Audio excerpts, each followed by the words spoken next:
Good morning, everybody. Good to see everyone. We will get started here this morning. I think Danny's got us up and running. So we will start with planning and development. So I will go to Chair Knodel if you're ready to go.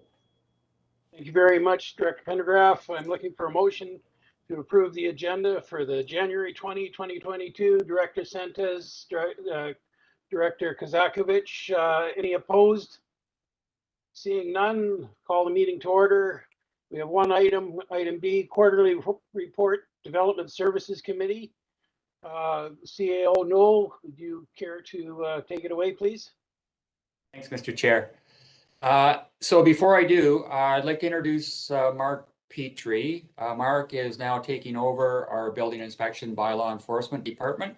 So Mark has been with us a long time as a level 3 building inspector, but he recently won the competition for the manager position that was recently vacated.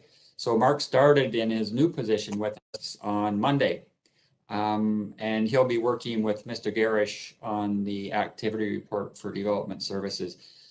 So if I see him on now, so we'll turn this over to Mr. Garish, Mr. Chair, and he can present the Q4 2021 activity report. Thank you very much, CAO Noel. Mr. Garish, would you take it away, please?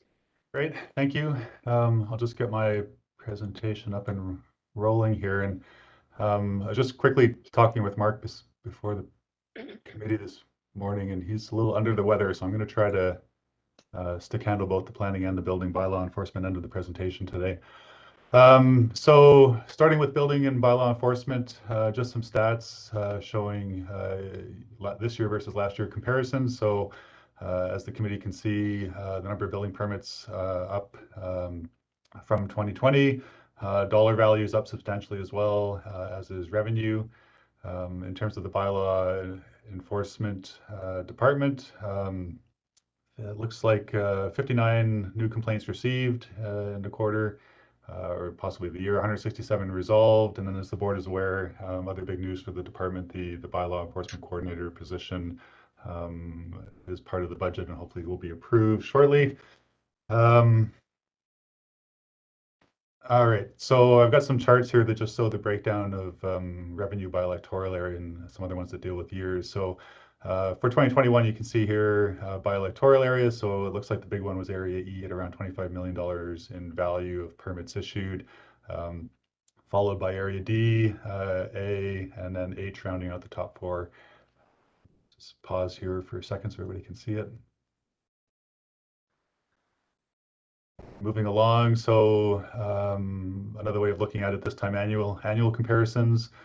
So 2017 was a big year, but we have an asterisk there because that was the substantial permit for the winery in Area C, which inflated the numbers. But in comparison to the last 3 years, 2021, obviously again, much significant higher permit value. Almost back to that 2017 level. Again, number of permits issued, so general increase over the last 8 years, starting from the low of 363 in 2013. Again, this is a record-setting year, 611 in total. Switching gears now over to the planning department. So I've tried to do a similar year-to-year comparison. Of course, I recognize that 2020 was impacted initially by the provincial health emergency and COVID, so our numbers were a bit lower that year, but overall 2021 has been record-setting for planning as well in terms of the overall number of applications and referrals received. As the board can see, there was a significant increase in development variance permits over 2020, a lot more temporary use permits, increases again in ESDPs, minor increase in WDPs. And pretty consistent otherwise, subdivision referrals, ALC referrals, applications from the Village of Karameas, etc. And another way of looking at it, so just to break down, comparing last 5 years of application referral activity. So again, 2021 was our busiest to date. And a breakdown of our land use applications by electoral area. Again, Area E was the most busy for us, followed by D, And it looks like H and I, as well as A, kind of rounded out the top 5. So I'm going to start now going over some of the projects that the planning department was involved in Q4 and some of our anticipated activities in Q1. So starting with the RGS, we do have our ongoing RGS review, which is looking at the rural growth areas. We were doing background work in Q4. That's continued on into Q1, but we are hopeful of getting before the committee shortly with a discussion paper on how options to approach the rural growth areas. The second item I've listed here has come out of the strategic planning workshop that the board had last fall. And what we're understanding to be a second or separate RGS review was identified as the top priority for the board, dealing with housing affordability, economic development, food security, and I think possibly hazard lands. And there was a commitment made as part of that workshop for a discussion paper in February, so we are working towards that. And I just want to plug for the board some of the questions we might be putting to you in terms of the scope and timing of this second review, potential budget requirements, and then staff resources that may or may not be available for it. Other activities, the OCPs are progressing, so we do have the Area G1 ongoing. We were able to conduct in-person open houses in Q4. We have OCP committee meetings scheduled for Q1, and we're also hoping to finalize the draft of the OCP towards the end of the quarter. Area EOCP, background research in Q4, citizens forums, public survey is ongoing. So basically, we're just in the consultation stage for that OCP project. Zoning bylaw review, so a big milestone was completed in Q4 with the adoption of the residential zone. So we're now finalizing the draft of the bylaw and working to have this to a February P&D committee for presentation. Subdivision bylaw review, street lighting was completed in Q4, and in Q1 we're looking at finalizing the water and sewer schedules and getting those off to the consultants for their input on.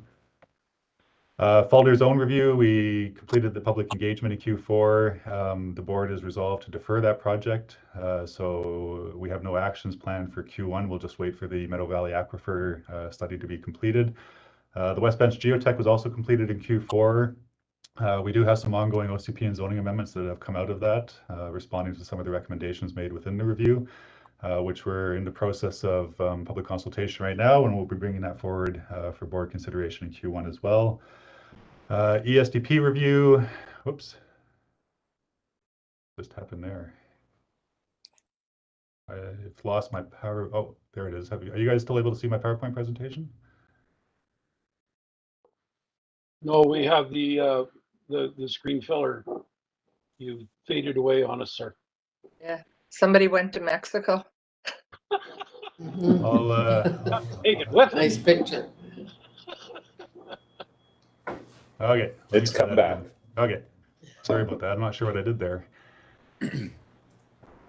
Okay, so ESDP review, we are behind. I concede on this project. We're going to try to get the public meeting required before we can bring this back for first reading in Q1. Scheduled shortly. Noise bylaw, we did present that to committee in Q4. We're working on the committee's request to incorporate decibels into the bylaw and also make some minor adjustments to some of the construction hours.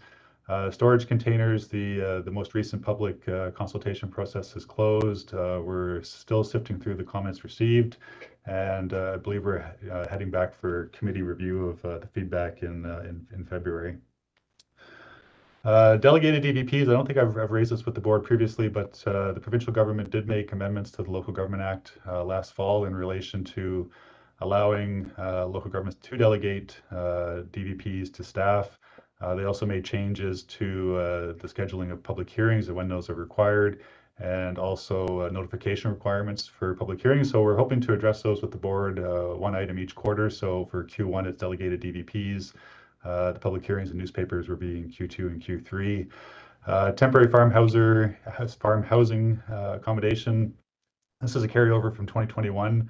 We're getting very close to having a bylaw prepared for committee consideration. And again, we're hopeful to target this in a February meeting.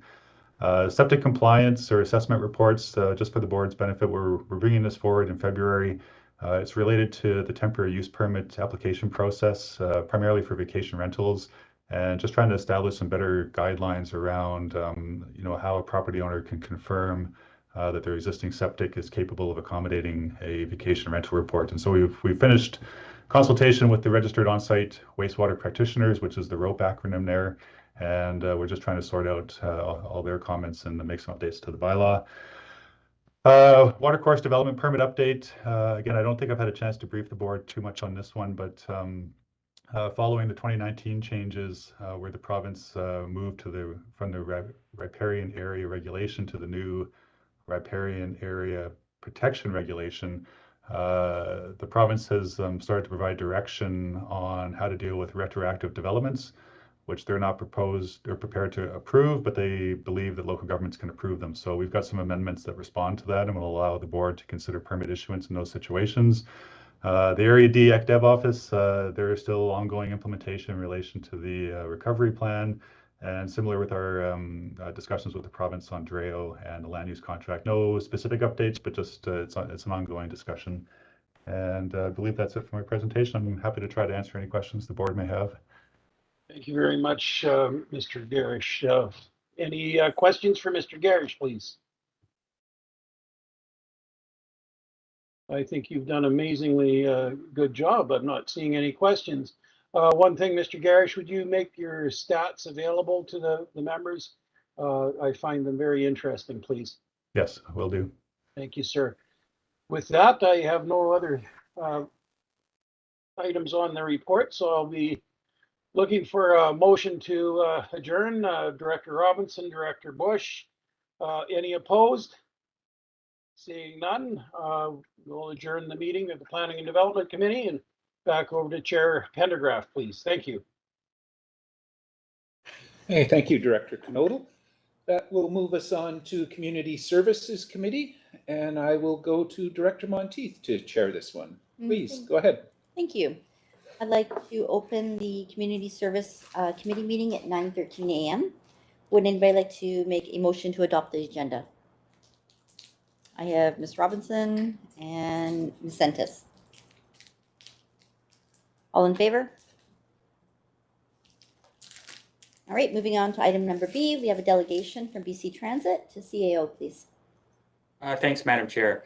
So we do have Chelsea Mossy and Adriana McMullen from BC Transit with us, and they have a number of projects that they're going to discuss. One is their 2021 statistical report, and they've also been doing some consultation on the Transit Future Plan. And then I know there were some questions from board members, so thanks to the members that sent those questions in, and I'm sure they'll address them at some point. They were forwarded on to BC Transit, so they'll address them at some point during the presentation. But at this point, Madam Chair, we'll just turn it over to BC Transit. Thank you. Go ahead. Good morning, everyone, and thank you for having me. I'm just going to take a moment to share my screen here and start the presentation.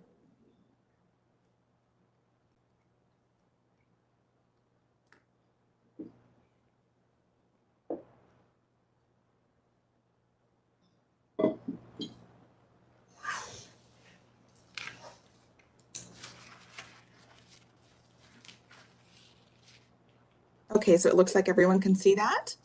Yes. Great. So my name's Chelsea Mossy. I'm Senior Manager of Government Relations with BC Transit, and I'm joined today by Adriana McMullen, our Senior Transit Planner. I'm going to start today by going through some slides on how your transit system and the specific transit services within the transit system performed in the 2020-2021 fiscal year. And I'll also discuss some of the cost drivers of your transit budgets for the upcoming 22-23 fiscal year. I'll then get into some of the upcoming initiatives that BC Transit's working on with the aim of enhancing the customer experience and increasing ridership. I'll then briefly discuss the expansions implemented at the beginning of this month, and then I'll turn it over to Adriana to discuss your ongoing Transit Future Action Plan process. So as I said, starting with system performance and budget. Annually, BC Transit shares annual performance summaries with our local government partners, and these are intended to provide a snapshot of how the various transit services performed in the prior fiscal year. As you're aware, the 2020-2021 fiscal year was not a typical year, with the pandemic taking hold in April. So that's important to keep in mind over the course of these next few slides. Throughout the 2020-2021 fiscal year, BC Transit provided essential transit services to communities around BC in the midst of the COVID-19 pandemic. Our services allowed students to get to school, seniors to access healthcare services, and frontline workers to get to their jobs providing essential services. On board our buses, a number of measures were implemented to provide protection for customers and employees. This included new safety plans, the provision of personal protective equipment, enhanced cleaning protocols, mandatory masks on board buses, full driver doors, and during the height of the pandemic, on our full-size conventional fixed route buses, it was rear door boarding only without fare collection. As you'll see in the next few slides, ridership dropped dramatically at the onset of the pandemic, but by the end of the 2020-2021 fiscal year, encouraging signs of recovery were starting to emerge. Our number one priority continues to be recovering ridership, and we continue to focus on the customer experience with investments being made in new technologies, which I'll speak to in later slides. Safe Restart funding from both the province of BC and the Government of Canada provided $88.3 million towards farebox revenue losses and additional COVID-19 related expenses. And this funding was passed along to our local government partners and applied to both the 2020, 2021, and 21-22 annual operating agreement budgets. This slide here shows the impacts of the pandemic on ridership across the province. The graph compares 2019 provincial ridership, which is shown in green, to 2020 ridership, shown in blue, and 2021 ridership is shown in yellow. So clearly, as you can see from the blue line, the onset of the COVID-19 pandemic in spring 2020 had immediate and lingering negative effects on transit ridership across the province. The low point of ridership was in April 2020, where it dropped to nearly 80% of normal ridership levels, but since then there's been a slow and steady increase. Currently, province-wide, our ridership is at 60% of where it was this same week in 2019, and is at 137% relative to where it was this same week in 2020. This slide here shows ridership from the 2019-20 fiscal year to the present time for a Soyuz paratransit. So that's the Route 40, a Soyuz Penticton, and the Route 41, a Soyuz local. As you can see, the high point of ridership was in October 2019, and then in April 2020, at the peak of the pandemic, it hit its lowest point. Since that time, we've seen a steady increase in ridership, and as you can see, these routes are showing promising signs of ridership recovery. This slide here shows some of the key performance metrics for the Soyuz paratransit service, the same routes. In the 2020-2021 fiscal year, passengers per hour dropped to 1.7 rides per hour, and this drop in ridership, along with increased COVID costs, increased the operating cost per passenger to $53.29 and led to an operating cost recovery of 10.47%. This slide shows ridership for the Okanagan-Similkameen paratransit service for the same period as I just mentioned, which consists of the Route 10 Naramata-Penticton, the 20 Okanagan Falls-Penticton, and the 21 Okanagan Falls local. The high point of ridership was in spring 2019, and again, the low point was in April 2020. Recently, we saw ridership increase on these routes during the summer months of 2021 after a dip at the beginning of the calendar year.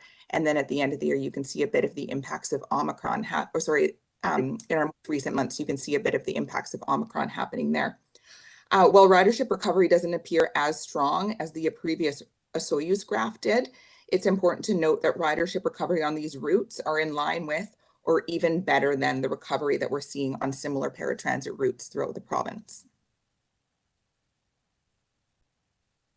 So for this transit service, Okanagan-Similkameen paratransit, in the 2020-2021 fiscal year, rides per hour decreased from 5.1 to 2.7. Again, due to this decreased ridership and increased costs, operating cost per passenger increased to $32.41, and the operating cost recovery fell to 4.93%. I just want to note that moving forward, this service will also include the new Route 11 West Bench Penticton. This slide here shows ridership on the South Okanagan Connector, on which service was introduced in September 2019. And for the first few months, ridership held steady at about 550 rides per month. Then again, with the onset of the pandemic, the low point of ridership was in April 2020. And since that time, we've seen ridership gradually increasing. And as you can see, the negative impacts of COVID have been less significant on this route than on others, largely because this route's still in its growth stages. And as will be noted later on, we expanded service on this route this month and will continue to monitor the success of this new service. As you can see, passengers per hour on the Route 70 did not decrease substantially between the 2019-20 and 2021 fiscal years, as it did with almost every single one of our other transit services. As I said, this is largely because this route's still in its infancy and it's still growing ridership. Operating cost per passenger increased slightly to $40.72 per hour, and operating cost recovery decreased to 4.93%. We're optimistic that we're going to see continued increased ridership on this route, and we heard a lot of enthusiasm and support through the recent Transit Future Action Plan open houses. Back in October of 2021, I shared draft budgets for the 22-23 to 24-25 fiscal years with staff to support your budget process. Official 22-23 annual operating agreement budgets will be circulated in the spring. And it's important to note that we now bill our local government partners based on actual costs rather than on budget, as was previously done up to the 21-22 fiscal year. The detailed draft 3-year budgets that I provided staff with back in October can't be shared in public meetings as they contain commercially confidential information related to our operating companies. But this slide here outlines some of the key cost drivers in your 22-23 budgets. And I'll just mention that we could look at going in camera in another session if you'd like to see the budgets presented and discussed in more detail. A key cost driver across all of our systems was a significant increase in our fuel budget. For 22-23, fuel is budgeted at $1.23 per liter, and for comparison, fuel was budgeted at $1.03 per liter this current fiscal year in 21-22. As I mentioned, BC Transit previously billed our local government partners on budget rather than on actuals, and if at the end of the year actuals came in below budget, the difference went into an operating reserve, which we used to offset inflationary cost increases as it was needed. All operating reserves were used up in the 21-22 fiscal year. I'll speak more to this in a later slide, but your 22-23 budget includes the launch of NextRide, our automated vehicle locator technology, which allows customers to track their bus in real time. We also saw a significant increase to the excess insurance costs due to the rising costs of premiums of risk insurance. Finally, specific to the Osoyoos service, due to the popularity of the Route 40, we replaced the light duty buses with medium duty buses, which increased the vehicle lease fees for this service. Now I'll just speak to a few of the key upcoming initiatives we have.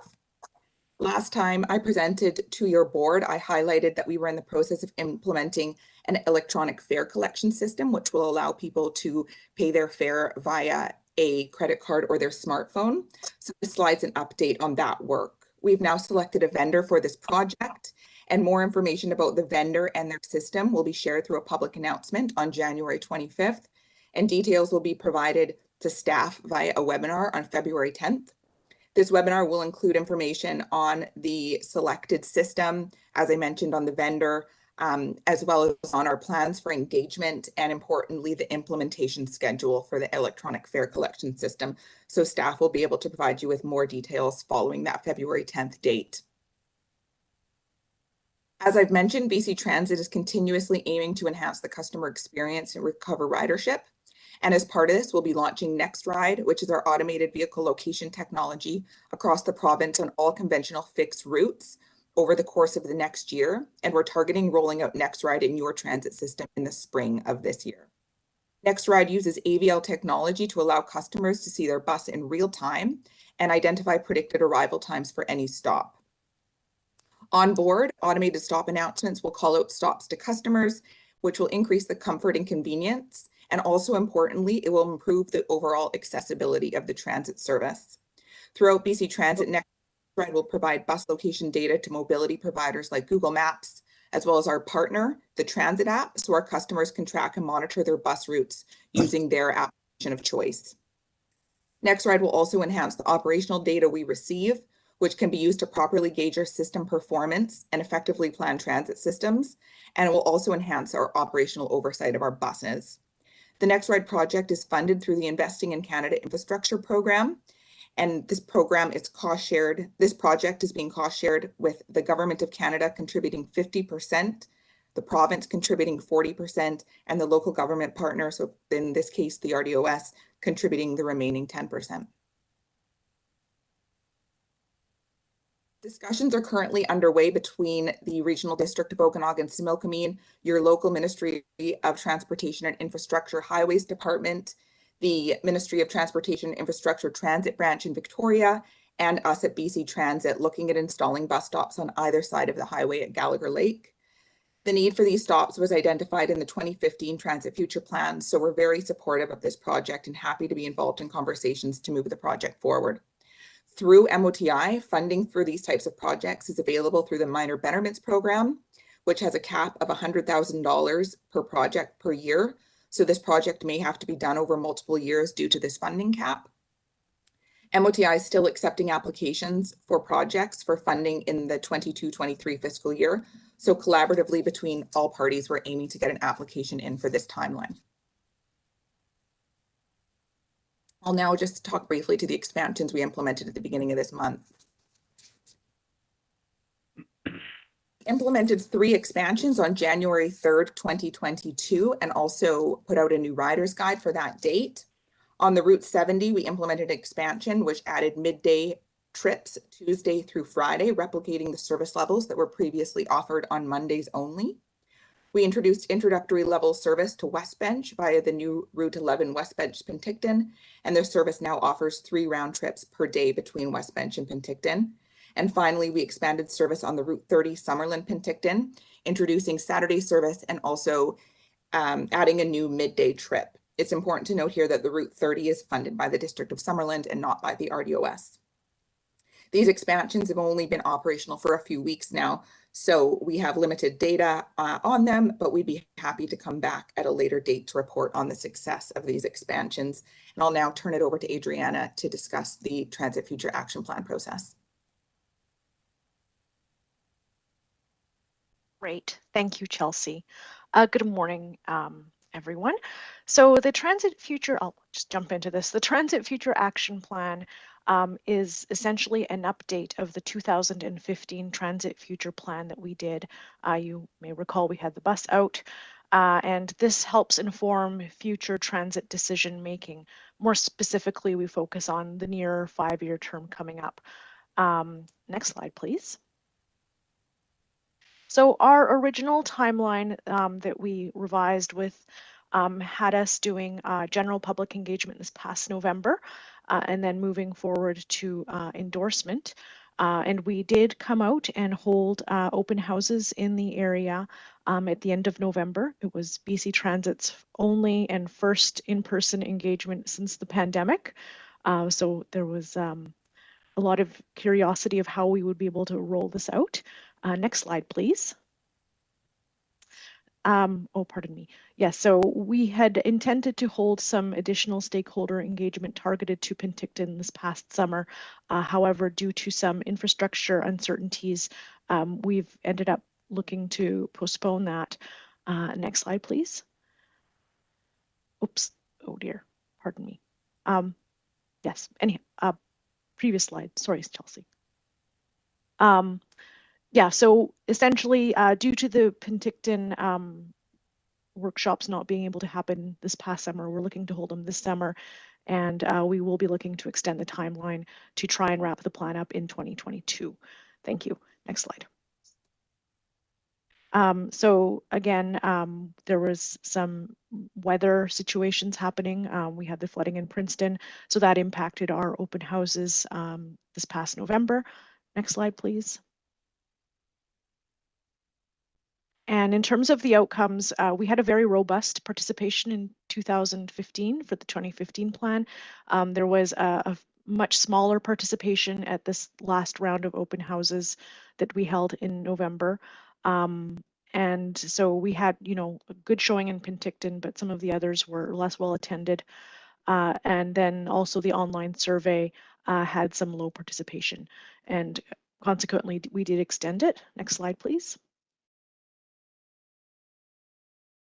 And there are some additional considerations that we have. We still would like to have some further discussions and engagement with First Nations. And as I mentioned, we need to do our Penticton work and then re-examine how we do our outreach and engagement in light of Omicron and in light of our mixed results with this past November round of open houses. Next slide, please. Yes, so we will be looking to have more time in the project and using some new tools to reach out. And then also based on some of the feedback that we did hear in November, I think were some opportunities to revise some of the questions that we're asking the community members so we can get more to work with in terms of how we can potentially further improve your services. And yes, so consequently, here is the final revised timeline that we are looking to put forward. So as you can see, we are now in early 2022. You have the yellow circles. We will be looking to hold First Nations engagement. We will be looking to revise our general public engagement, and which will include some events for Princeton and Karamias who, due to flooding, were unable to have consultation. And then we will also slot in the Penticton engagement. Yes.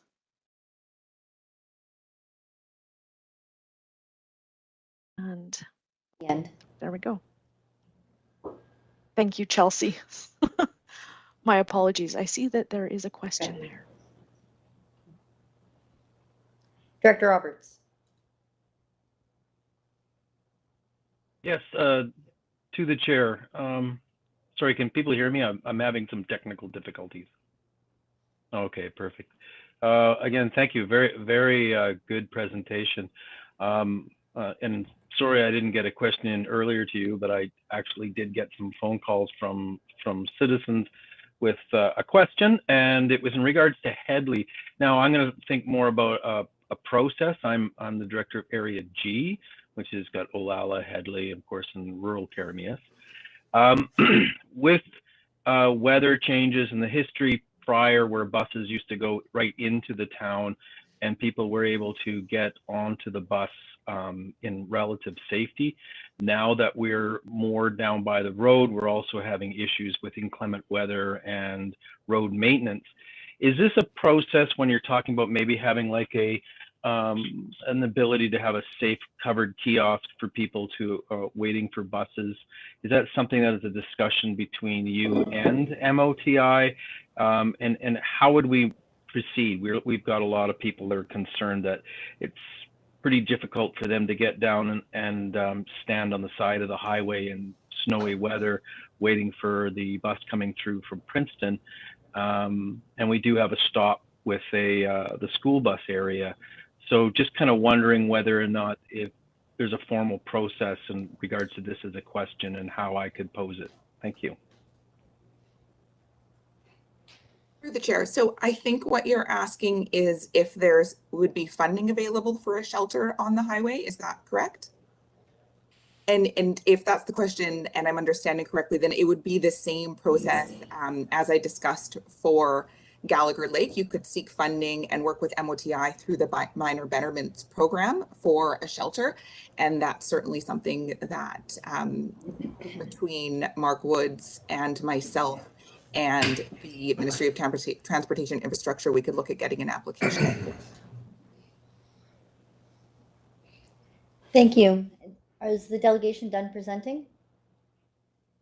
Yes, we are. Thank you. All right. Thank you for the presentation. I see Director Obrick has a question. Director Obrick? Yes, and thank you to the chair.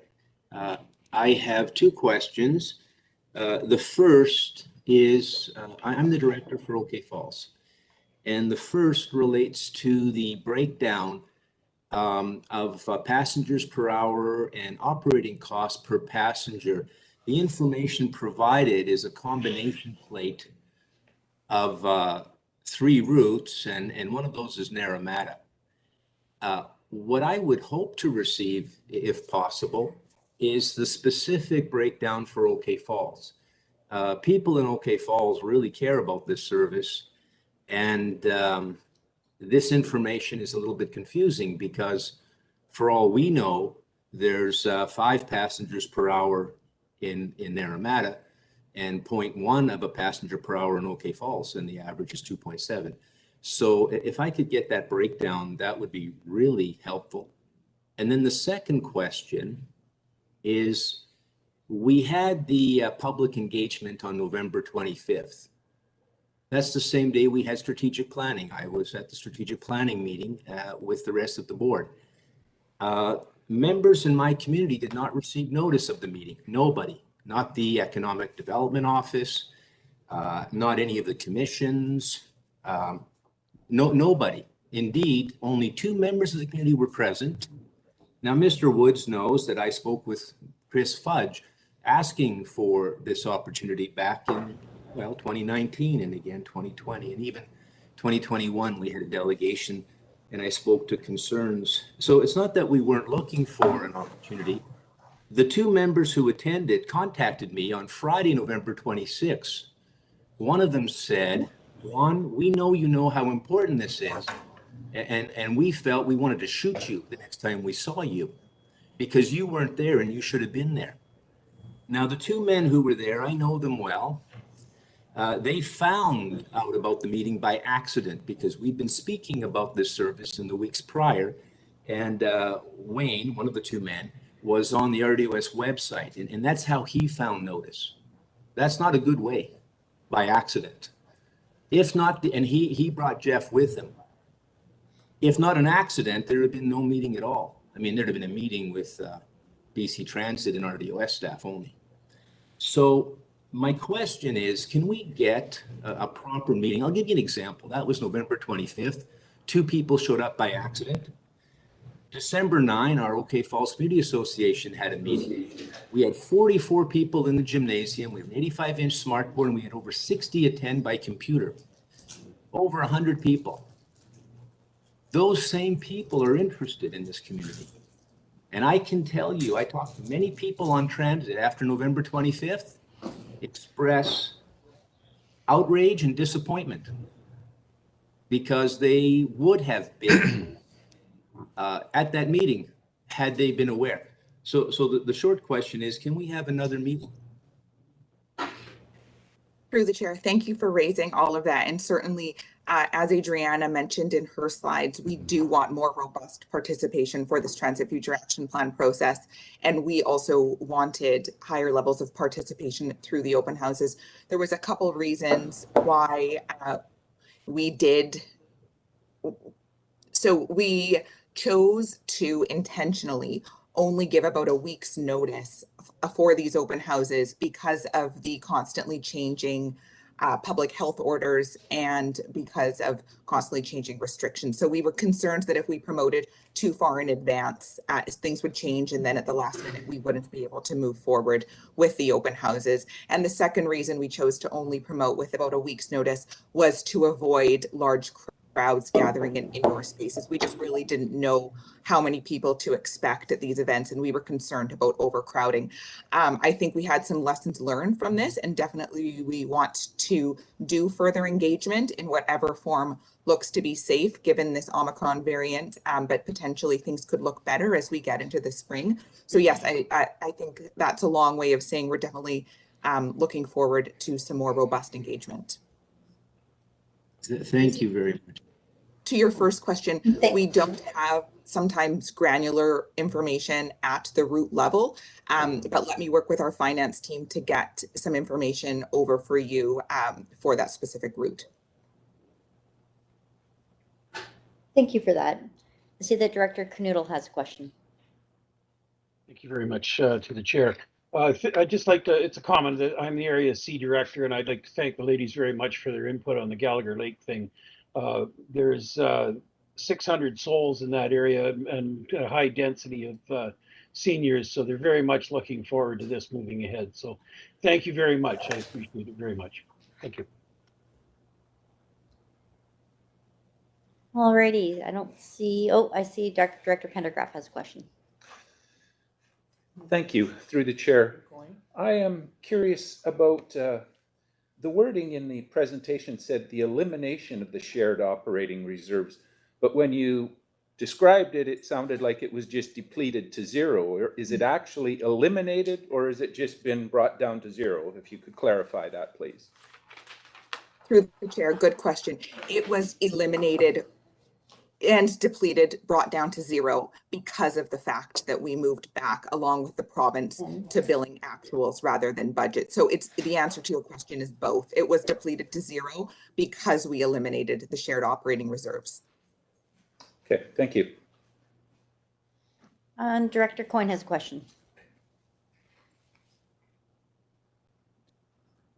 Yeah, this is kind of along the same line as Director Olbricht's question, but the issues in the Princeton area, which includes area G and B and Village of Caremius, the funding model that we're presently under is terrible, and it all needs to be relooked at. When you have the town of Princeton subsidizing 3 of our areas in the regional district, that's just not fair. And you know, it's good to put in a better, safer place in Headley, but the people in the other areas also have to pay for that service, as does area H. I mean, we use the rider, we have people that ride the bus, but we pay nickels for it. I mean, I totally disagree with your funding scheme to begin with, as if we don't recover anywhere near enough money, but that's an argument for another day. But there's no way that the residents of the town of Princeton should be subsidizing the entire bus route. That's just wrong the way I see it. So that whole service needs to be looked at. Thank you. Through the chair, thanks for raising that. Yeah, as you know, we have had some discussions about the possibility of transferring that Route 50 from the town of Princeton annual operating agreement to an annual operating agreement with the regional district of Okanagan and Similkameen, and potentially through that same process looking at some additional service for the town of Princeton. And there was some initiatives outlined in the 2015 Transit Future Plan for expanded service in Princeton, and we're hoping to get feedback on those through this current Transit Future Action Plan process. So yes, we will continue to work with the RDOS on that, and thank you for raising that today. And Director Coyne, follow up? Yeah, it's just that, you know, this is my 8th year now in this position, and nothing's happened in that time frame. It just, you know, we're going to study it, and we're going to study it, and we're going to study it. Well, it's time to get on with the study and then do some work. It's just kind of getting tired of this. Thank you. All right, don't see any other questions, but I have I guess a question or a statement to make. The community of Apex, they're wondering when they're going to get a bus, when they're going to get service. So they're paying for a service, but they don't have access. So, and once again, they weren't included either in the survey. There's nowhere to put where they're from, or residents of Cleedon, same thing, Twin Lakes, same thing. So people who are paying for a service don't give the opportunity to give feedback or have access. So concerns. Any other questions from directors? Nope. Well, thank you very much for attending, and your presentation was great information. Thank you. Thanks for having us. Item number C, CAO, the Community Services Report, please. Thanks, Madam Chair. So this is the Parks, Recreation, Trails, Facilities part of the Community Services Report. The other part, of course, goes through Protective Services for emergency management. So we'll just turn this over to Mr. Woods, Madam Chair, and he can present this report.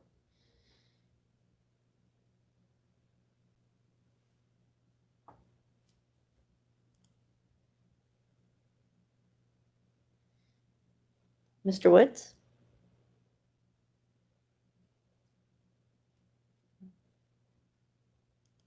Is he on, Mark? I can't see. There he I is. don't see him. All right, here we go. Can you hear me? Yes. Okay, thanks. All right, I'm just trying to get my screen on here. Are you able to see the screen? Okay, I'll carry on.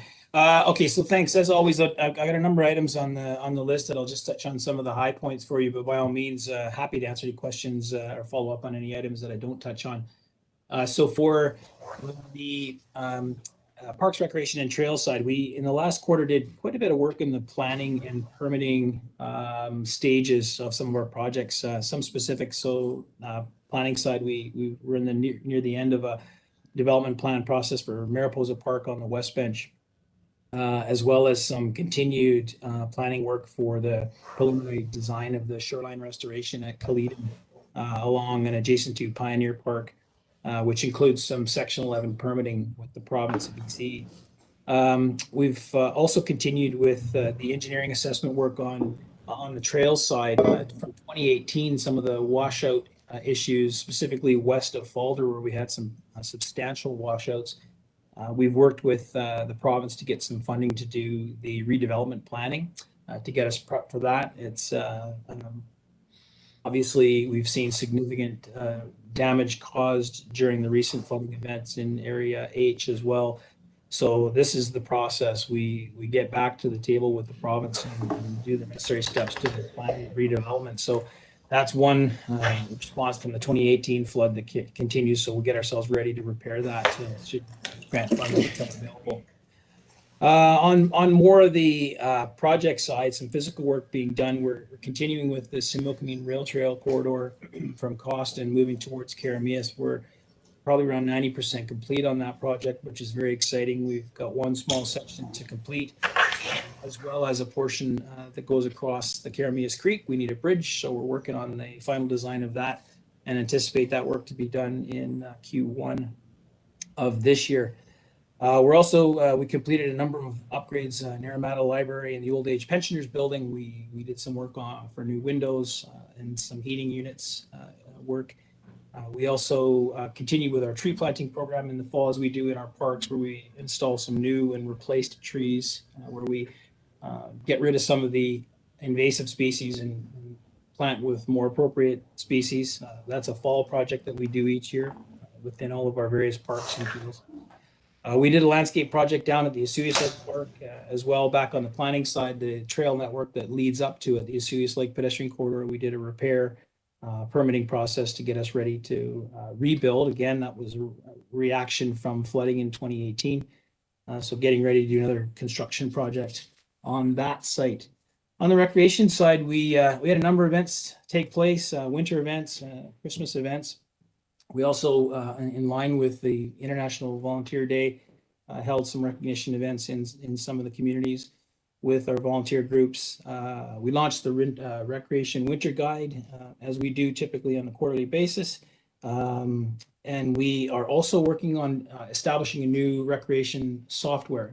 So this is the Perfect Mind program that we're switching over to give us some better functionality and usability for our customers. So our staff are working hard to prepare for that launch. That'll also include some updates to the website, so that's more accessible for the public to find.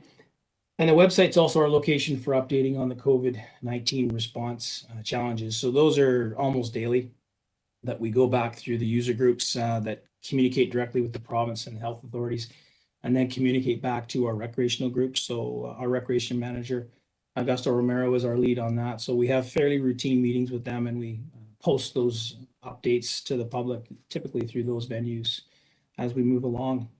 I've got some recreation stats there for you to take a look at. And then one of the other big projects, which we haven't talked to you about recently, but we will be soon, is our regional recreation trails and parks master plan. So we've been winding that down through the last engagement step. So we're soon to bring that back to the board as a draft document. So we're very excited to get that back up to you for review. On the Similkameen side, we had some great things happen there over in the Similkameen Recreation Program through Andy Foster, our Similkameen Recreation manager, and the commission there. Some upgrades to the facility that he's been working on, and some exciting new initiatives that he did with respect to the outdoor rink, the fire pit and patio heater, some outdoor music. So that was well received and during the events that took place over the break and over the winter. Within the facilities and energy side, our senior energy manager, which is, if you recall, is a position funded through the Fortis BC. We've had quite a number of really helpful processes through that individual, Jeremy Dresner. We've undertaken 7 energy assessments within our facilities. So the main facilities, of course, 101 Martin Street, but a number of our fire halls and recreation facilities as well. So those assessments are used to continue on with upgrades within the energy side, and also those are funded through Fortis BC as well to the tune of about $100,000. We've have Jeremy working with our building department on the step code awareness and implementation. So the board will hear more about that shortly as that progresses. On the grants, we always do our best to apply for grants when they become available and target those towards our outstanding projects and future projects, and as well as the upgrade of our existing facilities.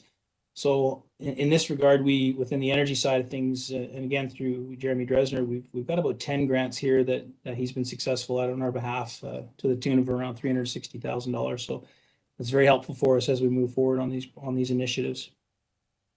So moving forward to Q1, the recreation and trail side within the facilities branch, we're continuing to support the Loose Bay Campground. The board's aware we received some funding from the Ministry of Agriculture to upgrade that facility. So that work is just about to begin. So it'll have some really important formalization steps take place as a result of some planning work with the management there, as well as the BC Tree Fruit, the users, local RCMP from an enforcement perspective. So formalizing that site, and that work is just commencing within the Q1 here window. Back to Similkameen Rail Trail, as I said earlier, the bridge upgrade that should happen shortly. We're just finalizing the design on that. And again, the master plan, which will come forward to the board shortly for the regional trails recreation. And locally, we have the Area D master plan, which we're just finishing the terms of reference on, and we'll send that back to the commission for review. And that'll be a localized plan. So in that situation where we have the regional adopted document, once it is adopted by the board, we'll use that as a foundation for our local plans. So some of the heavy lifting is done on the formalization piece, but it allows the local community to get a better sense of what their needs and wishes are within their local document, so we can use that moving forward with them. We have another round of facility upgrades that are coming for in this case, the Similkameen Recreation Facility, from HVAC unit to landscaping, outdoor courtyard projects, some very exciting projects that are happening there in Karamias at the Similkameen facility. So I'll leave it at that, Chair, and happy to try to answer any questions that the board may have. Directors, do you have any questions? And Director Coyne. Yeah, thank you. Mark, I was just wondering if you guys had any plans to fix the trestle on the Tulameen River side of Princeton there before it falls in during spring freshet. We've been in contact with the Recreation Trails and Sites branch of the BC government, who are the lead agency for all the trails within the province. Most recently, just a few days ago, actually. So they like all agencies, as well as ourselves, will conduct a fairly thorough review of the assets we own. In this case, Rec Sites Trails will look at anything they have along the river's edge, from the Gaviar Trail to rec sites, so that the agencies can submit to the Disaster Financial Assistance Program, just like the residents that are affected. Provincial agencies and local governments can do the same thing. So the cursory review that they've done, my understanding, is in the tune of many many millions of dollars. They are very aware of the risk associated with that section of trail, and I think there are 3 structures specifically that they've looked at that are now affected. So our role in this as a maintenance provider is to head out, do whatever they need us to do if we need to close off sections. So I know we have done that in some locations, but I believe, again, I have not had myself had the opportunity to get out and see it. We know it was flown, photos, video were taken. The wreck sites group is very aware of that risk, and it's our understanding that they're closing down the entire section until such time that they're able to resolve, the many issues that are there. So if there's something specific locally that we can get in and, again, flag off areas to make certain people aren't going into those areas, that's certainly something that we can help with as a maintenance provider for the trails.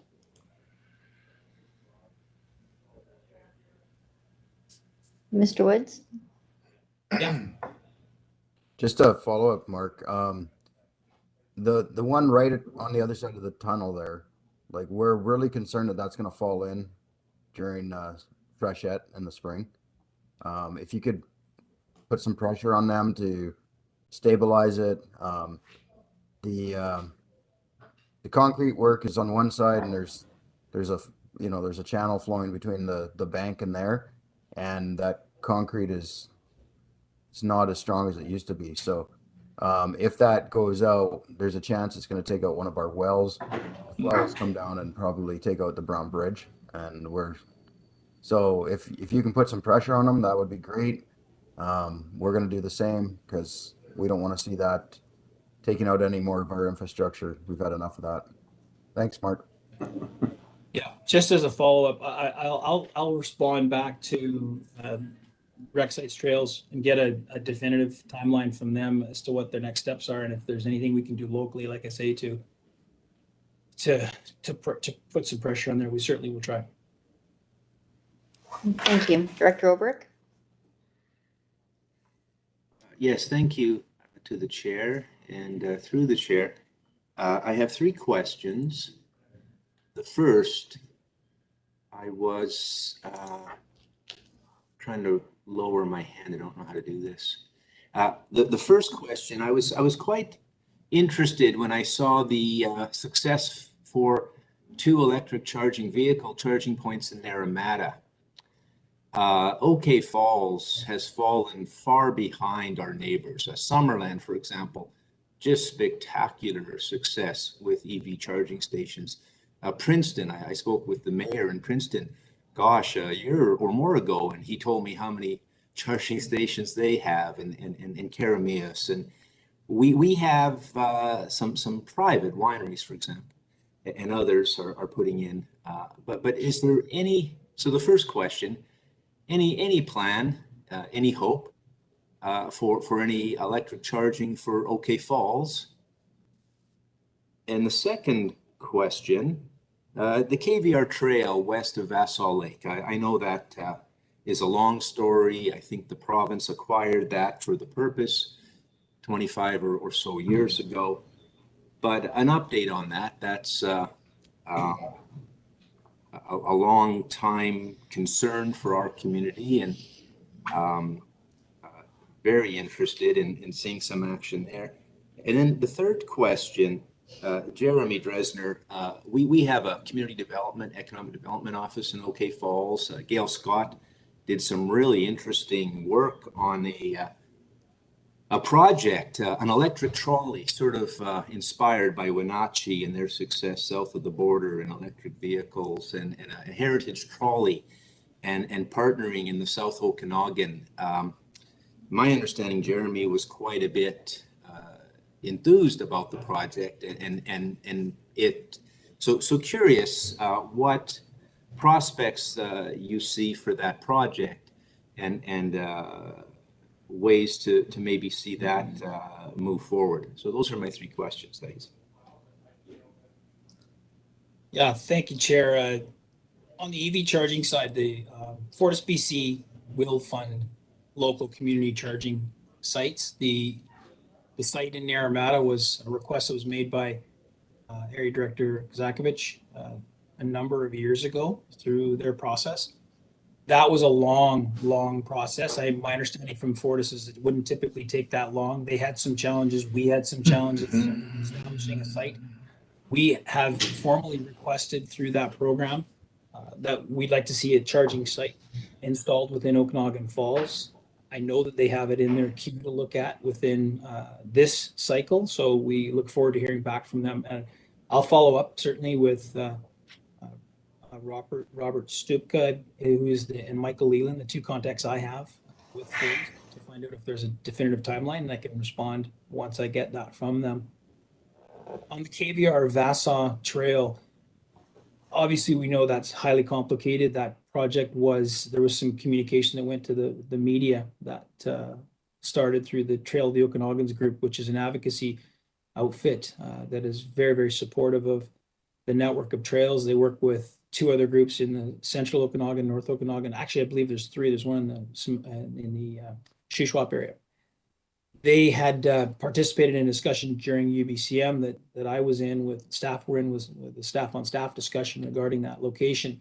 There were two studies done that were done by the province to look at whether or not the feasibility of having a human trail through that location. I say human because it's a wildlife corridor, and Canada Wildlife Services, federal government, are very cautious about having people go through that corridor. So there is a tremendous amount of pressure to establish a plan and come up with a mitigative plan to build that corridor.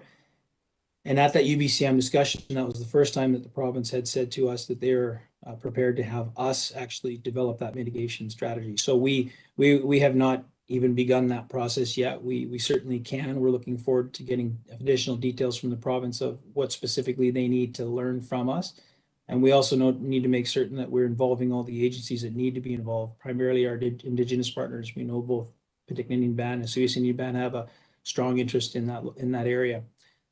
So some more work to be done on that to move forward. On positive front, I can say very recently I was able to participate in a discussion with the Suisun Indian Band regarding a section, the very northwest portion of the Suisun Indian Band area that is just slightly south and west of Gallagher Lake. They've granted us permission to go in and do some cursory review of that area to build that section of trail. Immediately north of that, across the river, just below the bluff, there is a section of RDOS does have a license of occupation on, which we can move ahead. So we have a piece, we don't have a piece, we have Vassar to the north. So it's one section to the next, has its own set of challenges. So that's the most recent information I have. Obviously, we want to continue that momentum as much as we can, but we have to be cognizant of the fact that with the number of players and interests that there, we have to, really seize the opportunity where we can to continue to negotiate moving forward. On the trolley, I did hear something about that. I'm glad to hear that Mr. Dresner had some enthusiasm. It's always good to be enthusiastic about new ideas. It's not something that I'm aware has been moved forward into the action plan for this year. We can certainly, that's the very point to having access to Mr. Dresner, is to provide any assistance he can. As I mentioned earlier, he's supporting the building department with the STEP code. I know he's working with the engineering and utilities branch on a number of their initiatives. So we're certainly always happy to continue to help, in this case, the ECDev office to move forward. That's all I know about that project, Chair.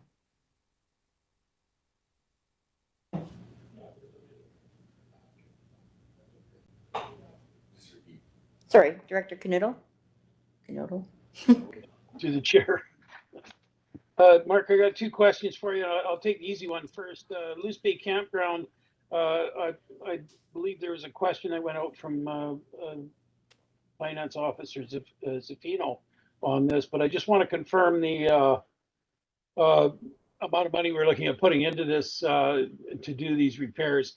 I've got a line item that shows contract services of $25,000.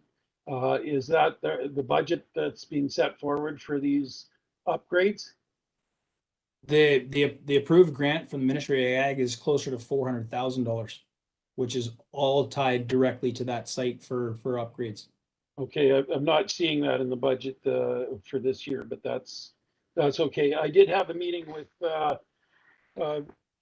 Sergeant Rigglesworth yesterday, and it would be good to involve him moving forward on these upgrades. He had a number of suggestions there.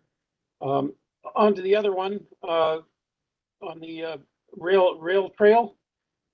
I've got a line item in here, and this one I do know came from, it was supposed to come to you, and I don't know whether it did yet, but it shows in 2021 a budget expenditure of 750,000 on the McAlpine Bridge resurfacing, but it also says in areas B and G.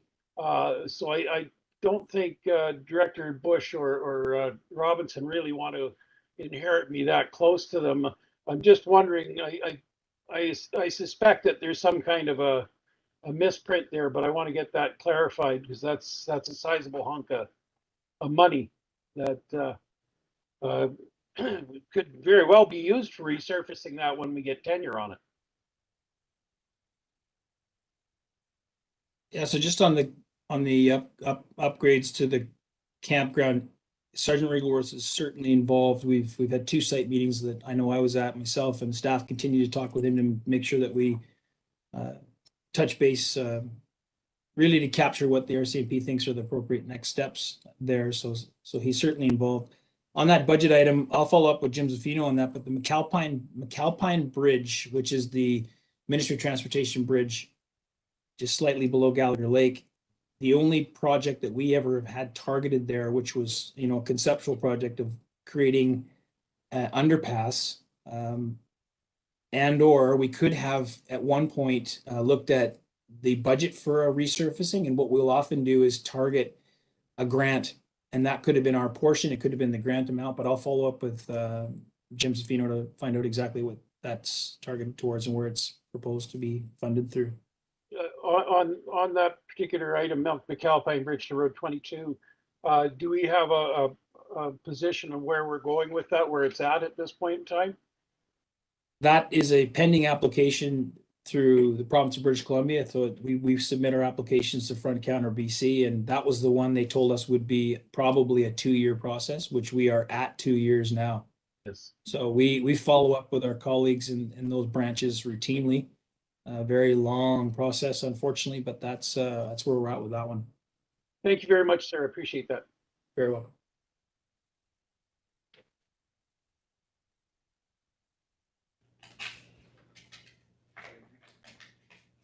Director Bob Coyne. Yeah, Mark, just a lot the same sort of question as Spencer had. I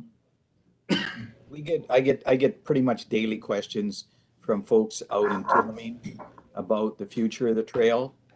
You know, we're already, the old trestle there right at town was compromised, and God knows what's left of it now. But I get ongoing questions about what are we going to do? What is Sites and Trails going to do? I know it's not in your responsibilities to say what's going to happen there, but would it be possible to get some sort of a public statement from Sites and Trails as to where they're going, what their intentions are? I know that they're reviewing all this stuff right now, but just to say we're even if they were just to come out with a statement that says we're reviewing it right now and we're looking at all these scenarios, would be of big benefit to the locals. You know, we got the White Sands site that, you know, I'm hearing stories that it's pretty much gone, and then other people are saying it's not. We kind of need to know, the folks out there would really like to have some sort of an idea of where we're heading, or primarily where Sites and Trails is heading, because we just follow their direction. But we need to have something out to the public on that, if that's at all possible. Thank you. Yeah, we will certainly follow up. And we share that interest. Obviously, it's a going concern for us as an organization. It's a long-standing program that the Trail Network exists, and that's a significantly important piece. So we'll do our best to get something formal from, and some of you may recognize the name John Hawkins. He's been a supporter of this program for many years. He's now the director of rec sites, and he's my point of contact, and I'll ask him for a formal response to get back out to you. Thank you. Thank you, Director Kovakovic. Can't speak today. Thank you, Chair. I just wanted to, just to the Chair, for Director Obrick and other directors, the opportunity for the EV charging stations, I found out at SILGA 2019 conference. So at the trade show in the Fortis booth, they were talking about that and had that opportunity. And of course, we have SILGA 2022 coming up in April. We're hoping to be in person with the same trade show. So I just wanted to emphasize the importance of hitting those booths in the trade show. But I believe Fortis is eager to do more EV charging stations. So I would strongly encourage any director who's interested to just reach out to them, because I'm pretty sure they want to do more. And Director Obrick, I believe you have the contacts, but if not, you can reach out to me or reach out to Mark Woods. He has the contact, and I'm sure staff would be happy to try to make more EV charging stations happen throughout the RDOS. Thank you. Thank you. Director Holmes?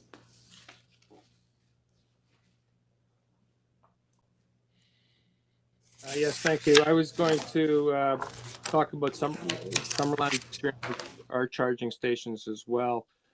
We got funding from a different program through Clean BC sponsored project. We now have, Summerland now has 26 charging stations in the community, including 3 or 4 of the fast chargers. The last funding program that we tapped into, I think it was 70% funding. I'd have to confirm that. It was 22 chargers, of which I think 4 had to be the minimum. That was the minimum number, and they had to have a minimum number of fast chargers as well, which were 4. So that was probably, if we were just out buying them on our own, we wouldn't have. I don't think we would have got nearly that many.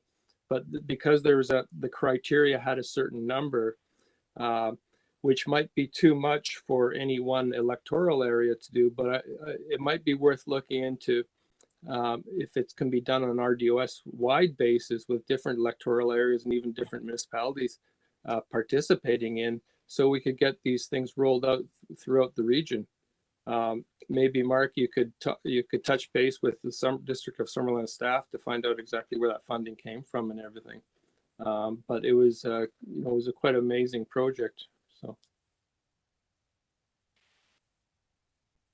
Director Gettins? Thank you, Chair. I just have a quick question, and thanks, Director Kozakovich, for the tip about SILGA and the forestry booth.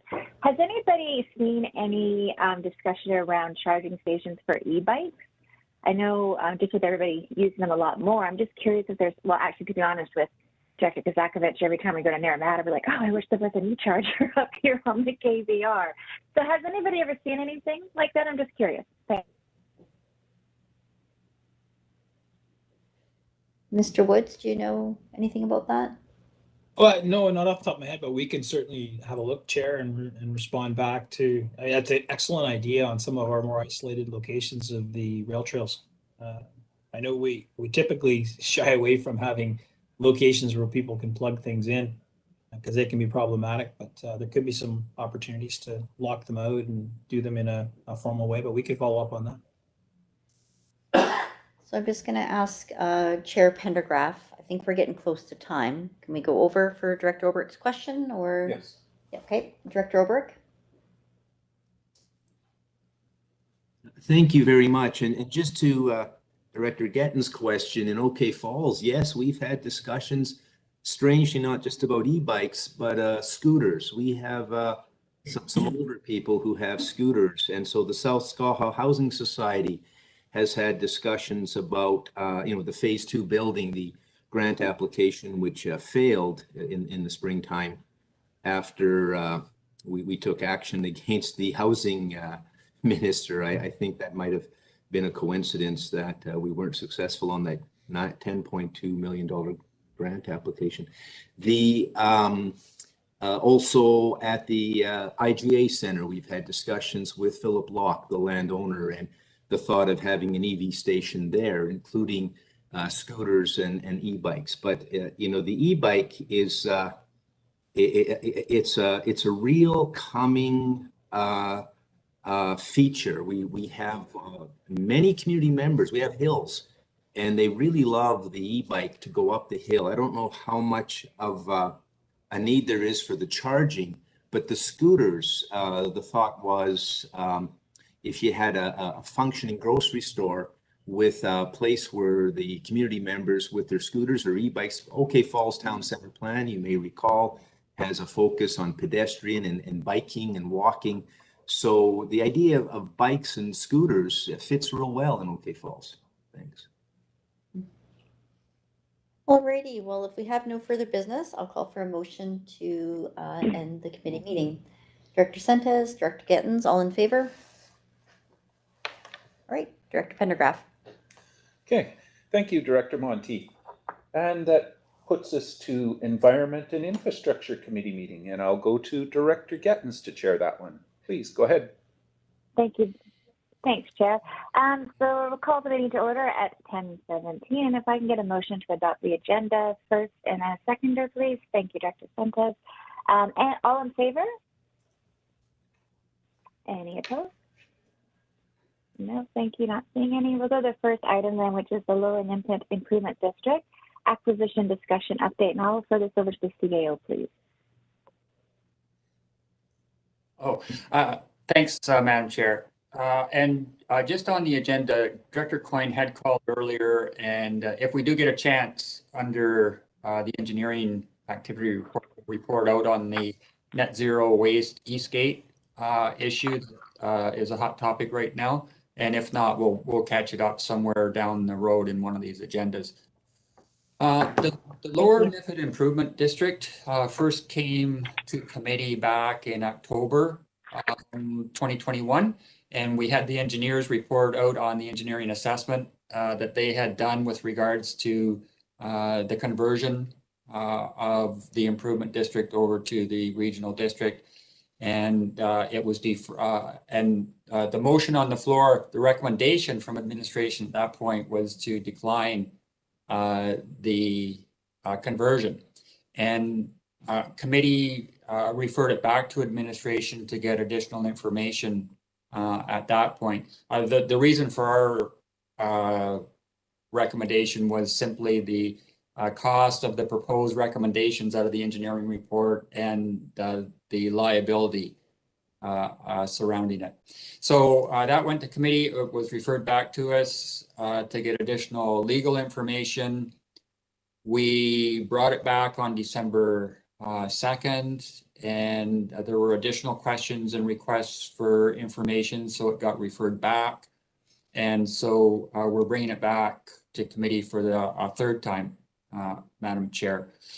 The issue for us is still the recommendations out of the engineering report are expensive, and we weren't sure whether the small rate base for the Lower Nipmuc Improvement District would be interested in making improvements, and if not, then what are the legal issues or the liabilities surrounding it? And those were all considerations that committee has been discussing before. So the recommendation was put on the floor at committee and referred. So that is the one that is back on the report. Obviously, the option to that is that we do accept the conversion and work with LNID through that process. So we've also speculated on what the next steps would be if committee does want to proceed, and that goes to the board. And what we'll do, Madam Chair, is turn this over to Ms. Bloomfield, and she can give you the update on where we are on this issue. Thanks, CEO. Ms. Bloomfield, go ahead, please. Thank you, Madam Chair. So we worked through all of the various information from the legal review, and the latest bit of information we were requested What would happen if the board simply decides not to do anything? We reject the application and we step back. The province has various options. They could still dissolve LNID, and they could ask or provide an order to the RDOS to take on the services. In theory, they won't do that without talking to us, but they do have it within their power to do that. So that is one of the options that the province does have available. So basically, we're at the same decision point now, and if we do move it forward, there's various next steps outlined there. The first thing would be presenting to LNID themselves and educating them on everything that is in the engineering study and the costs involved. And then it would come back to the board after the LNID's AGM, and that would be for further discussion and the approval to continue proceeding. So basically that's kind of where we are right now, and I'm open for questions if anyone has any. Thanks very much. I'll go to the board room. I don't see any hands up on the screen. Are there any comments or questions in the boardroom? Oh, I've got Director Canado, please. Yeah, through the chair. And I think Director Bush actually asked this question last time around, but is there any reason that we have to do the full meal deal, or could we not accept this project just as status quo and replace the existing pump with a matching newer pump and carry on? It's just a question. I'm wondering why we're looking at the overall largest picture as opposed to just status quo. Thank you, Director. Ms. Bloomfield? Thank you, Madam Chair. Yes, we could definitely just go ahead with that option. Absolutely. Would that not provide a much more economical step forward? Can I just, I'll just chime in here, Madam Chair. Obviously, our concern is if we're going to choose to do a project, we want to do it well. So the recommendation out of the engineering study said purchasing a new pump is not the way to go. It's really to put the culvert in and do it right. So we have other alternatives than doing that, and just purchasing a pump is one, but that's not the best long-term solution for this issue. And then there always are those downstream concerns where if we just keep putting water down Park Rill, it's going to end up going through Willowbrook and end up down in Sportsman's Bowl. Thank you, CAO.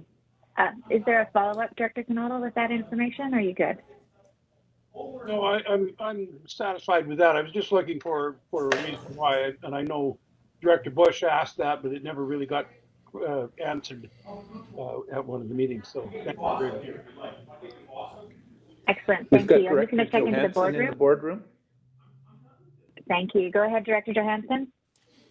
Thank you, Chair. I guess my question is around what is your recommendation on the best strategy to make sure that we get the province involved in mitigating the downstream flooding liability associated with Sportsman's Bowl?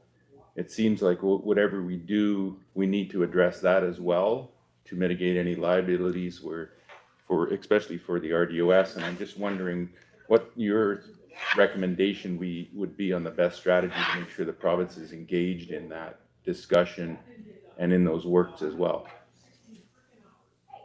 Thanks, Director. Is that one for you, CAO? I'll take a first crack at it, Madam Chair. So always the province's position on this is that that's a local government responsibility. And in an incorporated community, they always have stormwater management plans. The regional district does not. And based on our legislative structure, where we require a service in order to, and the assent of the affected affected property owners to undertake work, we don't have a service. So it's not just the Park Rill system that's at risk here. We know we've got storm drainage, flood management, and diking issues all throughout the regional district. So I think we'd have to take a more strategic viewpoint and just have that discussion as to, do we want to go to our citizens to look at a regional program for stormwater management, storm drainage issues, and then be able to apply for grants and to work with the province on any mitigation.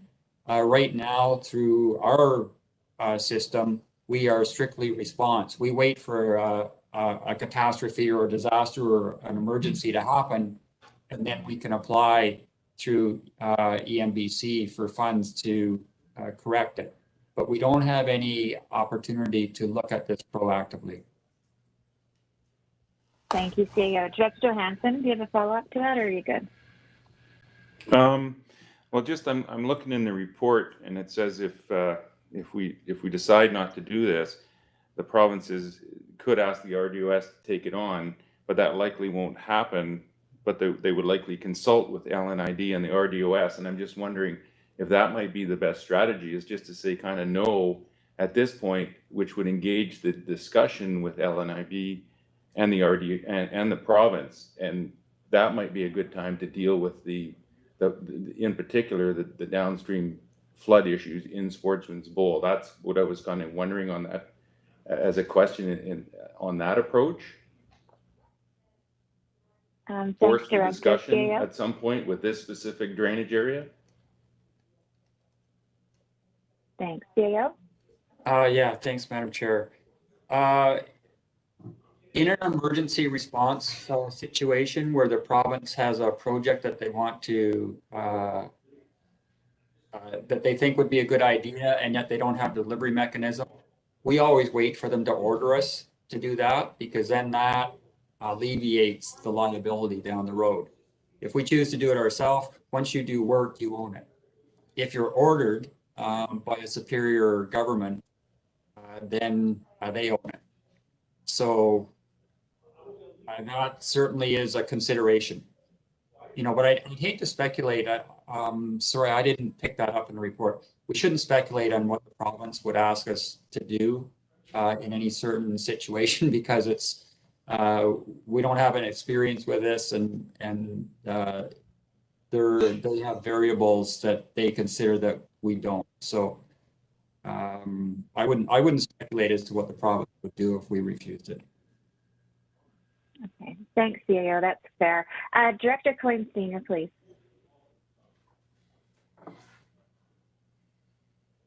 Yes, not sure who to direct this question to, but when we took over Missoula Lake's water system, before we took it over, we had to get, or they did a borrowing bylaw in their own organization to cover the cost of the required repairs. And then it became, after that took place, then it went out to become a service area. And they are solely responsible for their own system. Is that what will happen if we proceed with this? Thanks, Director. CAO. That's our preference and our recommendation. I didn't get the impression that that was the way the committee wanted to go on that they didn't want to undertake the more expensive capital projects, that it was just going to be a status quo, and then down the road we could consider whether we wanted to do capital works. It's always easier for an irrigation or improvement district to get a borrowing capacity and then turn it over to us. It's a much more onerous prospect when we have to do it through our system. Thanks, CAO. Director Coyne, is that helpful? Okay, thanks. I'm going to go over to you, Director O'Rourke, and just a reminder that we need to get a motion on the floor as well. Go ahead, Director O'Rourke. Yes, thank you. And my comment is, I'm very concerned about mitigation. I have community members contact me a great deal. Mr. Thomas, for example, the Thomas Creek Fire, named after, started by his property, and the creek named after his family. Very concerned with the flooding in Princeton and Karameos and the orphan dikes and the lack of mitigation and the looking for leadership from the RDOS to facilitate those communications with the province. These irrigation districts, land improvement districts, they're in a very weak position and they don't qualify for the grants that are available. My understanding is the province and probably the federal governments are wanting to help. And I don't know how we get there. I'm back to Director Johansson's question. What's the best approach?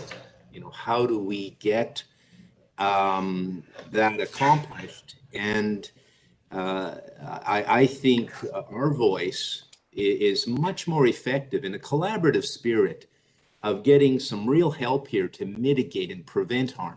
Because our current approach, as the CAO said, we are strictly response. I don't know about the people in Sportsman's Bowl and Karameos and Princeton, how much they like that approach.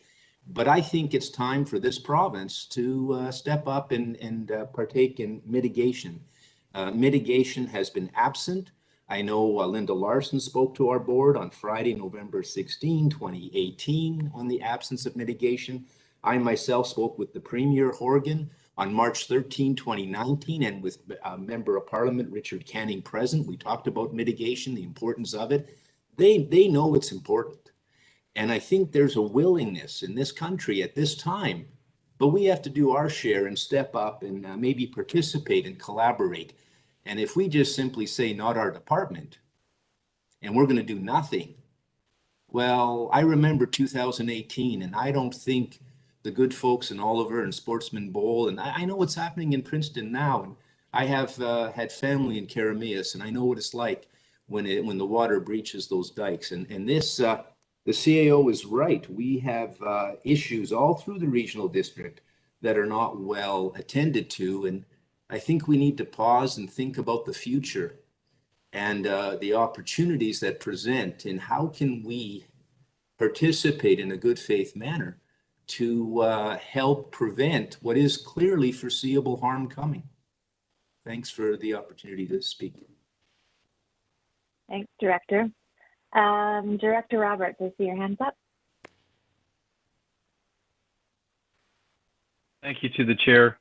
And I do believe that Director Coyne Sr. was ahead of me. He had put his hand up if he wanted to jump in. No. I wondered whether or not I could make the motion that in regards to the park rail, and which is the most appropriate wording, that the group themselves are able to get the funding and move forward in that direction, as we were speaking to the question brought up by Director Coyne and the answer from CAO.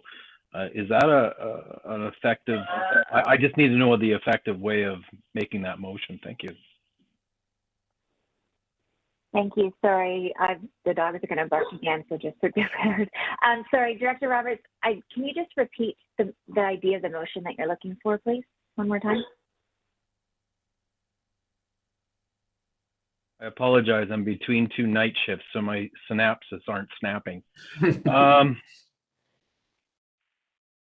The process in which the improvement district would provide, or irrigation district would be able to get its funding in order, as Director Coyne had stated, Missoula, the water system had, and whether or not we can make the appropriate motion to go in that direction.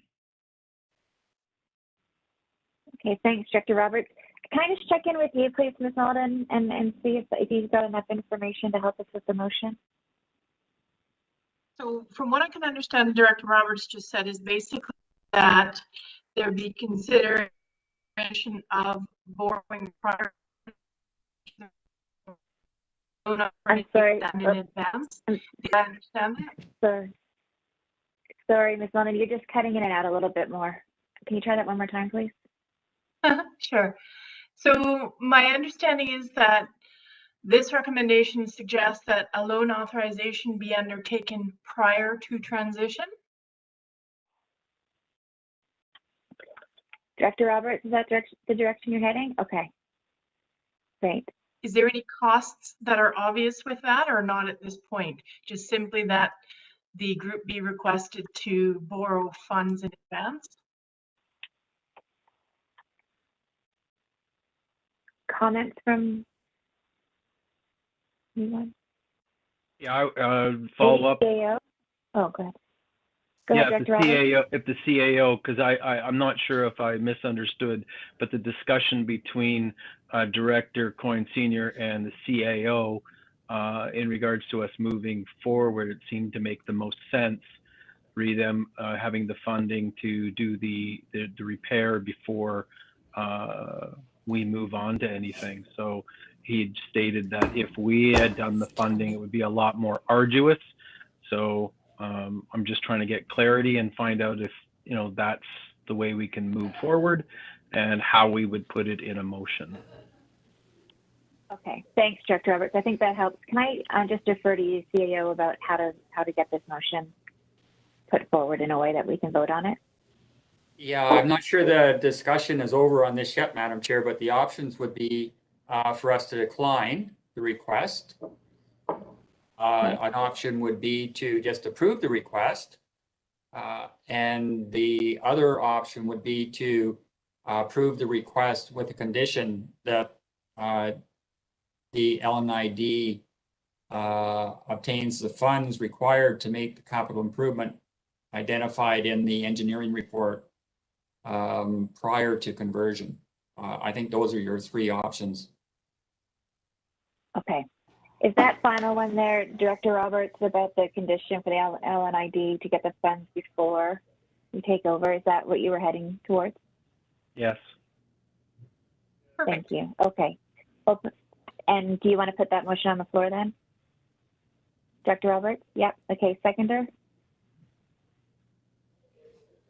Okay. Director Knodel? Thank you. And for discussion. Director Monteith in the boardroom. Thank you. Director Monteith? I've been dying to speak. So the community that pays into LNID, they're good volunteers. The board are good volunteers, and they're volunteers, and they're running a flood mitigation, water, land management service, and the service is critical to Sportsman's Bowl. And we can't continue to allow volunteers to run something that important. Like it's so frustrating when they're asking for our help. They're asking for us to help them get the funding, get the grants that they need to get the entire system fixed. They're not just talking Twin Lakes. They want the entire system fixed. They want everybody to work together. By turning them down, you're losing those community champions. By going out and asking them to get a borrowing bylaw approved for the full amount, that's never going to pass. I can tell you that it's not going to pass. They don't want to pay the full amount. They want the grant. That's why they want to convert. So going out for a borrowing bylaw, even through the service that was recommended by the regional district, will not pass. Going out and asking them to do it before they convert, it will not pass. They want the grant. They want to be able to fix the entire waterway. This is not the solution. So I can't support that. But I do support doing something together. Looking at the upcoming conversation about our plan for our corporation, the success driver 3.1 to develop a healthy, sustainable social region and develop a flood management service. But yet we're talking about turning down LNID or making them borrow the entire amount to fix the service. Like there's a lot of mixed messages going on. And I think that we need to figure out what we're doing because this is not the solution. The solution is being collaborative as a region. Thank you, Director. Well said. Any other discussion? Oh, okay. Sorry. All the squares are moving on me a little bit. Any other comments? Go ahead, Director Holmes. I completely sympathize with Director Monteith. And I totally understand how the improvement district doesn't have the capacity, but I'm not convinced at all that we have the capacity either. And I really think the message here is, you know, what I'm hearing is, where's the province? We need to get the province involved in this because it's an issue that's bigger than all of us. And if we just take this on, then it's on us, and the province washes its hands from it, and that's probably exactly what they want. But I think the only way you get the help where we're all working together, which is what everybody wants, is by turning this down and forcing the province's hand. That's the sad reality I see. Thanks. Thank you, Director Holmes. I'm going to go to Director Coyne Jr., please. Yeah, I agree with Director Holmes. Although I sympathize with the people and with Director Monteith. This is their level of government, and they're responsible to, you know, the province is responsible for this. So I think, like he said, the best thing here is for them to have to step in and deal with this. And if the province then wants the regional district to take it over, then that's a negotiation to happen down the road. But right now, for us to take on the responsibility of another government without a service and without the funding, and the provincial government ultimately being responsible, like why would we do that to our taxpayers? Let's ask the, you know, I don't think we should move forward on this. Thanks. Thanks, Director Coyne. Director Kozakovich, please. Yes, thank you. I agree with the past two speakers, and I would suggest LNID should dissolve.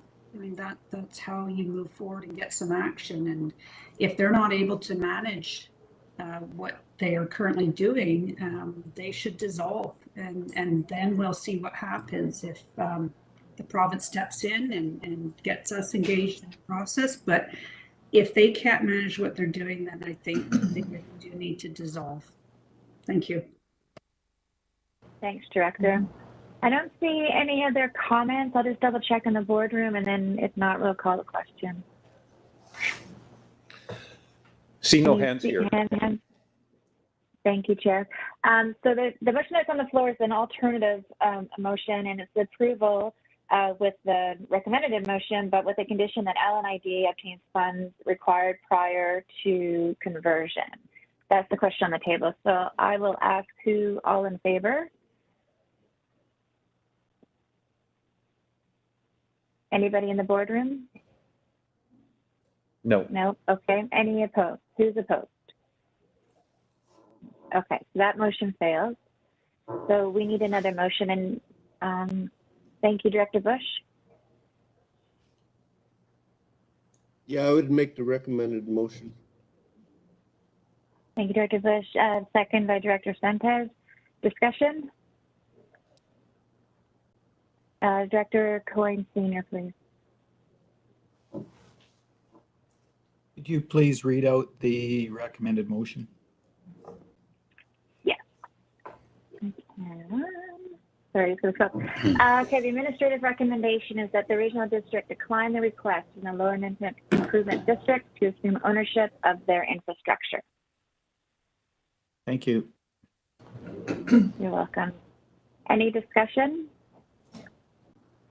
Okay, I'll call the question. All in favor? And anyone opposed? Director Monteith in the boardroom. Thank you. Okay, motion passes. We'll go on to the next item, which is the quarterly report from Engineering Services, and I'm going to refer this over to CAO, please.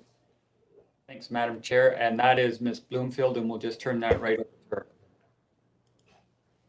Thank you, Madam Chair. Thank you, Ms. Bloomfield. Do I have time to give a very short presentation? Hopefully. I will set Is that okay? Oh, sorry, I was on mute. Chair Pendergraft, is that okay? We started a little bit late. If we can keep it short. Okay. Thank you. I will keep it short. All right. Okay. Is that, see the presentation now? Of course, that's the very end. Yeah. All right, let's go back to the beginning. Okay, technical issues. Thanks. All right, I'll keep it very short. Just highlight a few of our major projects we have on the go right now. We have Campbell Mountain Landfill has a leachate well that we're tying in with our leachate pond this year. The construction has been tendered, and that'll be starting in the spring. And then all of our leachate wells will be active. We have a bunch of water projects. Specifically, we have Meadow Valley Aquifer Study, which is closing next week. We extended the deadline to next week for the RFP. And we have Chain Lake Dam replacement design underway, and that's just a picture of the Chain Lake Dam. Our big solids project this year has been the solids processing at the Okanagan Falls Wastewater Treatment Plant. And this is just some pictures. I'll go through them fairly quickly. This was July and August under construction. September, we have a building, and that's a picture of our centrifuge and the skid that it was being constructed for.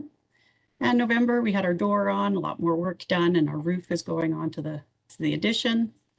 And now our centrifuge has been installed with the skid. It's almost finished. There's also a picture of our specialized bin that we'll be bringing in and using. The centrifuge will be operational by February. And we have a bunch of other projects as well. Naramata Liquid Waste Management Plan, Okanagan Falls Irrigation District conversion, and our ICIP grant applications, and many, many more. So is there any questions on that? Well done, Ms. Bloomfield. I'm just going to take a look. Any questions? Seeing none, thank you very much. That was a really good recap of everything that's going on, Ms. Bloomfield. Well done.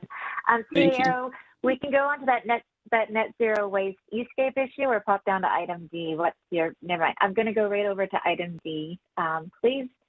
And that is a quarterly report from operations for information only. I think the CEO I'm going to just check in. Is this with you, Andrew? Yes, it is. I'll just go through. Okay. I'll just go through the highlights. I'll be very brief. Let me just see if I can get some sharing happening. Okay. Okay. Everybody see that? Yes. Okay. So just in brief, the major highlights. So we have had some mixed success with our organics processing facility at 1313 Grayback Road. We were able to obtain a $10.9 million grant and undertook an extensive public process where we had 67% of the people in favor of the location. Unfortunately, our ALC application was rejected, and this was for an exclusion at 1313 Grayback Road. So we'll be looking at undertaking an appeal and developing some options that we can, I guess, pursue if our appeal fails. We've also undertaken a partnership with the City of Penticton to review a combination of collection options as well as processing in order to provide the most cost-effective solution. So that draft study is complete, and we're just in the process of reviewing all the costs. And then once we're satisfied with that, we'll be presenting to council shortly and to the board. We've undertaken a heavy equipment, shadow bid. And while we weren't successful in attaining the bid for Campbell Mountain, we were successful in attaining the bid for Oliver. And we did result in a $100,000 reduction in our operating costs at Campbell Mountain. So that, even though we didn't actually win, we did win in that we reduced our actual operating costs, which is good. We undertook a public review process in Headley. That was widely supported. We looked at a 96%, favor rating with the public in terms of the cleanup. We reviewed what the scope of that cleanup was, and 92% of that 96% were strongly in favor of that project. Just moving down to, I guess, to things to come. We'll be looking at appealing the ALC decision. And should that fail, we have some options that we can review with the board. And then in terms of the cleanup at I guess with Headley, we'll be undertaking an RFP shortly and then doing some door knocking in order to ensure the residents aren't surprised by the cleanup that we undertake. We'll be reviewing a cross-connection program with the board to meet IHA's requirements. We have our annual reports that are due around this time of year. And then lastly, we'll be reviewing a program with the board to amend our solid waste management plan and how that might be enrolled in 2022. And that is my report in brief. So if you have any questions, I'd be happy to answer them.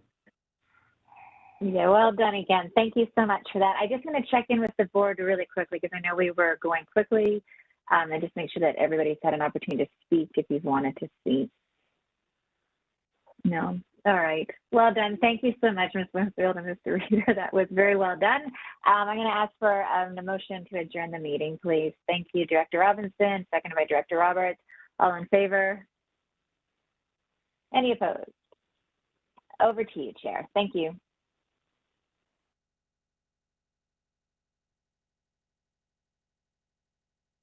Committee, and I will go to Director Roberts for chairing that meeting. Please go ahead.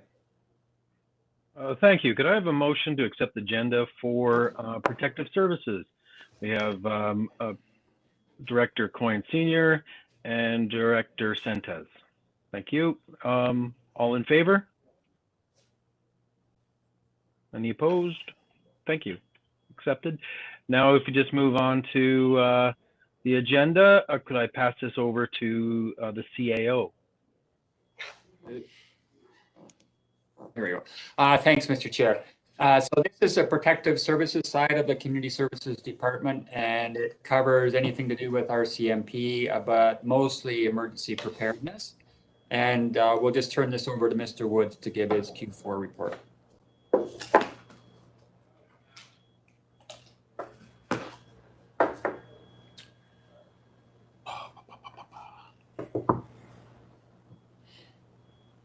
Okay, you should see my screen now. Thank you, Chair. Just jumping right into the capital project side within our branch.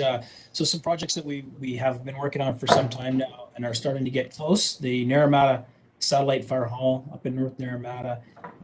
We're about to tender the detailed design for that project, which is sort of putting us to the construction phase into Q1 and 2. So excited about that. Okanagan Falls, they've got an expansion bay that we're working with the department on. So we're just in the process of completing the design piece there. Apex Mountain Fire Hall, which is a brand new Apex Fire service for that community. Just started January 1st, became a formal outfit. We've been working with them for a number of weeks now on the land acquisition component for their development. The Resorts Branch of British Columbia has a comprehensive recreation agreement for that location. So it's a bit of a new process for us where we're typically used to working with the province through Front Counter BC. A little bit different here with the Resorts Branch, but it actually seems to be expedited a little bit more than we're used to. So that's a good sign. A lot of steps though on the referral side because it is Crown land that we're looking to acquire for that hall location. So working with the local Indigenous bands as well as some of the other agencies needed for timber license to cut. So a few hoops to jump through there. I'm sure that the enthusiasm with the department is very strong and they're keen and interested to get going. So we're moving that process as quick as we can. We expect the design piece will happen as we move into Q2 with the local brigade and now then their design committee. Over to emergency management side, you can see a photo there. I'll just pull it up. This is east of Princeton, one of the challenging areas that we had during the event. So in response to the atmospheric river flooding issue that occurred on the 14th, this is a photo from the 15th, the next day. You can see Highway 3 down the center. Typically the river exists on the very top of that area. Virtually all of this area is private land, some of the local residents and homes. So just an indication of the level of devastation that I'm sure you're all aware of. But one of the first steps we try to do is work with the provincial agencies and ourselves from a response perspective to get a sense of where the devastation occurred. So as a result of that activation, we basically have continued through with EOC involvement to some degree. Some statistics there, a number of evacuation orders and alerts, also with working with the ESS team to work with the various evacuees, significant numbers with respect to hours, as well as the EMBC, Emergency Management BC funded operation. We track all those details so we can pull that back out later for review. All the while, we continue to work on our training. There's some opportunities that we do even during the events with some of the psychological first aid training pieces that we do with emergency responders, as well as the evacuee registration and assistance process, ERA as it's called. This is when residents are evacuated. These are the amazing folks within the ESS team that to support them. So we often will do training events during the activation because it's a good way to have that captive audience and train specifically to the reactions and responses as they occur. Some area specific training that we carried out within the Justice Institute, again, to be very targeted towards EOC activations. Moving into the E91 fire dispatch, as the board is aware, we recently completed the contract renewal. We also had 9 system maintenance dispatch issues that were responded to through the fire departments, which is something that we do on a routine, regular basis through our local contractor. Back to ESS and the support team, we facilitate ongoing regular routine meetings with the local teams to make sure that we're all following the same processes. So that's something that we do through our emergency program coordinator, is facilitate routine regular meetings with them. Into Fire Smart, wildfire preparedness. We have Carrie Reese, our Fire Smart coordinator, who's been continuing to work with the other coordinators that are in the region that typically are funded through UBCM CRI programs. So as the board's aware, we received funding last year to fund that, as well as we've applied for the next round of funding to continue with the momentum. Some of the initiatives there, Carrie's working with local Fire Smart boards, some of the fire departments that are involved, as well as trying to establish some new groups where there's interest to do so. The Similkameen Wildfire, or South Okanagan Similkameen Wildfire Prevention Advisory Group, long-winded group of folks there. That's the body that we pull together, the interagency group that we have that helps us to target not only the Fire Smart initiatives, but some of the fuel treatments and prescriptions that we want to happen. This is where we actually reduce fuel load behind the communities. That works traditionally, typically is done through the province. So that group helps to guide some of those initiatives. And some of the specific events we had were Fire Smart events were chipping in community open houses to try and drum up some attention and support for the program.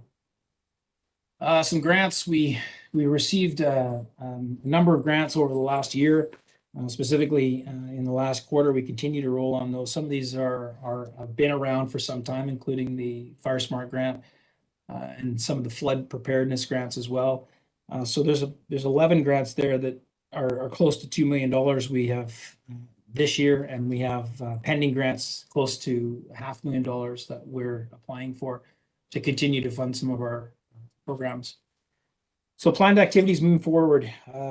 Clearly, the wildfire issue this year, as well as the flooding issues, and even most recently the ice damming, has been substantial. It's been a substantial challenge for the communities, the volunteers, the response groups, as well as our staff. So we always carry out after action reports for these events so we can try and learn from them.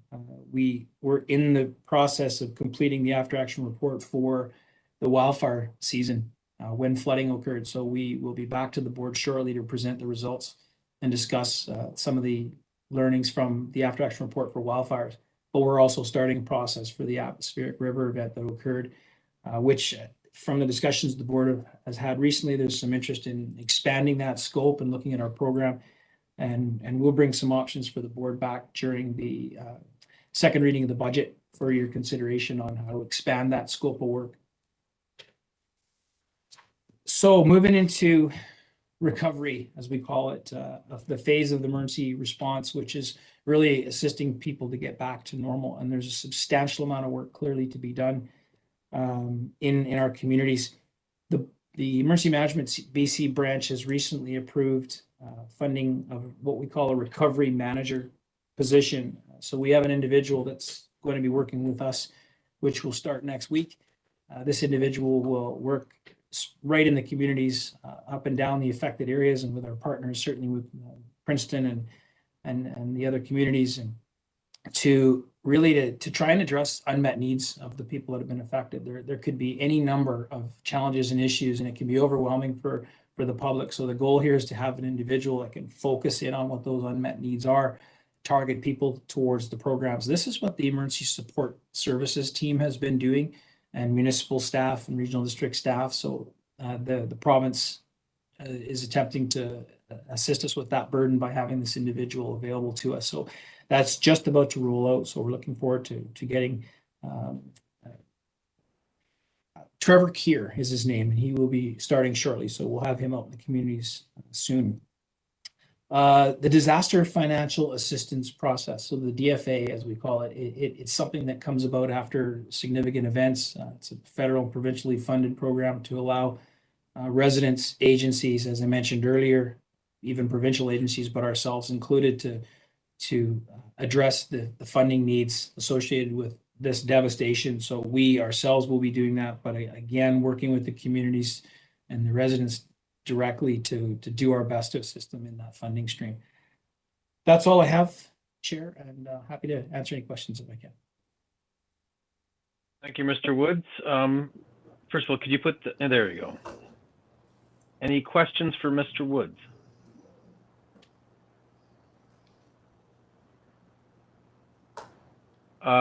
Director Coyne Sr. Yeah, Mark, I've brought this up before with Bill and with Sean.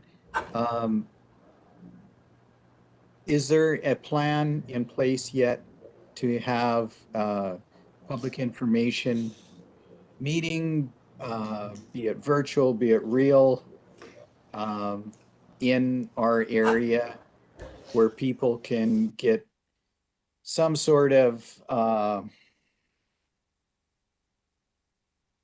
to try and build some confidence in what's going to happen in the spring? You know, we still have homes that are in peril. We've got a river full of logs that are some people in Modi are concerned about. The contractors that are working for them are very concerned about it. But and the trail issue that I brought up before, is there any plan yet to have a public information session where people can ask these questions and we can give them some sort of a lead as to where they're going, what the next steps are? Because the folks are getting very nervous. They're in a state right now where the anxiety is very high, and we need to work on this. Thank you. Mr. Woods, are you able to address those questions? Yeah, thank you, Chair. We're certainly talking about that as a strategy. We mentioned that the recovery manager position is coming out, which will be, you know, a face that a person can connect with. And ideally what we want to do is track every person that's been affected. So when we did the rapid damage assessments, so we have a very good understanding of everyone that was impacted. Each of them are going to be very unique. So yes, we're working on a strategy to do that. Obviously, we know you were just speaking about this in another committee where we do not have a service for doing flood mitigation, which is going to include everything from replacing existing river dikes that may exist or building them that where they have not existed. We even have issues, obviously you're familiar with, where we have people that are inquiring saying, I used to have the KVR that stopped the water, now the KVR is gone. So, you know, clearly the challenge here is the number of provincial agencies associated. Modi is definitely primarily involved from a roads and water flow perspective. The Ministry of Environment is heavily involved with respect to anything to do with that river. We were told, point blank early on in this event, don't touch any of the trees in the river without a formal process. And certainly the Rec Sites Trails branch with the KVR Trail and its involvement. So what we need to do is really coordinate with each of those agencies. So if we go, and I do think it's a good strategy to go out to the public and have these types of conversations, we have to make sure that we have people that can answer the questions that are coming. We don't want to speak on behalf of government, and I don't think it's helpful to say that there's nothing we can do. I think it's important to talk about what tools we have in the toolkit. And clearly, if mitigation is an approach that the board wishes to take, that's an opportunity to talk to the folks at the end of the day that will assist in funding it. I expect, we've seen it in the past where we see federal and provincial funds that come forward for mitigation strategies and physical works.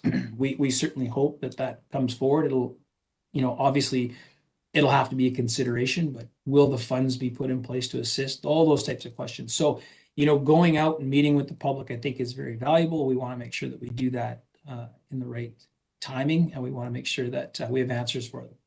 So we look forward to more discussions with yourselves, obviously locally, to make sure that there's that local elected board level involvement as well. And obviously the town of Princeton, who's, just in the middle of it all. So I think it's important to be strategic in this regard. Any follow-up, Director Coyne? Because as you pointed out there, Mark, is the only thing that people are hearing is we can't. Yeah.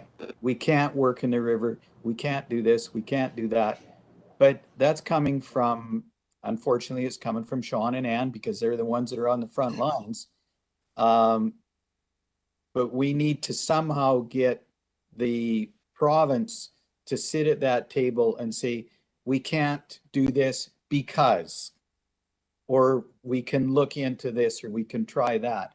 But as it sits right now, the anxiety out here is absolutely through the roof, and just saying we can't, all it does is, quite frankly, it upsets people, and I could use more explicit words, but they're not fit for public. So we'll just leave it at that.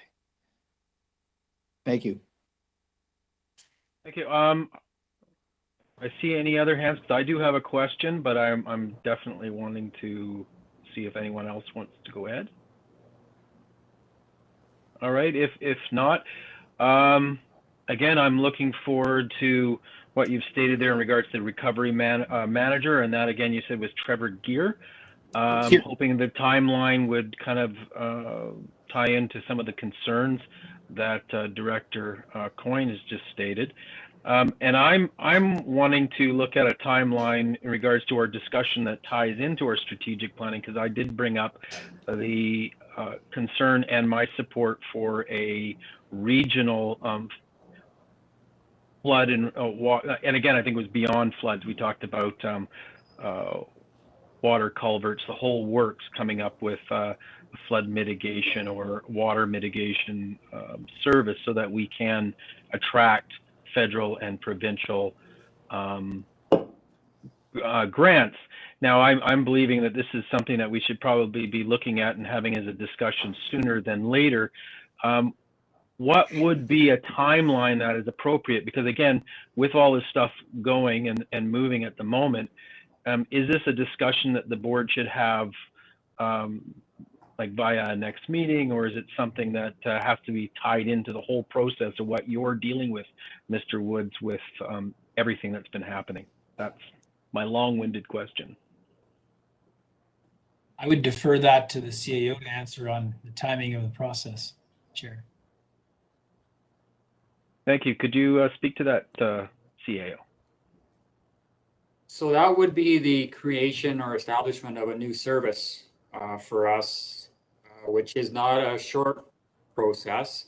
So it wouldn't be in time for this year's budget, but it would probably be interesting to see if the public was interested in us doing that. So the establishment of a service requires public assent as well. But we should start the discussion on that because there are variables. Should it be local service? Should it be a regional service? Should it be valley by valley service? What exactly would the terms of reference for that service be? If the board wants to contemplate that, then we could start that discussion soon. Thank you, CAO. Would that need a motion to expedite the start of that discussion, or is that just something as it ties in with our strategic planning that this is something that is ongoing at the moment? I've made a note, Mr. Chair. Thank you. Any other questions? Mr. CAO, is there anything else that we need to touch up on? Not on protective services, Mr. Chair. We will be bringing a request under the CAO's report at the board for an extension of the state of local emergency in Area H, but that will be at the board. Okay. Could I see a motion to adjourn? I see Director Coyne Jr. and Director Kozakovich. All in favor? Opposed? Carried. Thank you. Over to you, CAO. Oh, sorry. Over to you, Chair. No problem. Thank you, Director Roberts. That brings us to the Corporate Services Committee. And I would be looking for a motion to approve the agenda for corporate services. Moved and seconded. Thank you. All those in favor? Thank you. Opposed? Motion carries. First item, 2021 public requests for access to records under FIPA. CAO. Thanks, Mr. Chair. Just before we go into that, committee will see that we do have 3 hours set aside for corporate services. We've got a number of issues to get through, and then at the end of that, we have identified the requirement for what we believe is a closed meeting to deal with a number of issues that regard negotiations with other levels of government. So what we had planned was that if we can get through items through item E and then break for lunch, and then when we come back, we'll be in closed. And then that would take up the rest of the scheduled time for corporate services so that we can get to the hospital board at the appropriate time at 2 o'clock. Just sort of setting out a timeline on that, Mr. Chair. Thank you. So with the first part of the agenda then, we do want to report on our requests for the Freedom of Information requests. And Ms. Malden is going to give you a snapshot of what occurred in 2021. Okay, Ms. Malden, go ahead, please. Thanks very much. So this is my annual report to the board on how we're doing with respect to requests for access to records. So in the report here, I've noted sort of the areas of focus where we received the most requests. So we received 30 this year, which is higher than in past years. And there's several reasons for that. One of the main ones, though, is increased public scrutiny on local governments.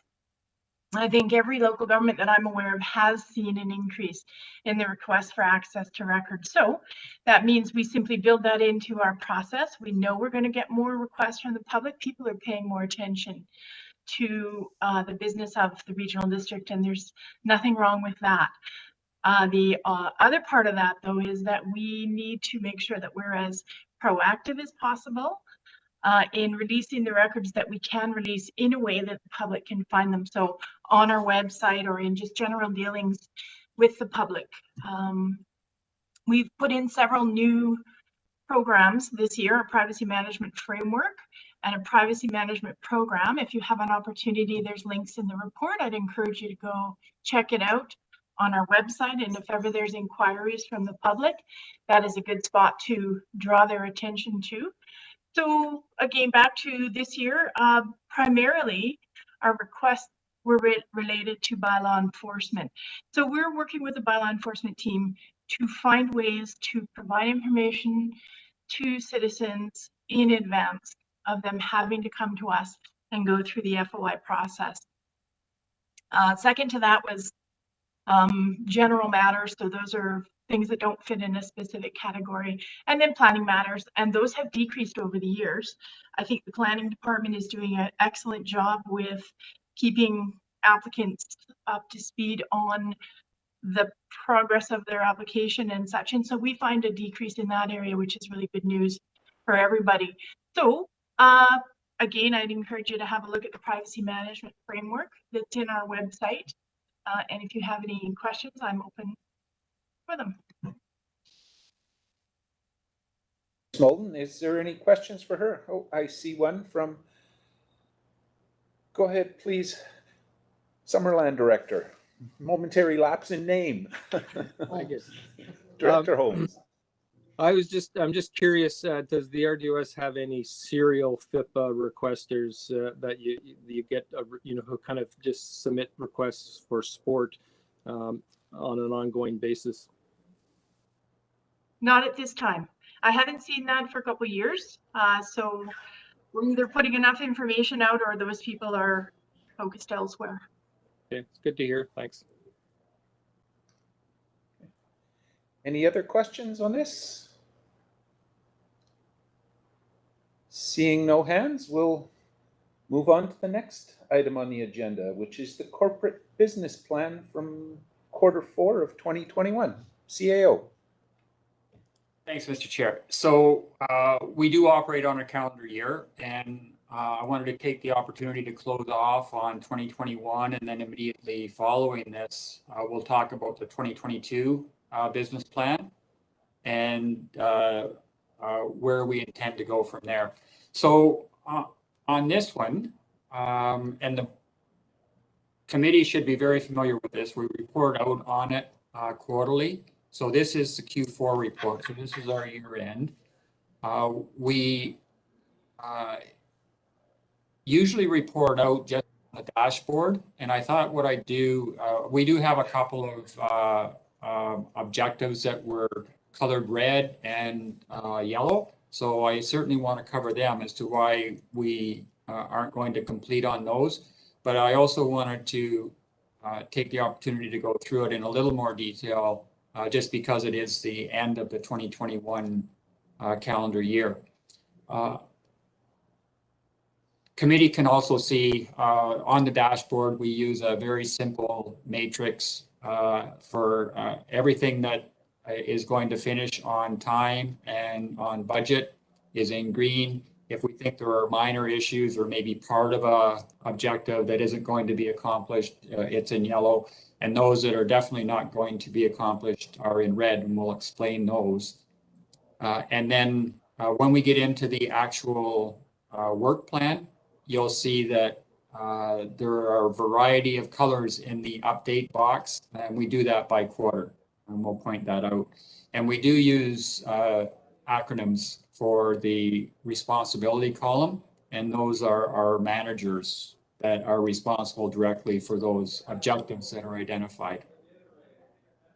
So we have 4 key success drivers, and we'll go through those, but those are really just bins that we put our goals and objectives into to make sure that we cover the full aspect of our responsibility. So our first one is to be an effective and fiscally responsible. The first one is to be a high-performing organization. And then our first goal is to be effective and fiscally responsible. And the first objective talks about the financial management side of that.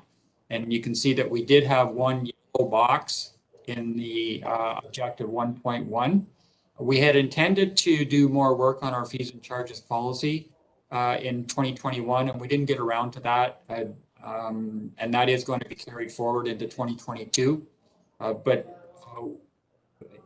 all of the fees and charges end up in our bylaw, and it's a corollary document to our budget in that if for a service, we're estimating that we need to increase the fees and charges, that revenue that we're anticipating has to be approved by the board in this bylaw, but there's all sorts of process issues around fees and charges that we want to put into a policy, just so we're consistent with it. Other than that, that objective we believe was complete. And then as on the effectiveness side, this is where we talked about corporate facilities and security training that came out of our cyber attack in 2020. We have insurance requirements in order to maintain that insurance. So that's important for us now. That'll be an annual objective. And then we had been tasked with working with the city to discuss co-location for a joint corporate facility down the road. So we did that, and the city conducted a study, and it was determined that that probably wasn't in the cards. So we're going to talk about that more in 2022, because we also did our own space study, and the board asked us to elaborate on that further in 2022.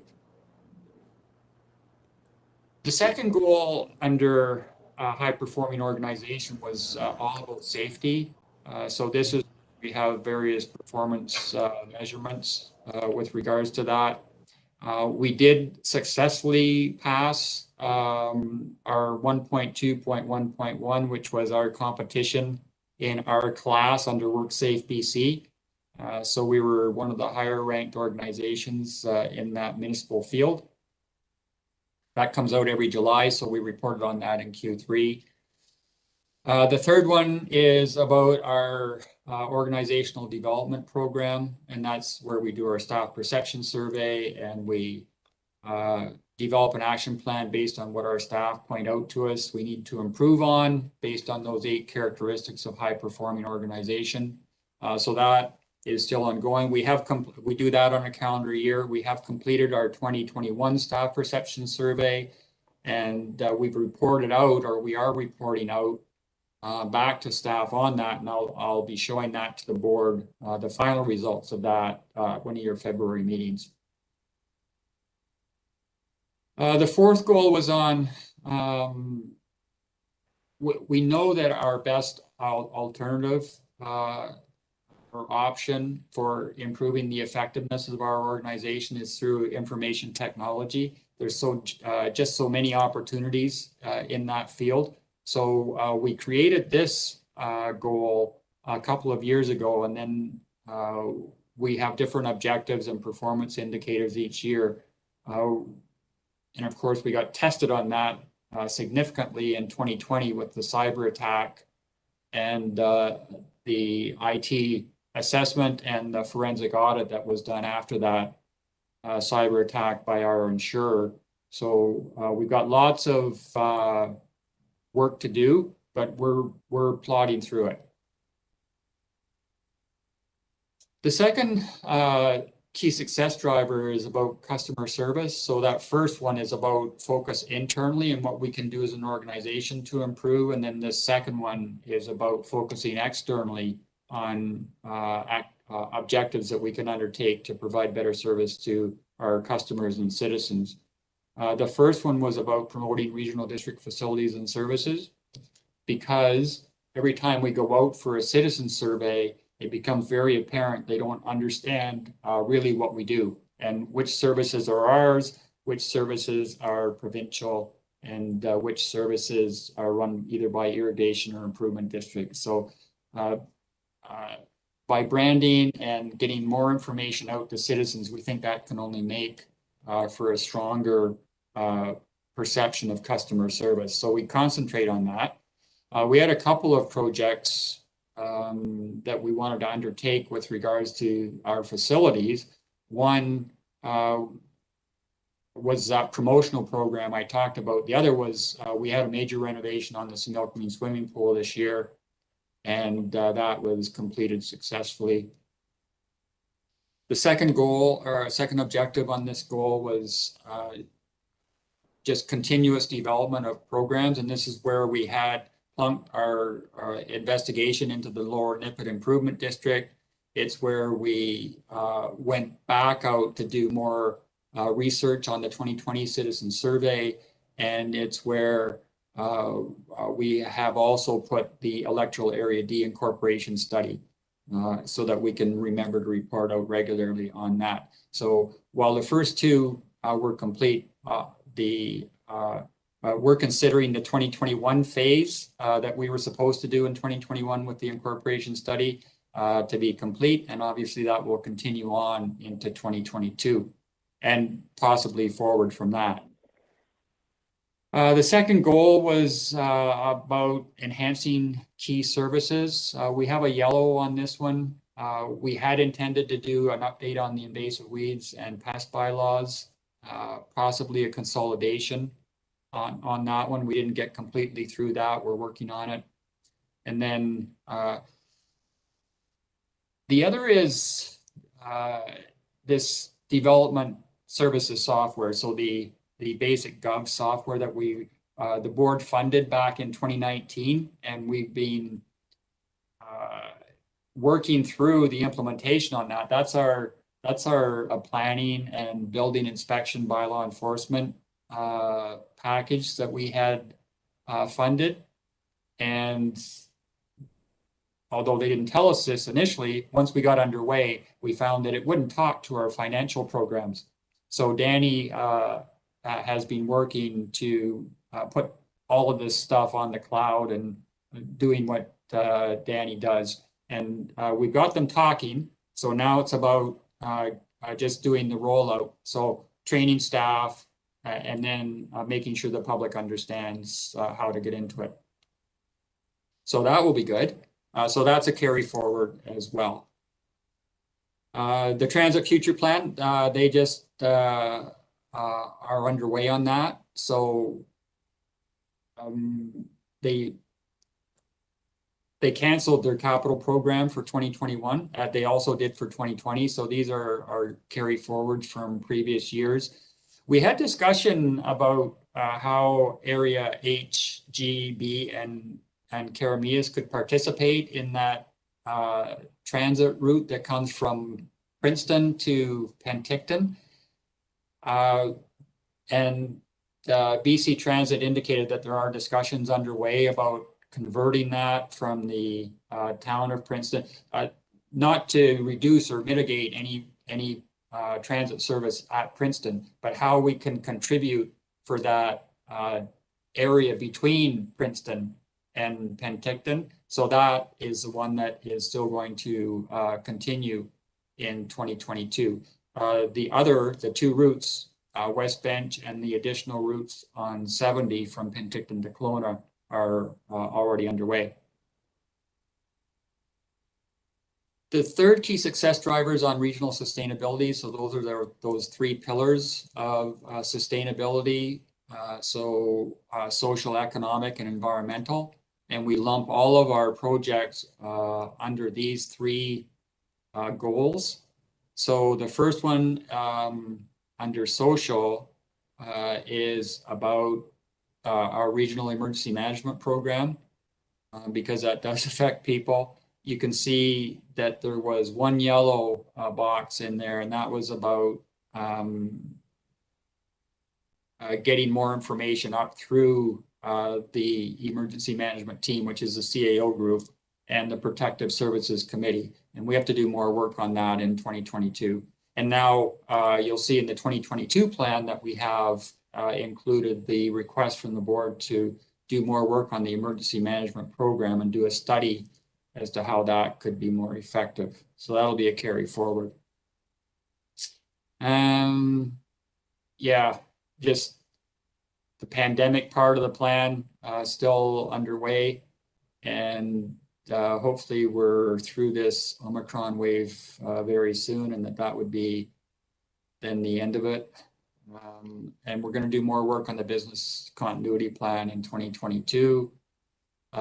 Some of the stuff in the parks program we have completed. I'm just going to speed up, Mr. Chair, because you understand I can talk about these things for a long time. So I'll speed up, and then if there are questions, we can slow down.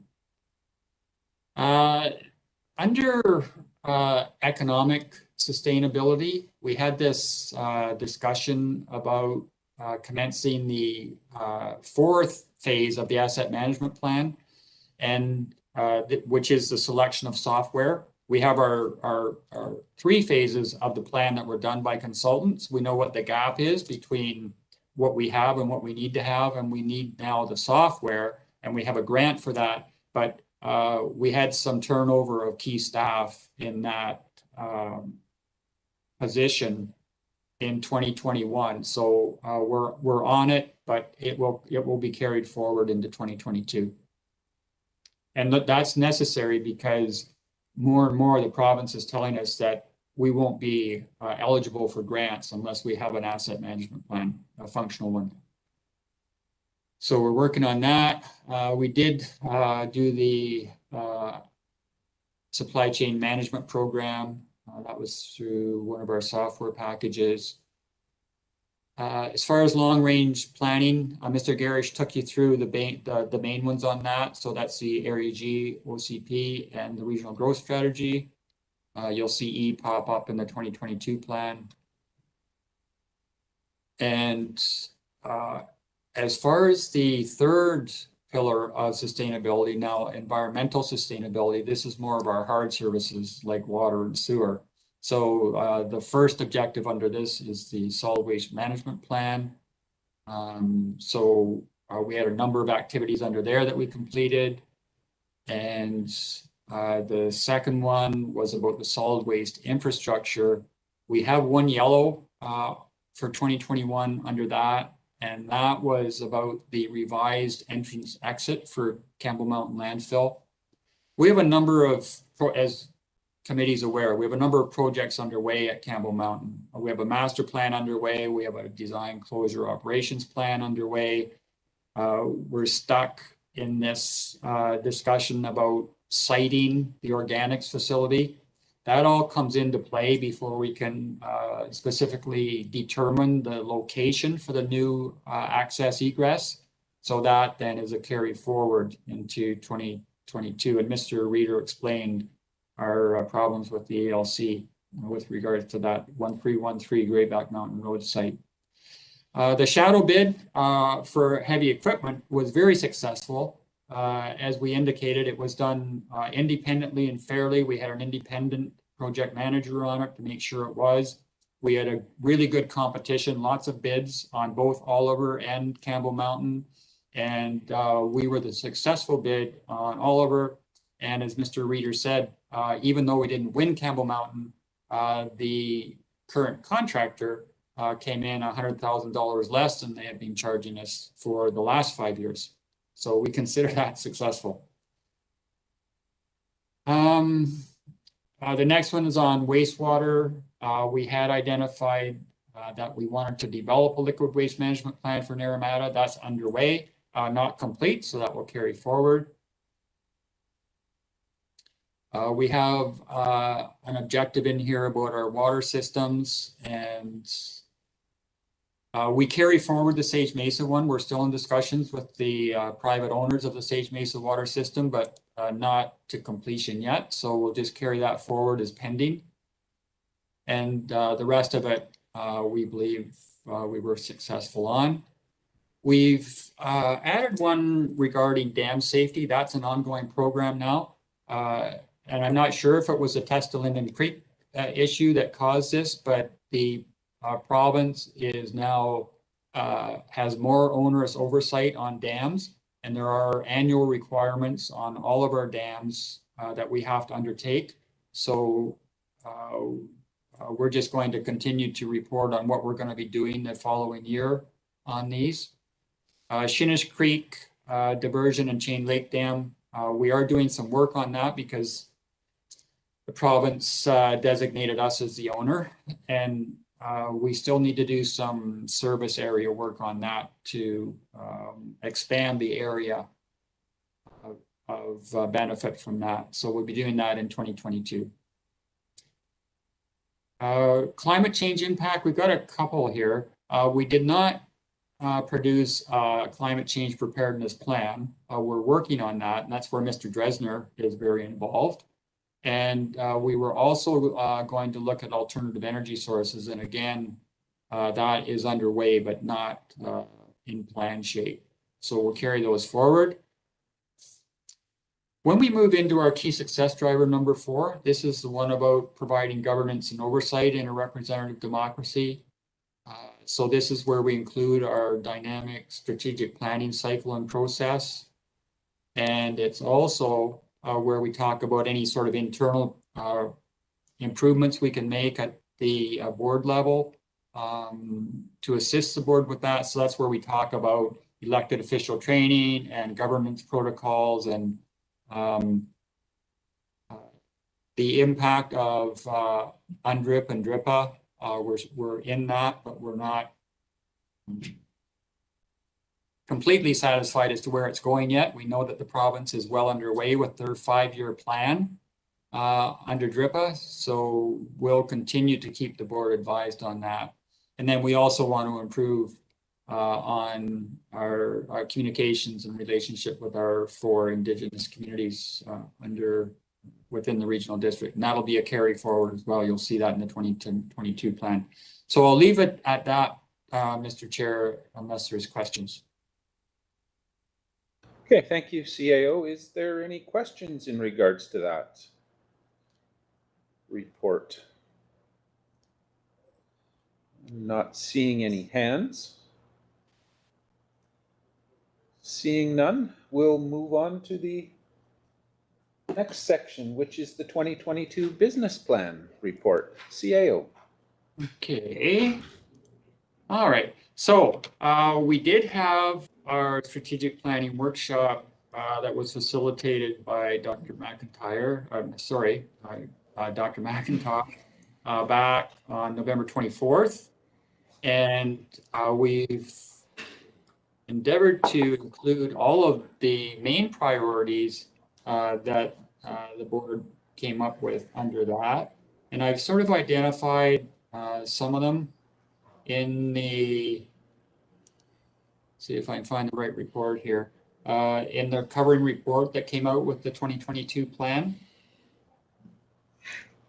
Yeah, so when we were talking with Gordon over at the Lakeside, and he put the board through a really good prioritization process, and we were looking bigger at the more strategic issues as to where the board wanted to take the regional district in the future.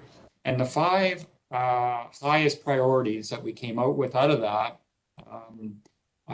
he was looking at climate change. So the members in the table sessions identified emergency management and response as going to be one of our key issues over the next few years. So that definitely has to be included in the 2022 plan. We talked about alternative housing and the need to expand the scope of the regional growth strategy. So that, Mr. Gary spoke about that, that's in the plan. We talked about resolving the organics processing and treatment facility issue that's been hanging around for us for over a decade. And we spent well over $1 million to date, and the development of the facility is a $25 million project. So it's a big project for us, and we just haven't gotten all the hurdles out of the way yet. We're still working on that, and we'll bring the board up to date on that in the near future. So that is in there. And then watershed management planning, sort of source protection, we know is a key issue throughout the regional district, especially in the Okanagan. And then Indigenous relations was the other part of that. So those were those 4 key objectives that we picked up on in the 2022 plan. So I've sent out the draft report with the agenda, so that's in eScribe. Always at the start of the business plan, we refer back to our guiding documents, so our vision, mission, values, and key success drivers. We didn't spend a lot of time looking through those this year. We always do that right after at the start of a new term. So either at the end of 2022 or early 2023, we'll indeed talk to the 2022 to 26 Board of Directors on those larger guiding principle issues to see if they want to have a more thorough review on them. Once we get into the term, it's more about projects. What are the projects that are going to affect the quality of life for our citizens on a day-to-day basis? And that's where we spend our time. And in the last year of the term, which we're entering, we like to try and close off as many of the projects that we have been working on over the last 3 years. So that's sort of the conceptual presentation of the 2022 plan. There are some new projects, but we're really just trying to close off on a lot of those planes that we have had in the air for a long time. So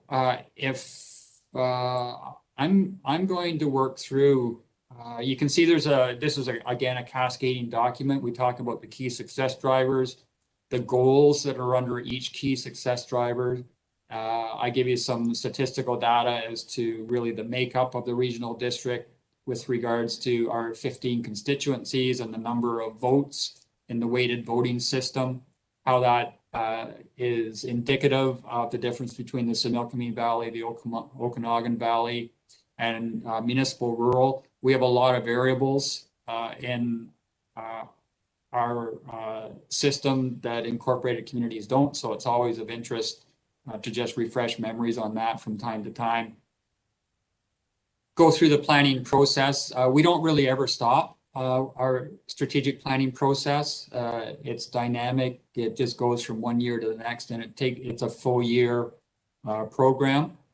And what I thought I'd do again, Mr. Chair, is just go through by goal as to what we have intended in 2022, and then by all means, if there's something that we need to add, or if you see something in there that you don't want to spend, you don't want to apply your resources on working on, then we should certainly discuss that.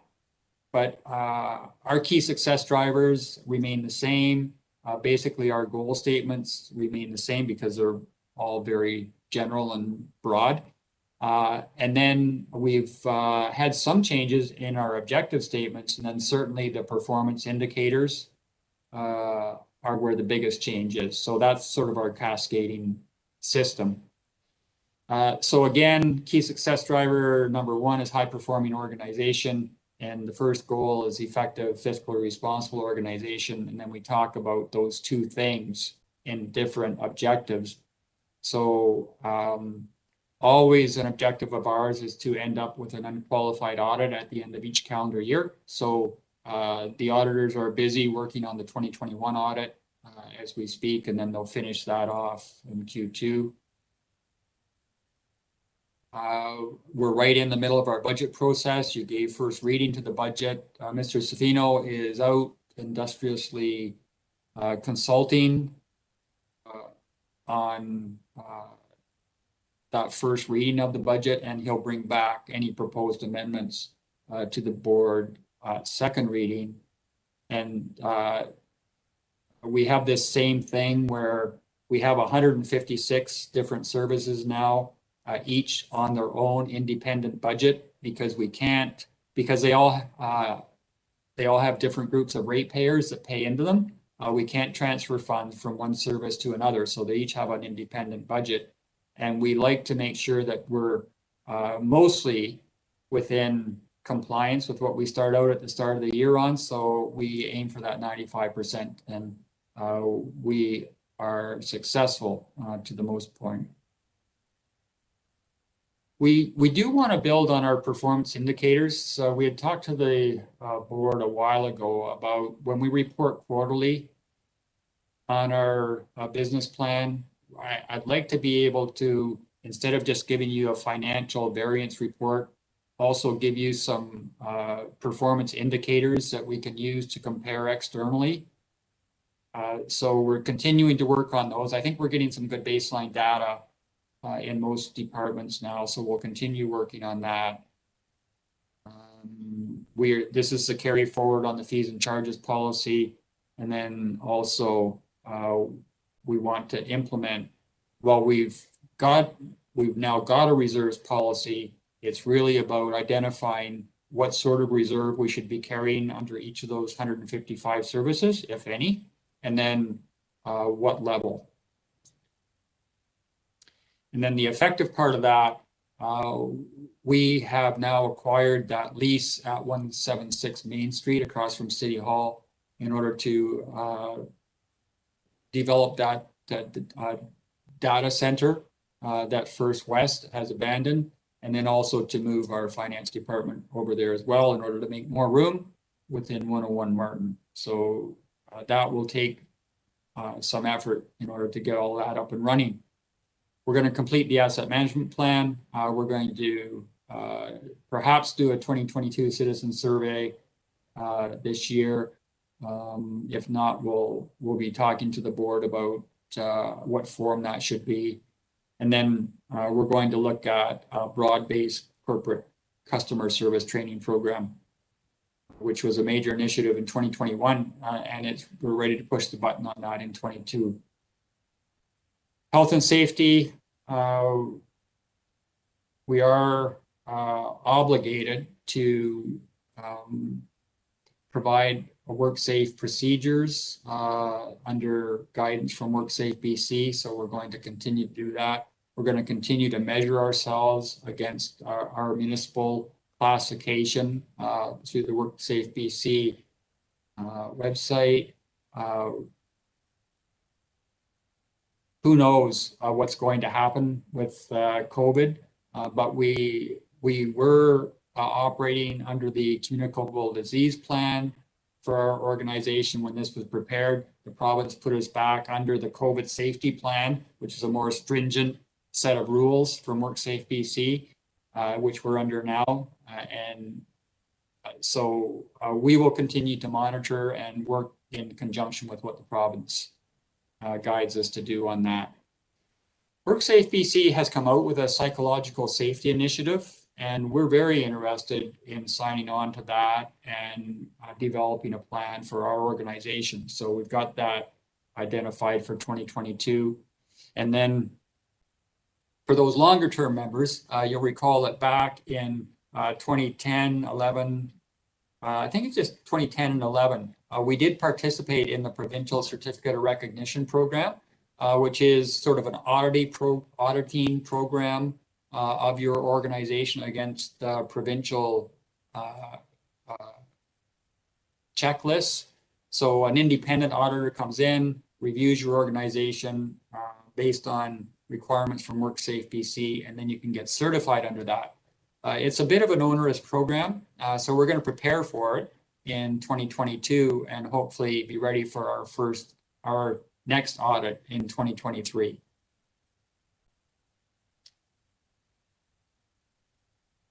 The next goal under key success driver number 1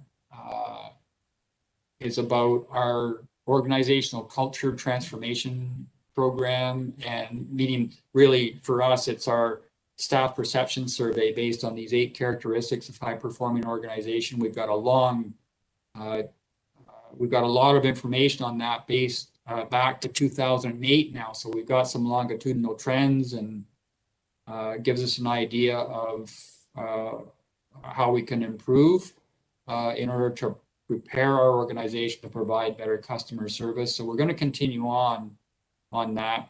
This is also the year, every 3 years by policy, we do salary wage benchmarking market survey. That's on for this year. And we always do 360s on anybody that has a leadership or supervisory role in the organization. So we're just going to continue on with those. And then the last one under key success driver number 1 is again about information technology. So we've identified the program that we're going to undertake for that. So that will, this is so important for us that we continue to make progress on this. Key success driver number 2, again, is that externally focused one about customer service. So we've changed the goal statement on this to just say to provide a high level of customer service. And we have a couple of goal statements under this key success driver, but under this goal statement, we're hoping to continue to work with our citizens about providing more and more information on just what we're responsible for. I know it's confusing out there as to what does local government do, what does a regional government do, what does the province do, and what does the federal government do. And they don't really care, they just want a service. But they have to get the right people in order to get that service. So we want to continue to work on that. And then we're also going to implement, we have a corporate communications plan, and that comes to committee quarterly. We're going to do the 2022 phase on that updated plan. We did have, as part of this second objective, expecting that we were going to convert Lower Nippet. So that will have to be changed based on the recommendation today, if that's adopted by the board.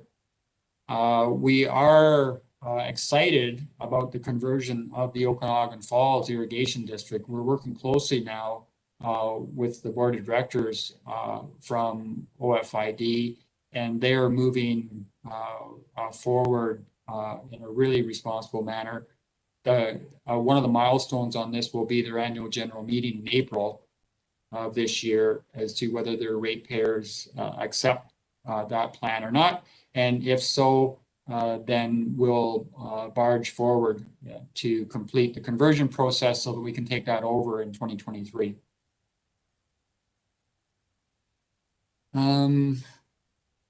We want to implement the 2022 phase of the customer relations plan that we have, that we developed, but haven't just pushed the button on yet in 2022. And we're also looking at continuing on with the Area D incorporation study that we're working with that committee that the board created on, and the provincial government. And then the second goal under this key success driver is about continuous improvement. And we've got a bunch of indicators on that one. This one, we've identified the 2022 capital program under regional transit. So we know that those are now implemented. Both Route 70 and the West Bench service are underway, and we're going to continue to work with Princeton on whether they want to see a conversion of the regional route from Princeton to Penticton to convert over to the RDOS. Yeah.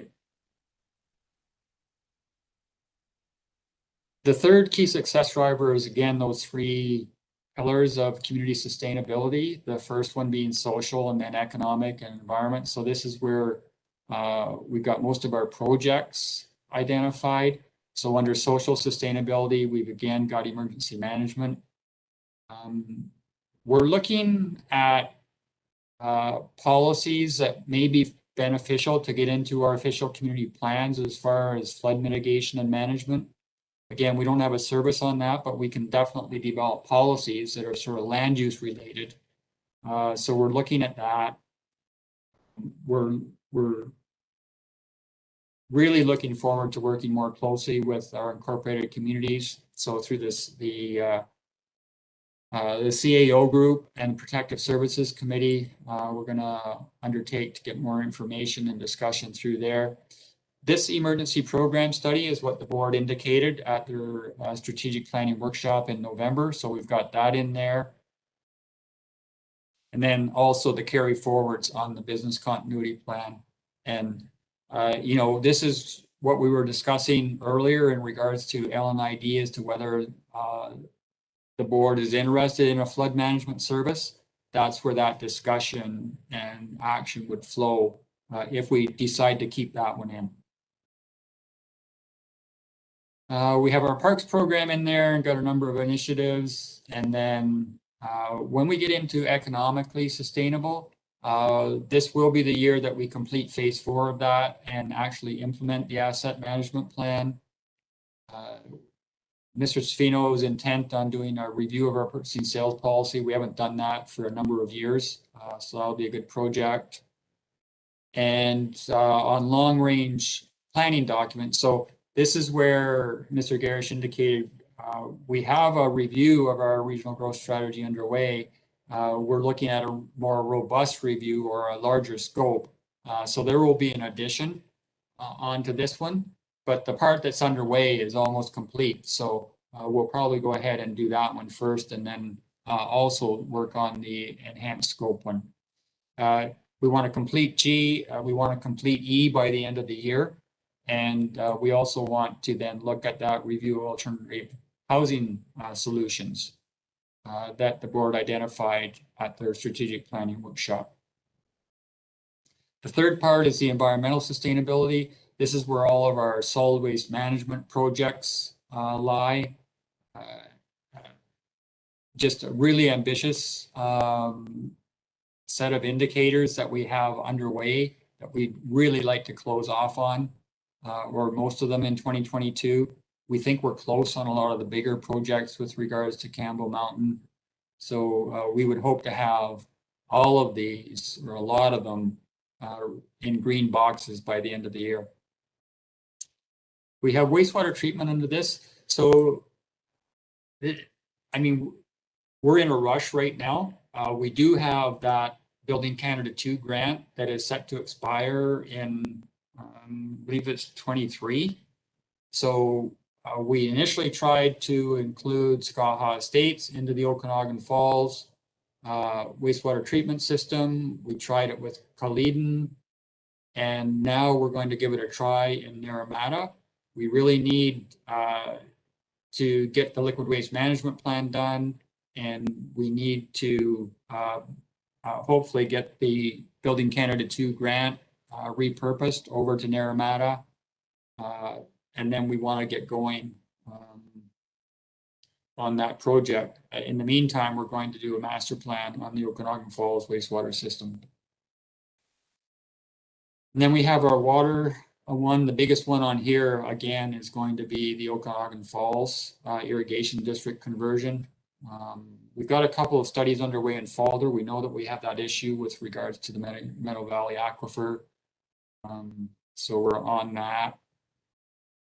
We've got the Chain Link dam project that were identified. We really have to get the service area identified on that one first. We are going to plod forward on our climate change plan.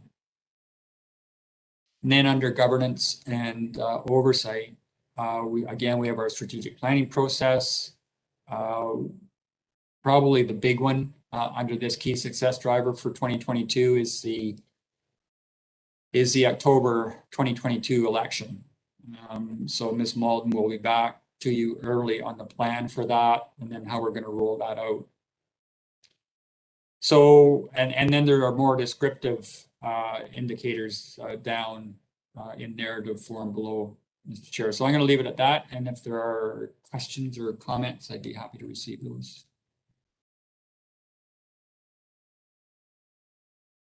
And from Director Gettens, go ahead, please. Thank you, Chair. I just wanted to confirm with the CAO about the Sage Mesa water system.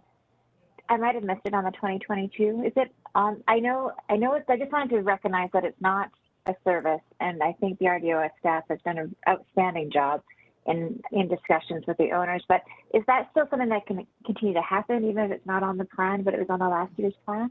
The conversation? It is still on there, Mr. Chair. Oh. We've got it. We got it on the plan, and we're continuing to be receptive to any information or discussion. But that again, as you know, is reliant on the owners. Yeah, thank you. Sorry, I must have missed it. Appreciate it. Okay, thank you for that. Any other questions or? Seeing no hands here. Looks like we got most of it. We will move on then to the report. I'll go to you, CAO, again.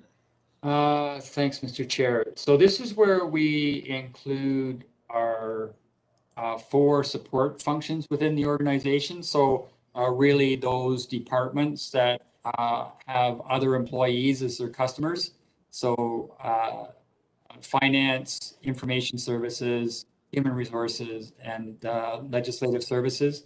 So those are the ones that support the other the 3 line departments.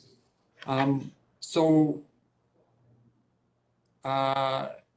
think because it's the Q4 report, really, I would invite any of the committee members, Mr. Chair, to just identify if they want us to elaborate on any of the Q4 activities or what we've got planned for Q1. If maybe we'll just leave it at that. Okay, we'll go that route. Is there any questions? I see Director Holmes with a hand up. Go ahead, please. Sorry, this isn't about this, but the business plan. Didn't we have to pass a motion to adopt that?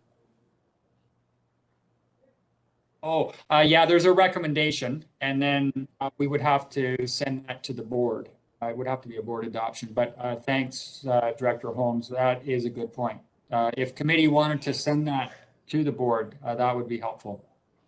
Okay, I'll move to do that. Okay. You'll move it. Okay, a seconder. Thank you. Discussion on it?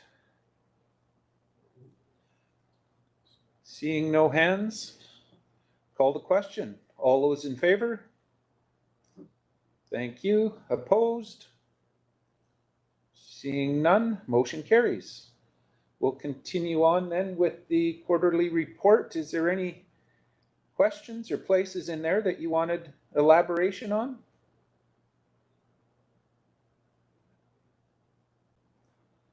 I think most of it has probably been covered.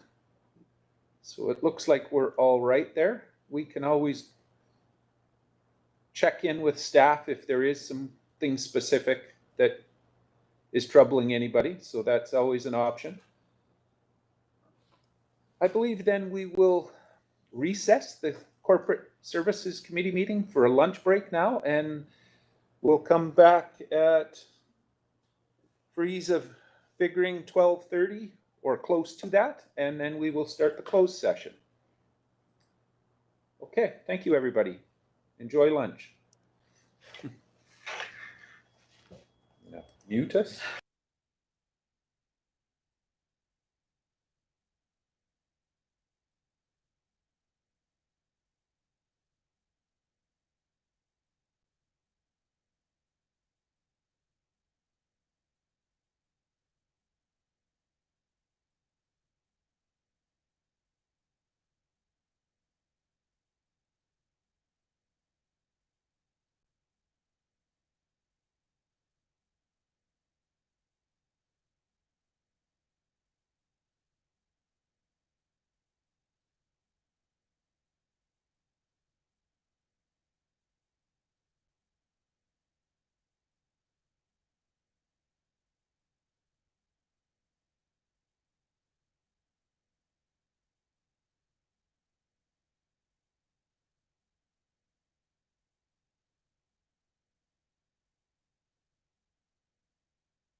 Welcome back, everybody. We will call the Corporate Services Committee meeting back to order, and we will need a motion to go in camera. A mover, seconded, thank you. All those in favor? Thank you. Opposed? Motion carries. So we'll just need a couple of seconds for Danny to get us prepared here.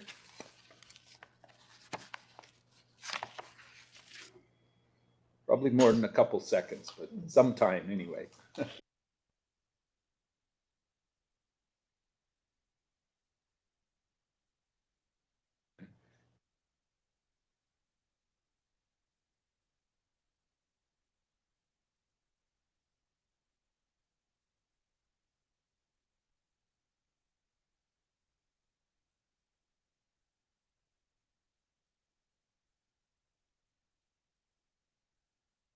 Bill, can you hear me?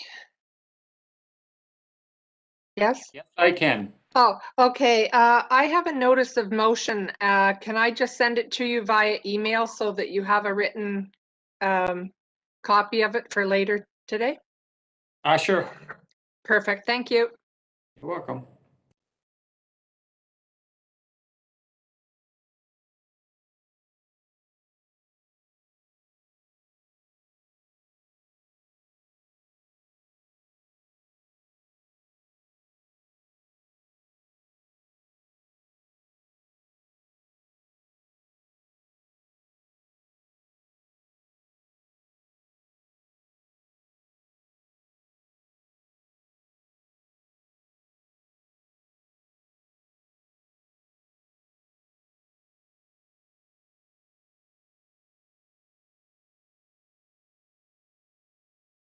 Hey, Mark, can you hear me? Spencer. I don't know if he can. We can hear you, if it helps. Okay. You want to share something? Yeah, no, I got to run at 3:30. The Ministry of Environment asked for a meeting at 3:30 with me, so just so you know. Oh, good. Good. Hope it's productive for you. Yeah. I think it's about pigs. Yeah, I would imagine Just so. thinking it might be about that. There's a good chance, eh? So. You think it's about pigs? Oh, it's about pigs. Is that really? Well, it's about dead pigs. Yeah. No, I know, but what did they want? Why do they want to share that with you? Because I'm taking the heat for it all. Oh. It's near the town of Ah. Princeton, therefore it's my problem and my fault. Yeah. Don't mayors get the heat all the time? All the time, John. All the time. It never fails. My wife, when she heard that, she goes, "Why in the world would the mayor of Princeton allow that?" Oh. I got that. We can get Wasn't our, him. get going here. It's almost a Manning Park. Then she said to me, though, "Why did you guys allow it then?" I said, "That isn't our call either." Yeah. I think we can get going. Okay. Everybody can get back on. There's a few people that are off. We'll get started. I'll call this meeting of the Okanagan-Similkameen Regional Hospital District to order at 2 p.m. on January 20th, 2022, and look for a motion to adopt the agenda as circulated. Moved and second. Any further discussion? Call the question. Those in favor? Opposed? Motion is carried. First item is adoption of previous minutes, that the December 16th, 2021 minutes of the Okanagan-Similkameen Regional District Hospital Board be adopted. Can I get a mover of that recommendation? Moved and second. Again, any further discussion? Not seeing any. Call the question. Those in favor? Opposed? Motion is carried. And now we'll move to our delegation. I see we have Carl Meadows, Executive Director, South Okanagan Clinical Operations, Acute and Community, and Dan Goffnor, Corporate Director, Business Operations, is with us today. Dan, have you got a PowerPoint presentation? I do, yes. I have some slides, so I can put them up on screen now if that works for everyone. Sure. Okay. Everyone can see the slides, or that first slide there? Yeah. And it's not showing that sort of preview pane that the new Outlook seems to, or new PowerPoint seems to be doing? No, okay, it looks awesome. good. Wonderful. Good. So if I'm good to proceed, I'll get started. And thanks everyone for having Carl and I here today. We're here to provide a brief presentation on our 2022-23 capital funding request. And so I'll launch right in. I did want to start off by just briefly speaking to some of the challenges that we are facing when it comes to prioritizing our capital, particularly capital needs versus funding available. And it's that age-old issue that we all have to deal with. Certainly, we're finding our facility infrastructure and equipment is continuing to age, and we're challenged to keep up with and refresh and replacing the requirements. And of course, climate change has exacerbated these issues with a need to modernize, create fail-safes, and bolster our infrastructures on top of just keeping up with refreshment and replacement. The strategic priorities of Interior Health and the Ministry have led to investment in new technologies, which of course means more capital investment needed. And then overall service level growth, such as increases in surgical volumes, means more surgical equipment that needs replacing in the future. And then the last point, just rising costs. Costs of equipment and materials and construction have grown exponentially over the last few years. So that takes us to our next slide. And so to build on that last point, I did want to share with the board what we're seeing as our projected cost escalation estimates for the next 3 years. So I'm sure you're all familiar with in your own local districts and municipalities. From the slide that you can see that in the current year, we expect to see escalation in the range of 14 to 16%. The following 2 years should see a slow in that cost growth, dropping to 10 to 12% escalation in 24-25. Of course, keep in mind this is year-over-year growth, so still not seeing a trend of cost stabilization yet within that sort of 3-year time horizon. The growth and cost escalation is driven by a few things. So the impacts of COVID, the floods, The impacts on transportation networks, continue to test our IH team, our capital team, and the construction market.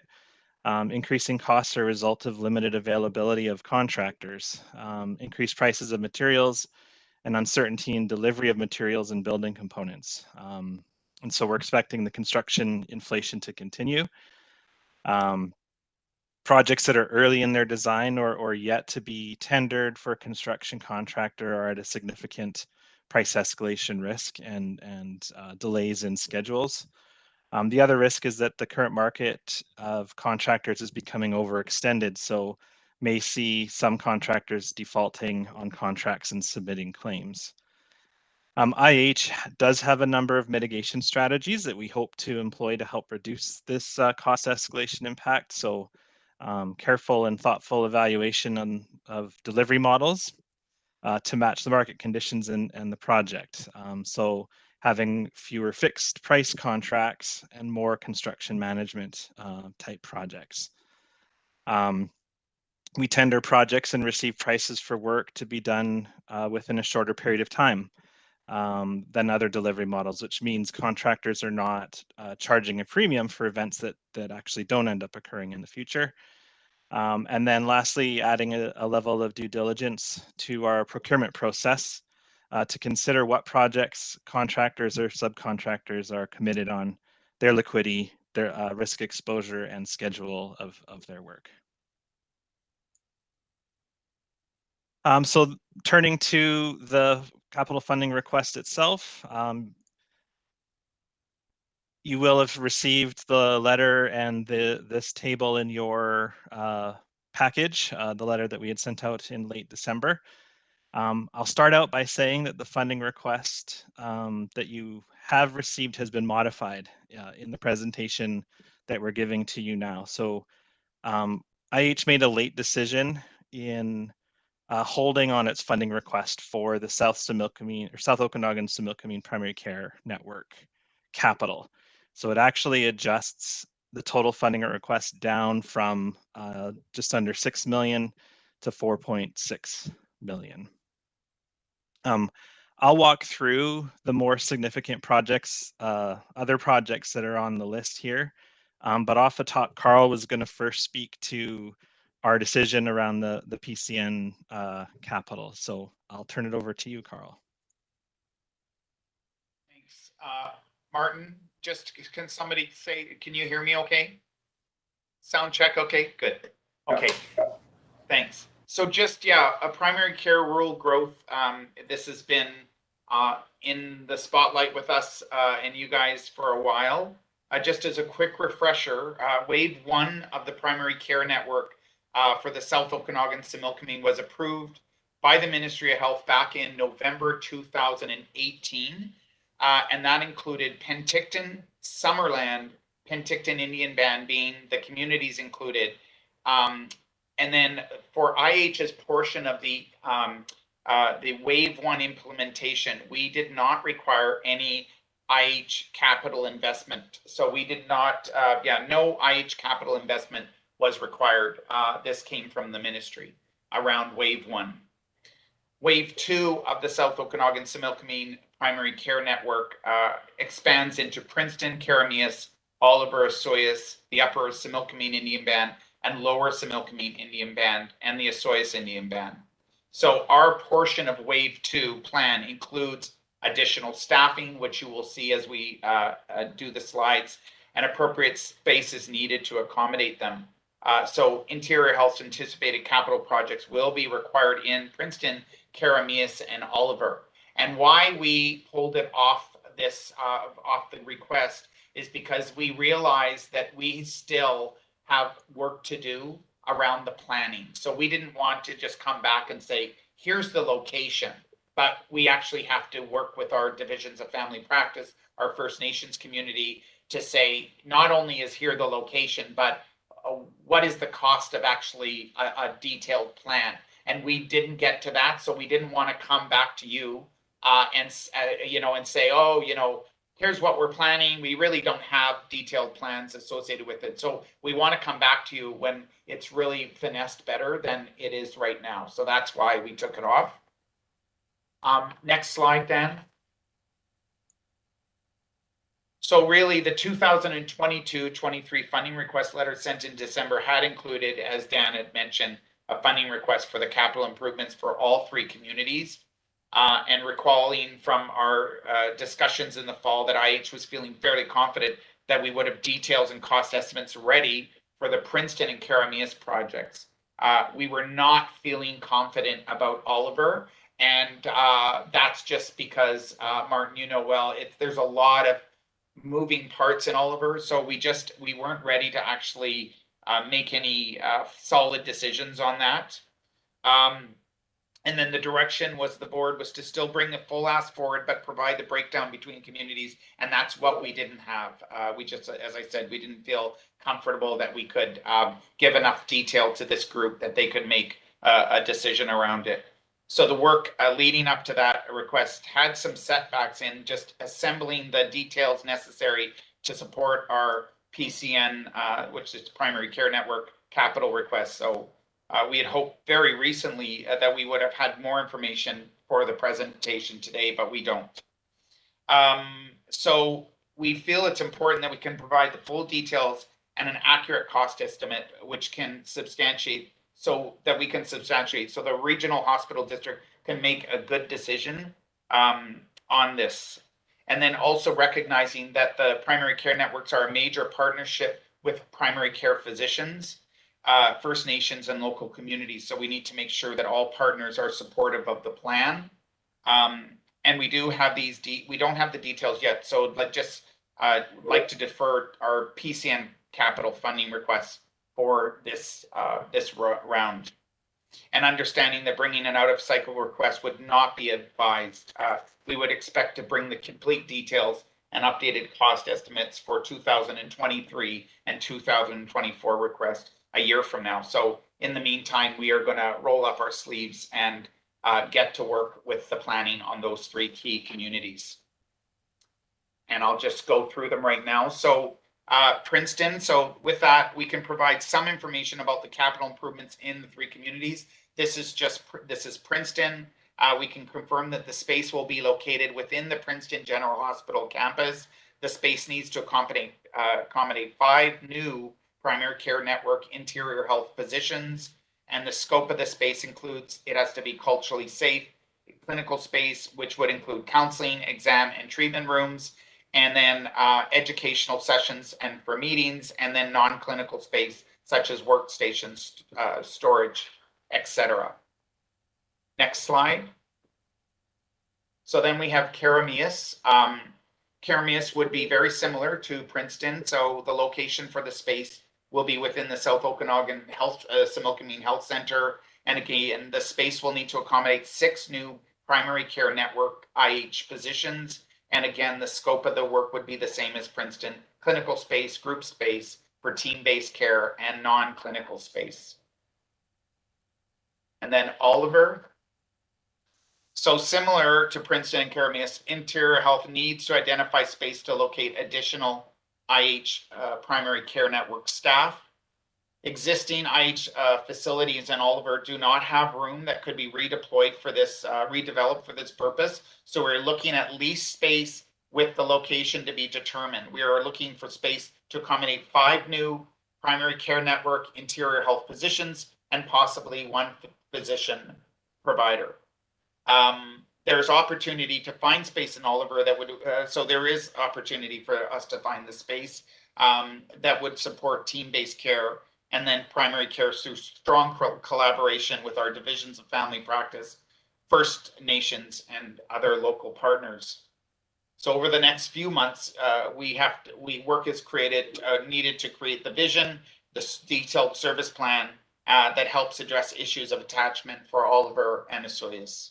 And also built into the plan key principles. There should be no impact in emergency department services in South Okanagan General, as it's largely supported by primary care physicians, and current physician practices cannot be destabilized through the development of a team-based care space. So we've got a few things that we're balancing on that front.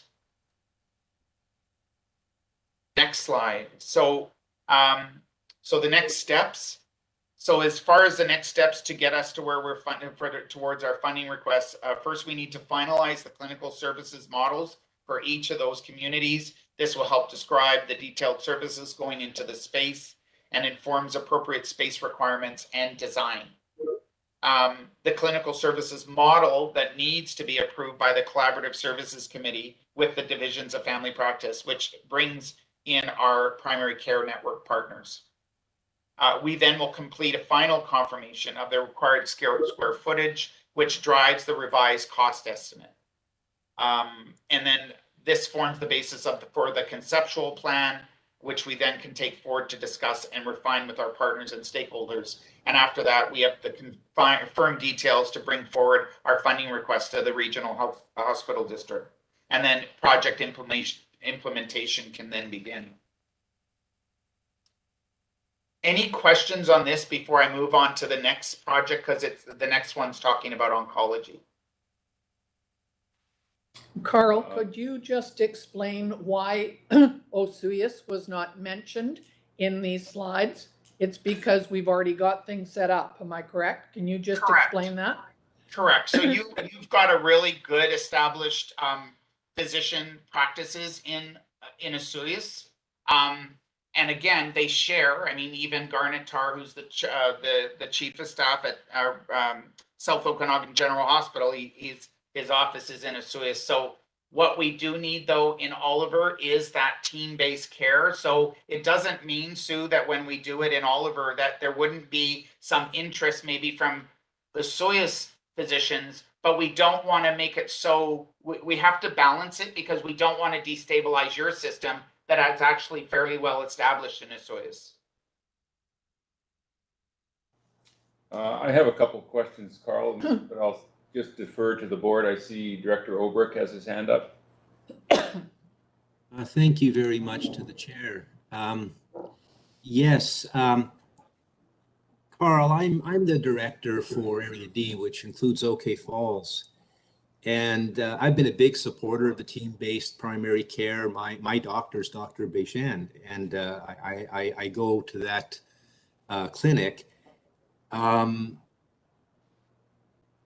For 3 or more years now, I've been mentioning that we in OK Falls would love to have a team-based primary care clinic. And I appreciate others deserve priority, like Asuyus and Karamias and Princeton and Oliver. Our area, in case you don't know, we're one of 9 electoral areas, but we're the only one in the regional district growth strategy that is a growth area. And we have a lot of development, a lot of things happening. And for example, we have 2 physiotherapists are moving into our community, opening for business on March 1 of this year. We have a demographic population, I think about 37% over age 65. Our population exceeds Karamias and Princeton both. So my question is, could OK Falls get on the list of future, maybe not a wave 1 or a wave 2, maybe a wave 3 or a wave 4, but it would be nice to see OK Falls' name on a list of consideration is it even possible, or are we not, for some reason, eligible for that kind of approach? Thanks. Thank you. So as our populations grow and our needs grow, our health services revolve around where the growth is, right? And so, I mean, obviously OK Falls, funny enough, I've had 3 friends from the Lower Mainland move to your community. They're living in the hills. But yeah, there's nothing in or out as far as I'm concerned. It's where we're trying to consolidate. I mean, right now for all of us, whether it's your municipalities, staffing is a challenge. So, you need some critical mass in order to actually have, develop and create service centers, right? Whether they're primary care networks or otherwise. So I would say you're not on a blacklist, but right now we're focusing on those 3 areas, right? And you never say no. So nobody's off the list. But again, where can we consolidate our health services so that it's, it's effective, it's financially feasible. So I hope that answers your question. Well, it's a partial answer, but not satisfactorily, Carl. Our trading area, you look at Caledon and St. Andrew by the Lake and even Willowbrook. We have a lot of service area. And I heard your words, but if we did a comparison, and maybe you've already done it, but if we do a comparison, it looks like OK Falls has just been forgotten. Well, you know, we feel like we're in a blind spot, in a shadow. We're not Penticton. Indeed, some of those Penticton residents who are suffering a shortage of healthcare, maybe they like to drive around the lake to OK Falls. It's just another way of thinking. Because telling us to drive to Oliver and to Penticton is the same kind of thinking. We have a need, the same need. We would just like some attention and to get on a list. And I hear you, there's no blacklist, that's good news. But I'd sure like to see us on a list. And that's the question. Can we get on a list? If the answer is no, I'll respect your answer. I won't like it. So if you ask me, do I like it? The answer is no. But can we get on a list? So I can't say yes or no because we don't build a list. There's not, it's really looking at population growth, health needs, and a variety of other things. But what I am going to do, I've made a note, as we work through our local communities, we work through our whole health, we call them health local areas, and looking at where population growth is happening, what kind of services you may or may not need in OK Falls, but I can't explicitly say that I'm going to go away today and really start planning on a clinic in OK Falls. So I think the first step is let's see how OK Falls compares to other areas. If we get seen, that would be a positive step forward. So thank you for seeing us. Okay, I see you. Director Holmes. Yeah, thank you. So I'd just like to clarify that, you know, Summerland is considered a Wave 1 community, but not one penny has gone into Summerland at all. It's all gone to Penticton. And what being a Wave 1 community in Summerland has meant is that people in Summerland are being told to go to Penticton to access primary care. So I know that you're planning to come to talk to Summerland Council at some point so we can figure out where Summerland fits into all this. But right now, I don't see us being part of the PCN at all anywhere. And so maybe we could be like a Wave 5 community after OK Falls. But thanks. Doug, but just to remember, when we did the Wave 1, the Wave 1 planning, so all the doctors were part of that through the divisions. So Summerland was part of that. And while they didn't end up with a Ponderosa clinic, that was where we ended up planning. But it was in collaboration with Summerland. It doesn't mean that, it doesn't mean there can't, much like OK Falls, it doesn't mean that we can't look at other opportunities, particularly for primary care. So you're not on the blacklist. You're not on a blacklist either. But I think, we need to make sure that all of the partners, including the stakeholders, our Indigenous community, our divisions of family practice, and interior health are all part of that.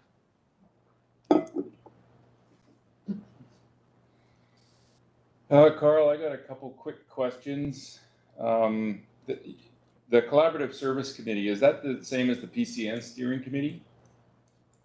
No, the Collaborative Services Committee is the ultimate decision body. The primary care, the PCN steering basically reports up through the CSC. But they both have the division of family practice. Who sits on the CSC? That would be Kevin Hill is the chair of the board, Tracy St. Clair. I sit on the CSC. My directors sit on the CSC. Multiple Indigenous partners sit on the CSC. So it's a fairly broad group. Okay, no, that's good. I just for information for myself. I'm glad of the transparency I'm starting to see here. I think we're definitely in a spot where we're trying to rebuild a relationship here for sure. The UPCC discussions and what happened last year were not positive, and I'm glad to see us moving in the right direction here. In the spirit of that, I'm wondering if you will be able to come back to the board in, say, March for an update and discussion on where you're at and how things are progressing, even if we need to have it in camera. Everybody here is keen to be part of the process and learn what's going on, even if there's information that we're not able to discuss with outside of our meetings. Absolutely. March, Martin, I think we have to recognize we're in a bit of a pattern here. Those floods, fires. Yeah. So I'm thinking let's just be fluid, but I think we will have more information for sure by May. Like, I think, because if you look at the work we have to do, I would suggest May coming back and giving you guys a status update of where we're at. Okay. And one final question. I'm just wondering how the decision to defer the PC expansion capital is going to affect the hiring of approved allied health professionals that were approved in the PCN growth plan, because I believe Oliver Souris is in the process of being rolled out, and Kearmias Princeton is coming in 2022, hopefully sooner than later. So there needs to be places for those employees to go. Correct. And what we're dealing with right now, I mean, obviously recruitment is a big thing. It's not gonna, we don't need the bricks and mortar done to hire the staff, but in some of the small areas, it makes for a very squished office space with COVID. So it's working through the logistics of that, but they're not connected. We're moving forward with the staffing pieces. Like I said, we just have to get creative on location of where they're gonna sit. Okay, that's it for me. I see Director Trainer has her hand up. Hi, Carl. I just have a quick question for you. I'm Director Trainer from Summerland.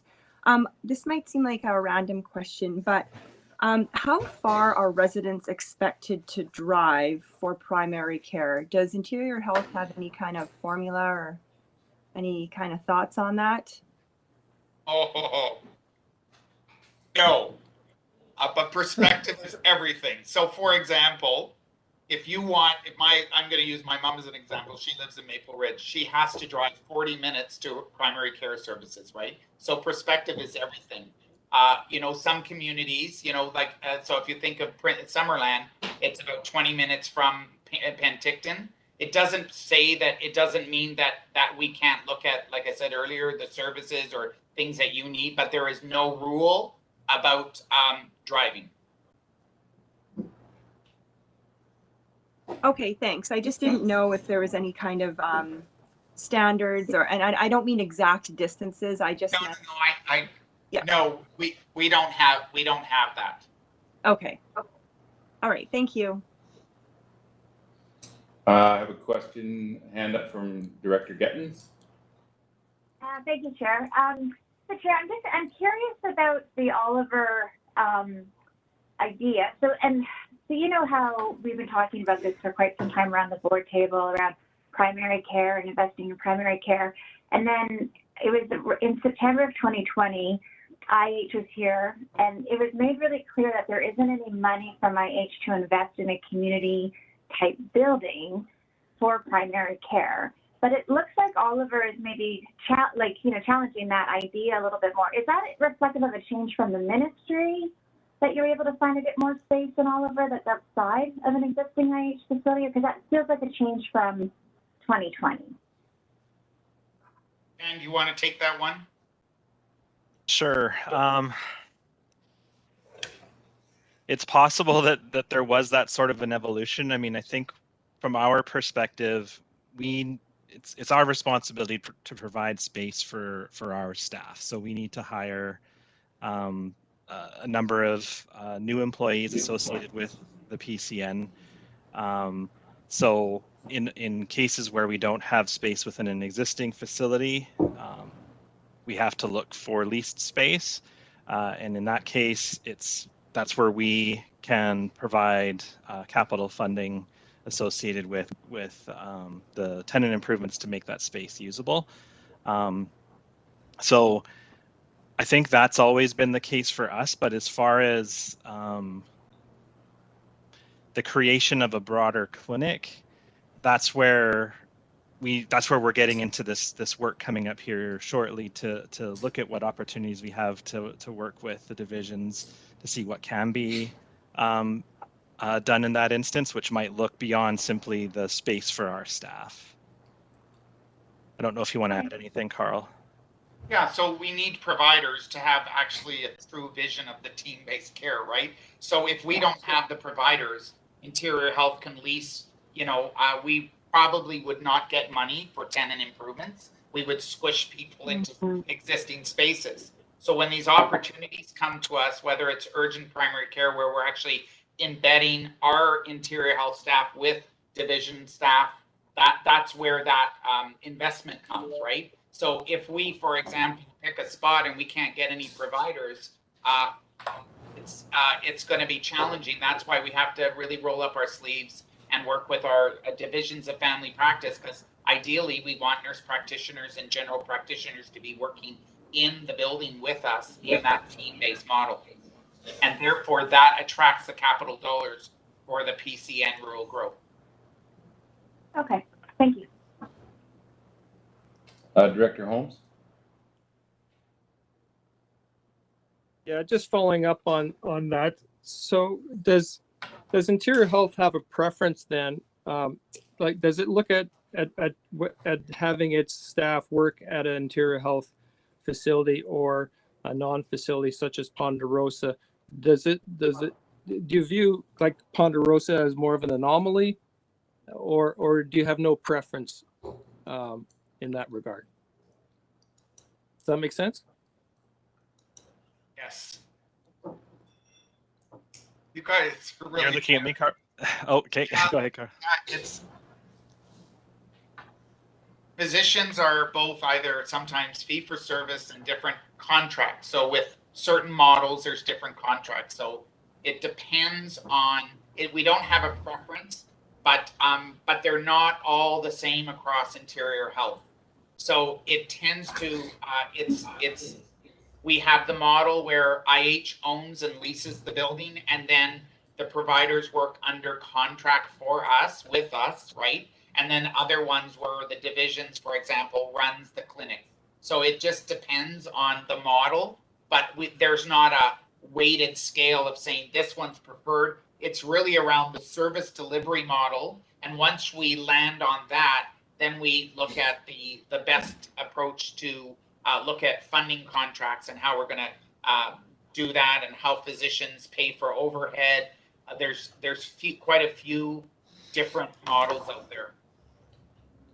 Maybe I'll just add another model is, I don't know if outreach is the right word, but IH staff would go into existing physician private practice and work out of that space for their shift, so to speak. And that creates the team-based care model that way, as opposed to a larger clinic. So that's another option, another model we've seen across IH, just depending on the community and what the physicians.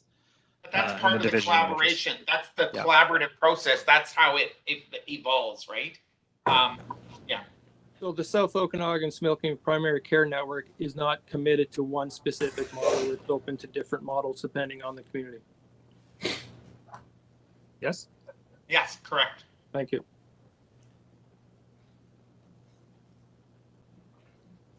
Okay, Carl, I don't see any other hands up, so you can continue on with your PowerPoint. Thank you so much. Okay, thank you. So we're very excited that we have received approval to proceed with our relocation of the oncology department. So turning back, the most significant item is for the relocation of this department. And for anybody that's received services in this department, our team are absolutely amazing, and they're working in very, very tight and cramped conditions with very high volumes. So the two photos here show the current view of how cramped it is. The volume demands on oncology in the South Okanagan's Milkmead have outgrown the current space, which now creates confidentiality issues, safety risks to both patients and staff. This project has been on the books as a priority for over 6 years, and the regional hospital district had previously funded 40% of the cost to do the more detailed planning work a few years ago. And we are now requesting funding for the actual project and Interior Health fully supports it moving forward. So the project would move the current oncology clinic to space in Penticton Regional Hospital that was made vacant when the David E. Campy Tower opened.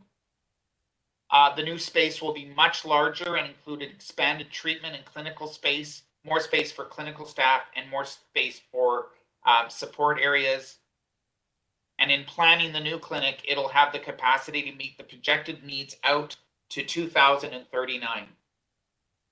Interior Health will be investing in additional staffing resources for the clinic upon opening. And there's also the potential to have support from the South Okanagan Similkameen Medical Foundation for this project, of which they're very excited about as well. So the total regional hospital district funding request is for $3.2 million. Next slide. I'll give Dan, you get the exciting ones. Are there any questions, Martin, from the team around the oncology? The board, if you have a question, I can't see everybody, so speak up or put your hand up. And if I'm not noticing it, just please speak up. But I'm not seeing anybody right now, so I would just continue. Wonderful. And the only thing I'll say before you talk about the elevator is, I use the metaphor of an iceberg, that when things get advanced to this level in an organization with so many, as Dan had said earlier, competing priorities, and there's a list a mile long around facilities and initiatives that want and need improvement. So I'm just grateful to everybody that has been part of this to get it to this level, and to have the support of my VP and our CEO supporting this as one of the priorities for South Okanagan. So I'll just say that it's a ton of work, and we're just very grateful for this service in South Okanagan. Thanks, Carl. Yeah, on that note, I'll talk about the exciting project of an elevator upgrade. So this, as mentioned before, the oncology project is by far and large the biggest item on here. So what remains on the list are some smaller items. So I've only got a couple more that I just wanted to highlight. But you can ask questions about any of them. So elevator upgrade. This is elevator 8, which services the Westview long-term care site that's adjacent or attached essentially to the hospital, as well as the psychiatry inpatient beds. And it's been presenting with some safety issues recently. It's also the only way to move people and equipment from those two areas to the rest of the hospital campus. The upgrade of the elevator includes electrical, full modernization of the system, and the logistics needed to move people for that period of time that the elevator would actually be down as the upgrade happens. Given the urgency of this issue, we are hoping to be able to begin the work prior to April 1, but it hasn't started yet. The total request for the regional hospital district is $200,000, so that's the 40% of the total project. And then the last area I wanted to highlight was our IH-wide digital health funding request. So we previously referred to this as our IMIT, or Information Management Information Technology. Within Interior Health, that portfolio, the technology area, has sort of been renamed digital health with the reference here. So as mentioned before, we've done this for a number of years, asking our regional hospital districts to contribute to what's an IH-wide initiative. These ongoing investments are a key enabler of IH's ability to support our operations, advance our strategies, improve quality and patient safety, incorporate innovation into our operations in order to improve effectiveness and efficiencies. The benefits of these investments are distributed equally across all the regions. So the 40% cost is allocated to the RHDs based on their respective population. So for the South Okanagan Similkameen, this is 11% of the population and works out to a $420,000 funding request for the strategy. For 2022-23, the investment plan has a number of different elements. Highlighting some here. One of the big pieces is infrastructure, major network infrastructure refresh projects. Also needing to make some foundational investments in systems, software, network structures to enable what we're calling our health analytics strategy. So that's work that would allow us to better utilize data, all the data we collect from our sites, on our patients, on our clients, to make better and more timely decisions around healthcare services and where to focus efforts. A continuation of the My Health portal expansion with the addition of more features into the system. And then also a continuation of a multi-year project to establish the systems and networks needed as part of the primary and community care transformation. So PCN is a big piece of that. So the systems in order to connect the clinics together and share information. This is year 3, actually. This is part of this bundle of investments in that area. And then lastly, a refreshment or replacement of legacy telephone systems with a unified communications platform within IH.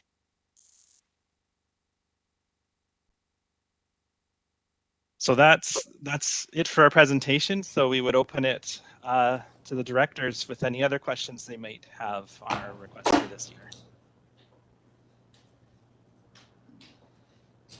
I'm not seeing any questions, so I do have a couple, just one quick question about funding needs for 2022.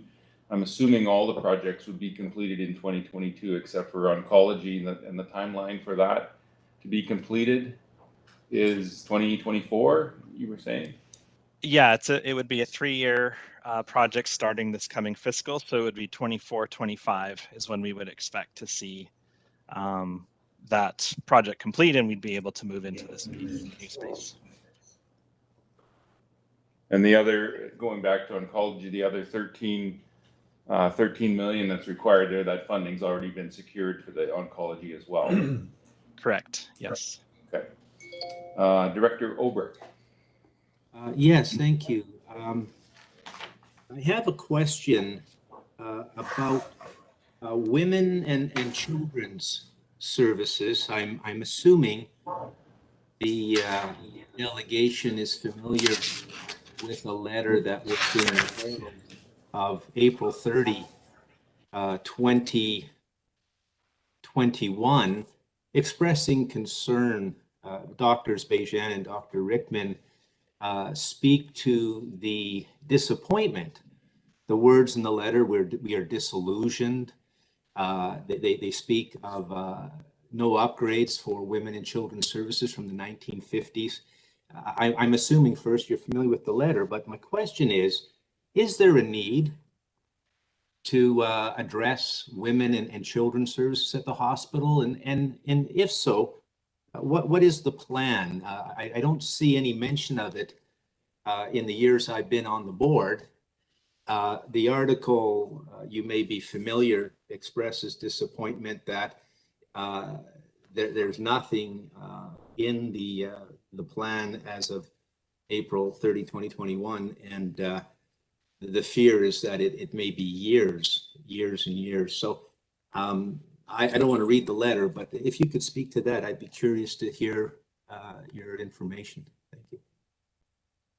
Thank you. Yeah, so the actual improvements of women and children are on the capital improvement list. So they've been on that list prior to around the time where we were commissioning the tower. So actually not just the planning of it, but the actual construction. But as I said earlier, just recently, that there's a lot of competing things on that list. And so again, we would advocate in the South Okanagan, and I'm competing against people that are looking at the South Okanagan thinking we've received a lot of investment, including the tower, urgent primary care, you know, now oncology, lots of investments across CT scan, SPECT CT, MRI. So all of the communities are obviously competing. However, we have been doing some real improvements, and we're working with our physicians, including Dr. Bejan. We've recently painted the unit. We're doing repairs of 2 washrooms that were terribly unsafe for patients. So we're actually doing 1 capital improvement project around barrier-free washrooms. We're working on a second one. We've recently changed all the doors so that they're beautifully milled. And again, we're working with our physicians. We're also going to be looking at some of the rooms. One of the birthing rooms needs some new investment that we're working through internally to actually do some improvements. So the physicians that you mentioned are involved in that work. Cindy Barton's the manager. Sarah Evans is the director. And we took the letter very seriously, and I will continue to advocate for improvements for women and children. And it's on the capital improvement list. So again, you know, the oncology took how many? I know you said, Dan, 6 years. I think it was longer than that. But it doesn't just float up to the top without a lot of hard work. But we are absolutely working with the physicians and the staff because the conditions were not ideal. And so that is what we're doing right now. Thank you very, very much for that information. Much appreciated. Yeah. Okay, I do not see any more hands up, so I guess we will move on to our next item on the agenda. Are you going to stick around, Carl and Dan, in case a question does come up? Might as well. Dan? Yeah. Yep, I'll be here. Okay. We'll move to item D, which is the capital request report, and I'll pass this over to our CAO just to have a little bit of an introduction of that report. Thanks, Mr. Chair. So the next 2 items really are rolled into one. What we want to do is just present a few options, taking into account where the board wants to go with the capital request and how that's going to impact on the budget. And then we do want to work our way into the first and second reading of the hospital board budget for 2022-26. So we'll turn this over to Mr. Fino. He has a slide deck that he's going to run through some presentations for you.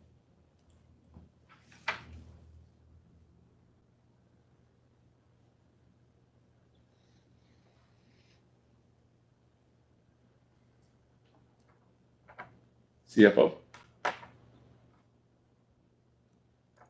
Jim.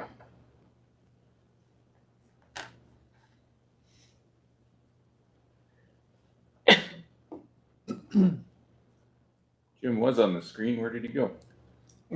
It was Jean Gauthier that was on there. There he is. No, that's Jean. Is he going to do it? Yeah, Jim was going to pass it on to me to just go through a slide deck. So I'll just share my screen here.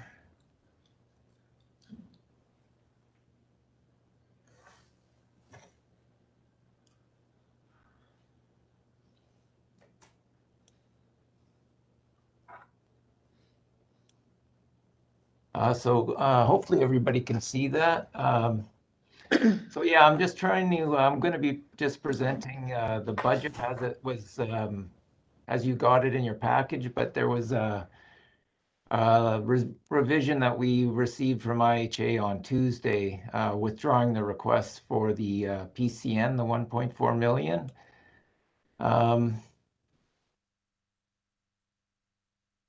So I'll just quickly go through some of these slides.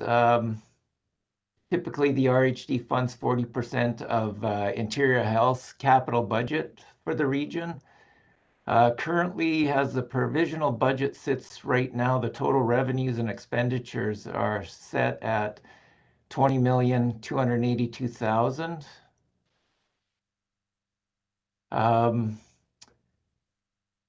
A lot of this is review from past years because of the length of the patient care tower project. They've pretty much completed phase 2 of the project. I think they're working mostly on deficiencies now. We are slated under IH's schedule of payments to pay $5.492 million in 22. And then there's also a component of the project reserves of $4 million.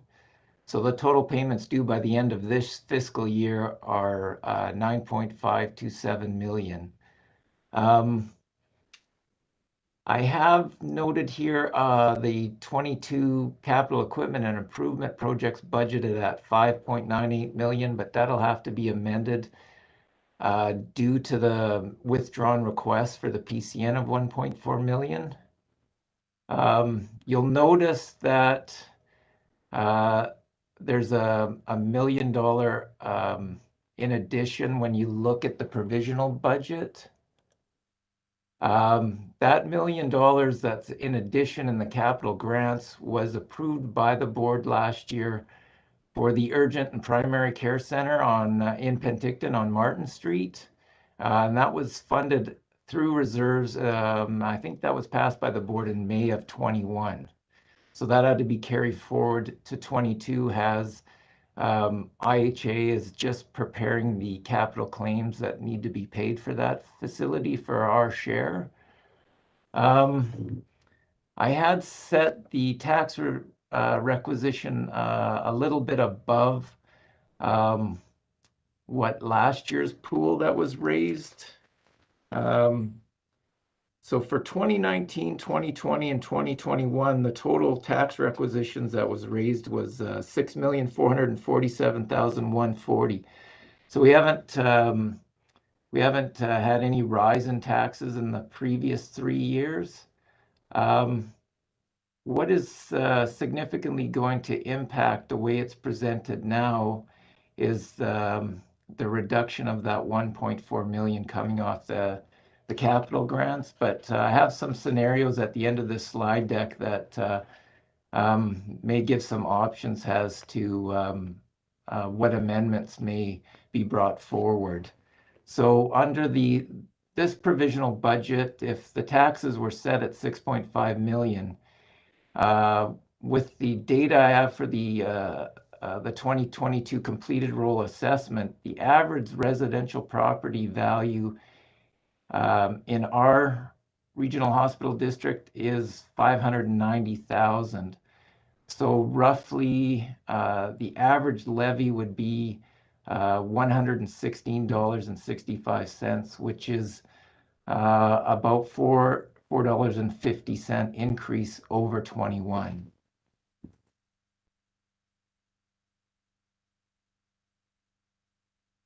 This slide just lays out where the pools of money, if we tax 6.5 million, what municipalities and rural areas in Penticton Indian Band's share would be under that scenario. There was quite a change in the 22 assessment compared to the 2021 assessments.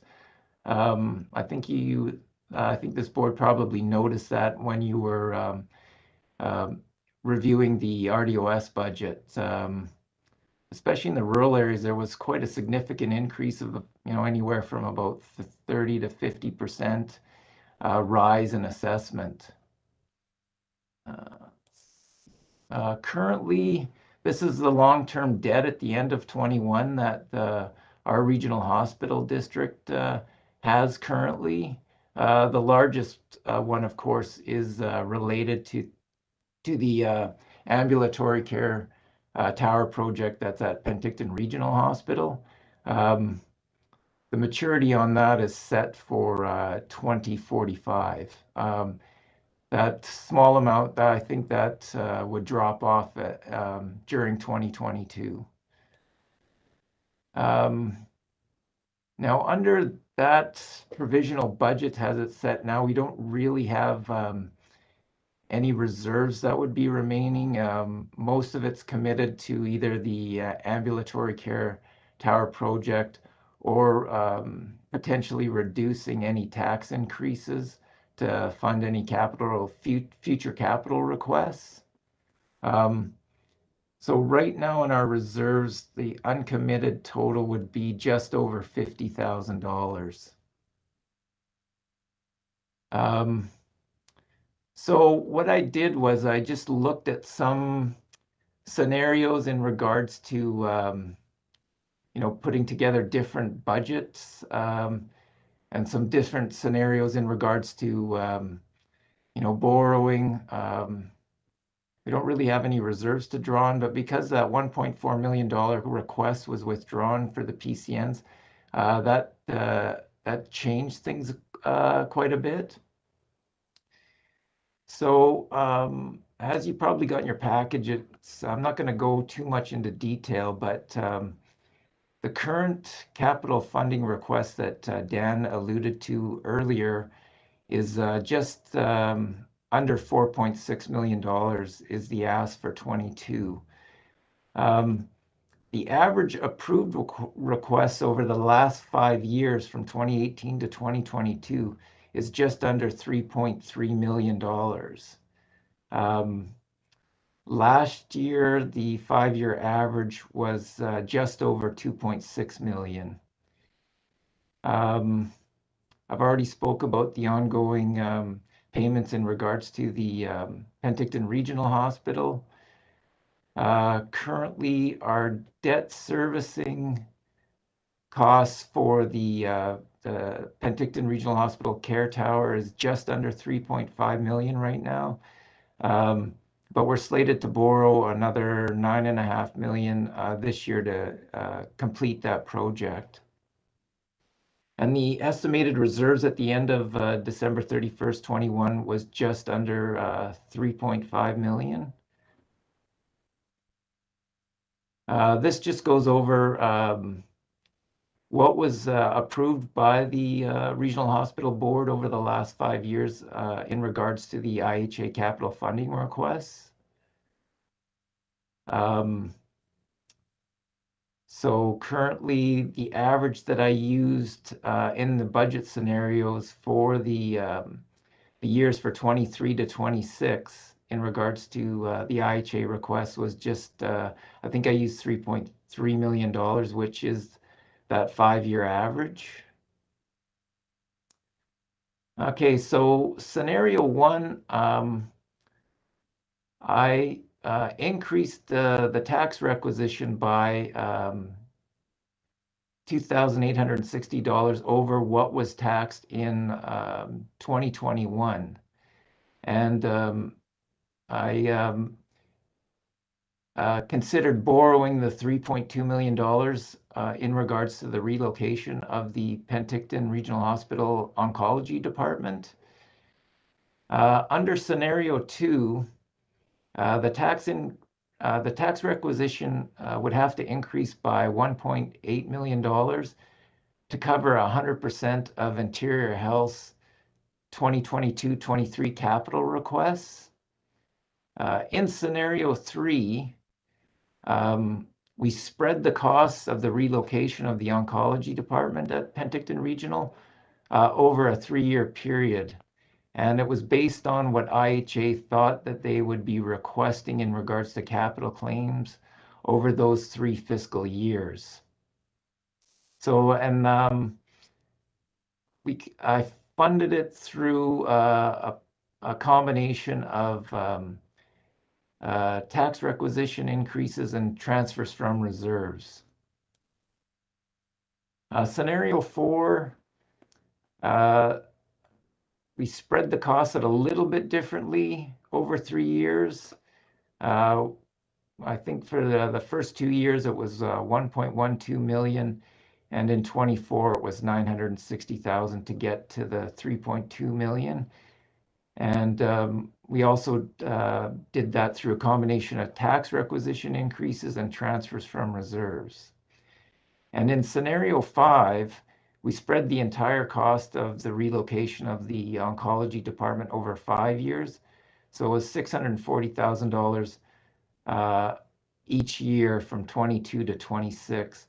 And probably what we'd have to do if that option was considered is we'd have to borrow from MFA on a short-term basis, because you're allowed to borrow from MFA on short-term if you pay that balance off within a 5-year period. So this is what scenario 1 looked like. So that request that was withdrawn in regards to the primary care network, I reduced the capital grants by that amount, and I increased the transfer to reserves by $1,350,000. So as a result, it reduced the tax requisition from the provisional budget by $50,000. So it's I think it's $2,860 increase in taxes under this scenario. And the tax increases over the next 4 years were all under 3% annually. And that would be considering if you funded 100% of the ask for the oncology department relocation through debt. And as you can see at the bottom of the slide, that would be the result of on the average residential property over those 5 years using the 2022 completed role assessment data, as well as it also estimates what the capital reserve balances would be up until the end of 26. Scenario 2 was where you would fund 100% of the ask through taxes, would result in about a 28% tax increase, and not putting the difference into the capital reserve of that withdrawn request. The result would be an increase to the residential property of just under $150. But the capital reserve balance at the end of that fiscal period 26 would be estimated at just under $2.7 million. Scenario 3, I just need to wet my whistle. Scenario 3 was where the costs of the relocation of the oncology department were spread out over 3 years from 22 to 24. Taxes could be kept at roughly the same as 21 and 22, but in 23 and 24, there would have to be significant increases in the tax requisition to fund that ask. So I've detailed that at the bottom of the slide in regards to what the average residential property would pay over that 5-year period. So it would be just under $116.22, but then it would rise about $19.23, and then another $7.24, and then in the following 25 and 26, it would come back down. And the estimated capital reserve balance at the end of 26 would be $775,000. Scenario 4, where we adjusted the spreading out the cost of the oncology department over 3 years a little bit differently. We could keep taxes roughly the same in 22, but then again, they would have to rise in 23 and 24 to cover those costs.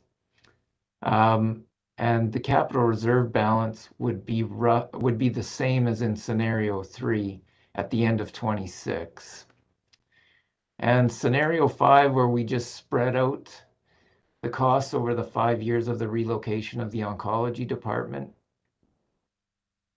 taxes would steadily increase from 22 to 26, and the capital reserve balance would, at the end of that period, would be just under $350,000. As you can see, that the increase in regards to the average residential levy would go up about $5 to $6, except for 25 to 26, it would go up about 12. I think this is under those 5 scenarios. This slide just shows what the estimated reserve balance at the end of 26 would be under each of those scenarios.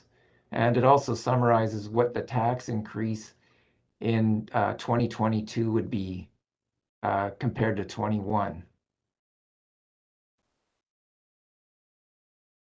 And I think this is the last slide. I was recommending scenario 1, just in regards to that we would be able to keep the level of taxation roughly the same in 2022 as 2021, and the increases over the next 4 years after 22 would be under 3%.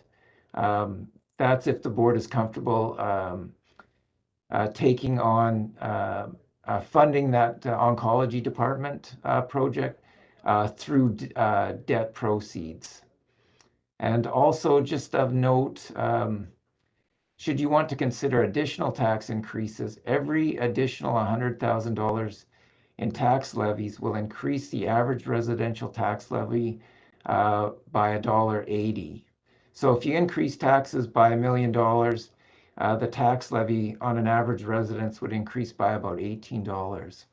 And so I will pass this back to you, Mr. Chair, and I'll can stand by for any questions. On my part, just to make sure, scenario 1, that includes the reduction of removing the PCN, the 1.4 million. Scenario 1, yes. So I've removed, so I haven't included, so like in 23, I didn't add another 1.4 million to the ask. I've used the 5-year average. Oh, sorry, go ahead. No, that was fine. I just wondered if the request, tax requisition request for 2022 had the 1.4 million removed from it. Yeah, all five scenarios have that $1.4 million removed. Okay. Just one other question through to Dan, actually, at Interior Health. Just looking over the next 5 years, I like scenario 1, but one of the big questions is there any big asks that you see on the horizon that could really make us, or give us something to think about? You know, oncology is a pretty big one at 3.2 million. Is there any other large capital construction projects that are sitting in the hopper that we should know about? None that are within, I'd say, the next couple of years of getting too much traction. I mean, we spoke of the women's and children's, and yes, Carl's absolutely right. That is a priority. It's on our list as a major project, and we've been, so we're well aware of it and keep talking about it, but I don't see that one coming up necessarily right away. The only other one, Dan, was the emergency department for Princeton. That's on the capital list too. Yeah. But again, yeah, so that, again, the crystal ball of when it would even receive the attention of the board. It's there, and I'm advocating, but with the oncology moving forward, it may take a step back, but I don't know. I mean, it's knowing that you're basing this off of sort of an assumed 3.3 million for the next number of years. That's helpful for us as well to know as we look at what the priorities are. But honestly don't see any major ones on the scale of the oncology, for example, in the next number of years, I would say. Okay, thank you. Director McCorduck. Thank you. So if the 1.4 million has been taken off this year, that could be a major addition to the budget for next year, which hasn't been included yet, right? Yeah, Is Dan that correct, here. Mr.? Yeah. Yeah. That's what it sounds like. Okay, thank you. Just wanted to clarify that. Yeah. Does anyone on the board have any thoughts on which scenario they would be in favor of? Any concerns with the amount of the ask? Any concerns with any of the projects? Director Holmes. Yeah, I don't really know. I would have liked to have received these different options ahead of time, so we could have had a better idea, you know, to look at them and be able to. If I had any questions, I could have prepared for it. But I personally would need a bit of time to digest. Otherwise, whatever everybody else thinks is best, I'll go with. Thanks.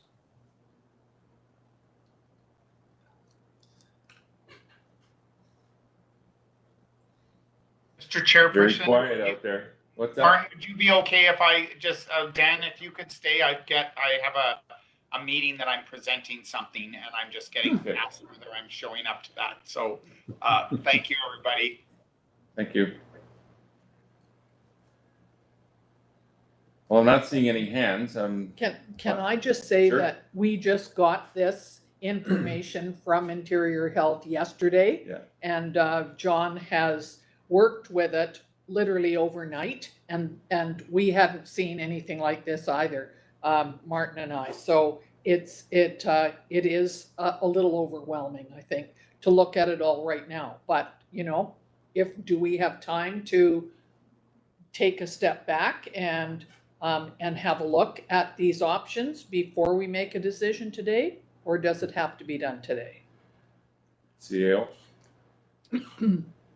So this is a recommendation for first and second reading, Mr. Chair. Okay. Always, the board would have the opportunity to make amendments prior to third and adoption. So I mean, you can always take this away. We'd like to get the process underway, but you would have the opportunity to, or if additional information comes in or questions arise, we can certainly respond to those prior to third reading. So I would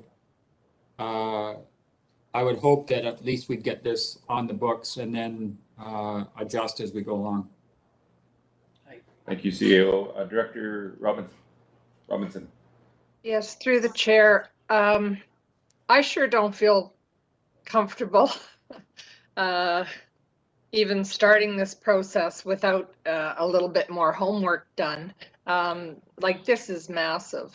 And I would like to propose that we delay it till our next board meeting when everyone has had a chance to look at it properly. So I'd make that motion if somebody would second it. Motion to defer. Are you seconding it, Director Monti? We've got a motion to defer on the table. I don't think we can have any discussion about that. We just have a vote, correct, CAO? Thank you. That is true, Mr. Chair. Okay. I will What are call we the question. What are we deferring? What are we deferring, I guess, to bring this back, the scenarios back for discussion at our February, when's our meeting, our first meeting in February?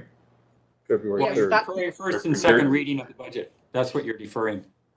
Yes, that was Okay. my intention, and if staff could copy all the information and send it to all the directors so that we can do our due diligence, I think that would be the way to proceed.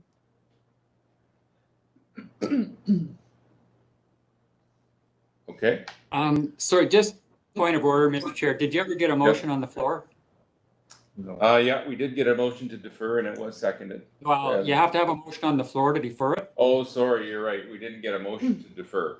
I mean, we didn't get a motion on the table to defer. So So we need to get a motion on the table first. I'll move we choose option 1 and go from there I'll second as that. far as that budget and give it first and second reading. So we got a motion to take option 1 and be read a first and second time. And it's been moved and seconded. And then Okay, and so now my motion to defer would kick in. yes. Yes. Call the question. Seconded, Director Monteith. Okay, I'll call the question. Those in favor?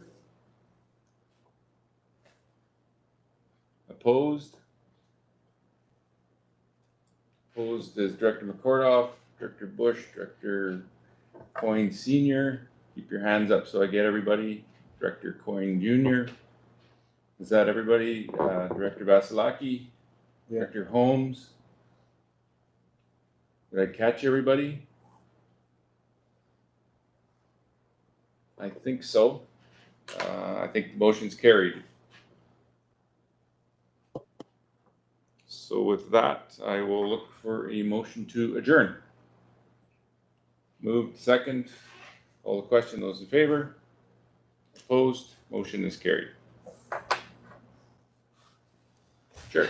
Okay, thank you for that. I believe the regular board meeting starts at 3:30, so we will have just a 15-minute break till then.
Hi, I'm just still on my meeting.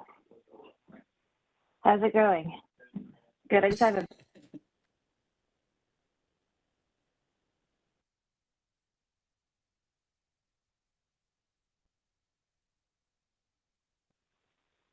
Was that me being loud? Spencer, smiling away, get your pig problem solved? Not yet. They haven't called me yet. I mean, they got to do something with them. Well, yeah. It sounds like everything was above board except that they were sitting there for 2 weeks. So we'll find out. But it was 12-0, wasn't it? So some when I of go it. to hit that mute button, it says you cannot unmute yourself or something. So just so you know, I have no control anymore. Alrighty. Whoop. We're live? Yep. Okay, it is 3:30 and we can call the regular board meeting to order.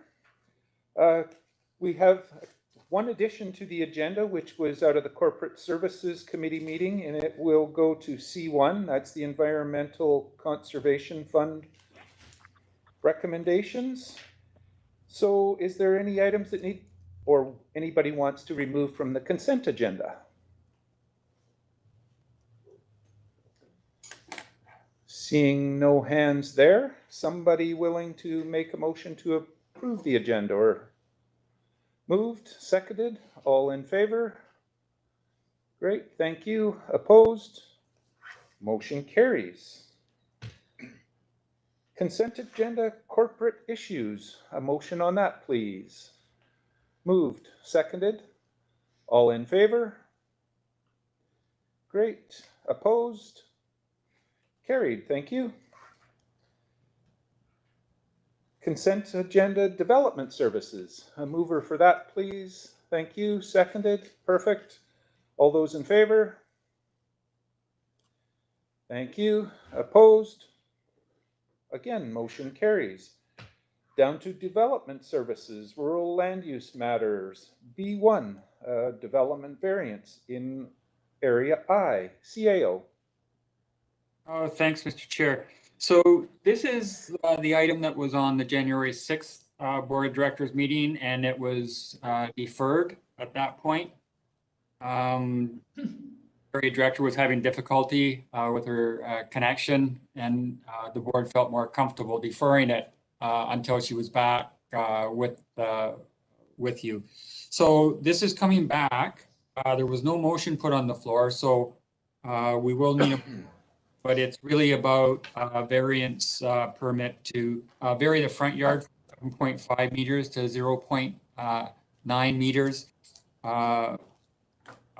in Cleedon. And it's recommended for approval with a condition that it require a geotechnical report when they apply for a building permit. Okay, thank you. Director Monteith? I'd like to make the administrative recommendation, please. Okay, it's moved. I'm assuming that's a seconder. Thank you. Any discussion on this? Seeing none, this is a rural vote. All those in favor? Okay, thank you. Opposed? Motion carries. B2, OCP and zoning amendment in electoral area A, CO. This is Willow Beach development just north of Slaves Lake, Mr. Chair, and for a 70 lot subdivision, and it is now back for adoption. Okay, thank you for that. Would somebody be willing to move this for me? Thank you. Seconded. Perfect. Any discussion on it? Seeing none, again, a rural vote. All those in favor? Thank you. Opposed? Motion carries. That brings us down to legislative services. C1, the Corporate Services Committee Conservation Fund. And we need to rise and report, I believe, out of that CAO. If you could introduce this for us? She was done in camera, Mr. Chair. Really, the Corporate Services Committee should rise and report, and there should be a motion on the floor to move the item on the Conservation Fund from in camera to open session, and then the motion that committee wanted to propose could be put on the floor. Thank you for that. Is someone willing to make that motion? A mover seconded, thank you. Any discussion on that? I don't believe there's a reason for it not to come out, so call the question. All in favor? Thank you. Opposed? That carries. And then a motion for the recommendations for the Conservation Fund. Director Senta is moving. Seconded. Thank you, Director Robinson. Discussion on this? Again, a quiet board. This is a corporate issue, so a corporate vote. All those in favor? Great, thank you. Opposed? Motion carries. CAO reports. Item D1, CAO. Thanks, Mr. Chair. So I mentioned earlier that I would be bringing forward a request for an extension to the local emergency for Area H. We still do have some properties that are red tagged and that we're working. And in order for them to get benefits, sometimes you need that state of local emergency in place in order for them to receive them. So we're recommending that the state of local emergency for Area H be extended to January 23rd, and that we then do send that into the Minister of State for approval. Okay, somebody want to make that motion for me? Thank you, Director Coyne. Seconder? Thank you, Director Roberts. Any discussion on this? Seeing no hands, we'll call question. All those in favor? Great, thank you.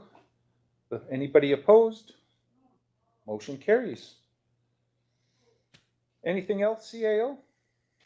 The only other issue is the ongoing issue with Net Zero Waste Eastgate. Mr. Chair, Director Coyne called this morning, wanted an update on just what our involvement was in that project and if there is any new information on it. So Net Zero Waste Eastgate purchased the old mushroom farm, and they do have an organics processing and treatment facility in place. They own and operate several. Probably the most well-known one is that one in Abbotsford. They use a fairly sophisticated processing operation with the cement pads and the Gore-Tex cover to try and mitigate any odor that comes from composting operations, which it does. So they are in operation. There was an opportunity a few years ago for organics facility operators to apply for a grant through the Ministry of Environment. And in order to do that, private contractors could be proponents for it, but it needed a support from the local government in order to get consideration at that time. So this came to the board a long time ago now. You won't remember it probably, but we did give that support for Net Zero Waste Eastgate to apply for the grant, and they were successful on that. Now they haven't started on that project yet, so the money that they got is for an expanded organic processing facility. So what they're doing right now, they have an operating certificate through the Ministry of Environment to operate an organics facility. Because of the catastrophic events down in the Fraser Valley and the Lower Mainland during the November floods, everybody's aware that there were an excess of animal carcasses that had to be disposed of. And everybody agrees it's not pretty, but agriculture identified, I believe it was 3 sites throughout the province that were capable of taking these. They put out a wide call generally to local governments to see if they could handle them at their either solid waste facilities or composting facilities. They picked 3 that were capable of doing it at the time. The Eastgate facility had the capability, even though it hasn't constructed its increased facility through the grant yet, they did have the capability of accepting animals from 1 farm. So that is what is being disposed of at the Eastgate facility. And during the time that they were doing the cleanup and the relocation of the carcasses, it was very cold, so they were all frozen, making it even more difficult to compost. So they were just really dumped in a pile on a cement pad. The concern, I think, was maybe was it going to contaminate the groundwater? The Eastgate facility on those pads does have leachate control. So they have a system that collects all of the water that goes off the pads and puts into a lined treatment facility. So we know that while they were trying to help out the Ministry of of Agriculture, the Ministry of Environment is the one that issues the operating certificate, and their enforcement division has been very active. They went out, they inspected it. They are doing a report. The report hasn't been issued yet. We expect it either this week or next week, and we'll be interested in reviewing it as well. But it really has nothing to do with the grant that the regional district approved. That's the next capital project. It's nothing to do with the facility that's there now. But we understand there is concern about the impact of that amount of waste that's being composted at the Eastgate facility. But as we understand it, there's a lot of scrutiny on it. The Ministry of Environment is providing oversight. They've done a report, and they'll certainly be providing their results on that publicly, I believe. Thank you for that. Good information. And next item, any questions for the chair or for the CAO, I should ask, before I move on? Seeing none. Oh, Director Coyne Sr., please go ahead.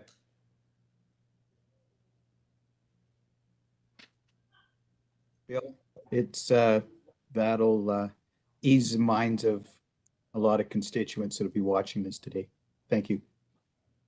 Okay, great. Thank you for that. Seeing no other hands or questions on that, we'll move along in the agenda to the chair's report. I don't have a lot to report other than there is a couple of upcoming things that I will be attending. MFA and a chairs and CAOs forum, I believe, is coming up in February at some point.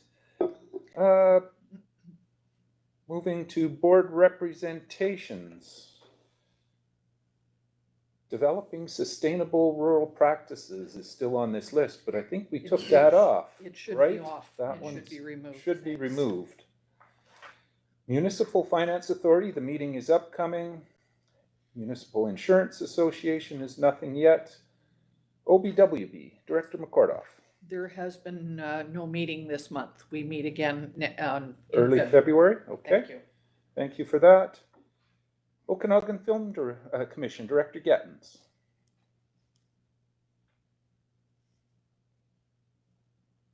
Sorry, no, nothing new right now. Okay, thank you. Okanagan Regional Library, anything there, Director Monteith? We got muted. There you are. No meeting in January. Okay, thank you. Sterile insect release, Director Bush. Yeah, no, we have a meeting next Friday. Next Friday? Okay, thank you. Simia, Director Knodel. Nothing to report there. Nothing there. Starling Control, Director Bush. Same thing. We should have a meeting coming up for budget sometime in January, I hope. Okay. Nothing from the Fire Chiefs Liaison Committee. Nothing from the Indigenous Joint Council. Anything you wanted to report from the hospital district? No, just today's meeting, so. Just today's meeting. We're all up to date there. Yeah. That brings us to director's motions, and I understand there is one from Director Monteith or Director Robinson. Which one of you is making this one? So. I've got mine, and then Katie and I have one together, so. Yes. Okay. Maybe we'll Go start ahead, with our Director joint. Monteith. Katie, do you want to start with the joint one? Sure.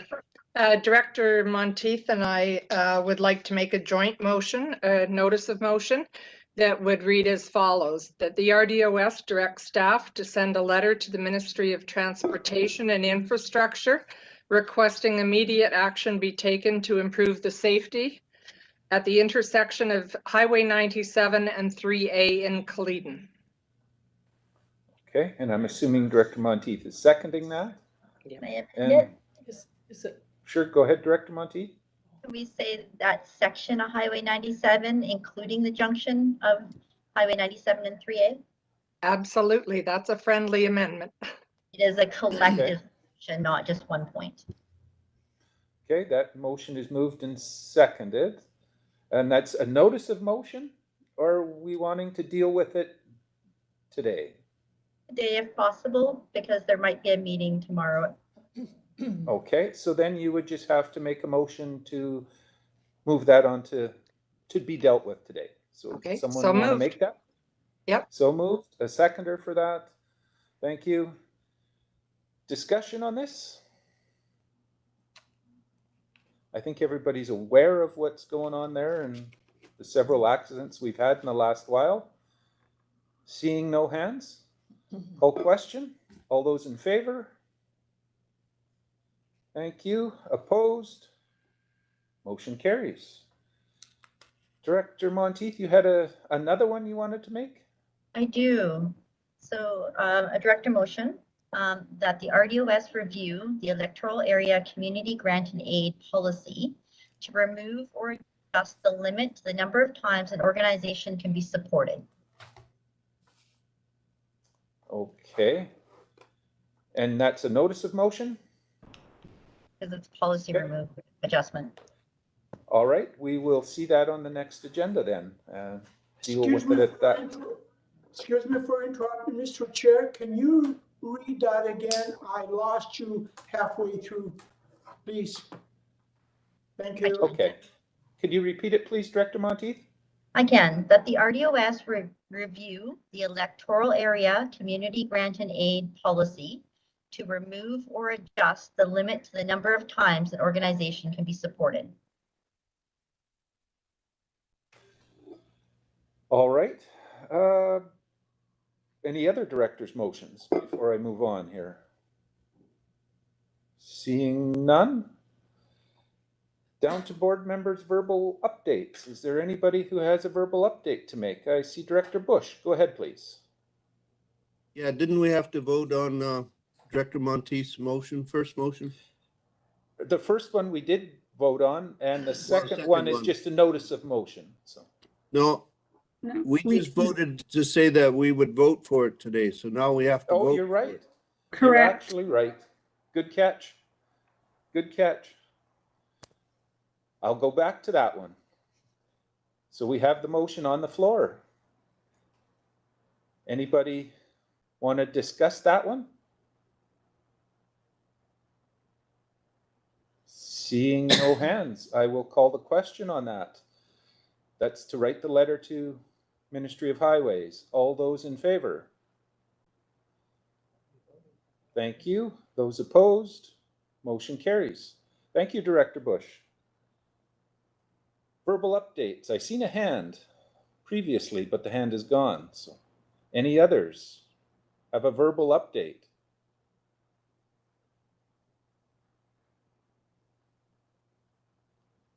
Don't see anything. Looking for a motion then to adjourn. Director Robinson, Director Knodel, all in favor? Opposed? Done. Thank you, everybody. Well done. Thanks, Mark. Sabrina. That's See you fun soon. meeting. Everyone. What was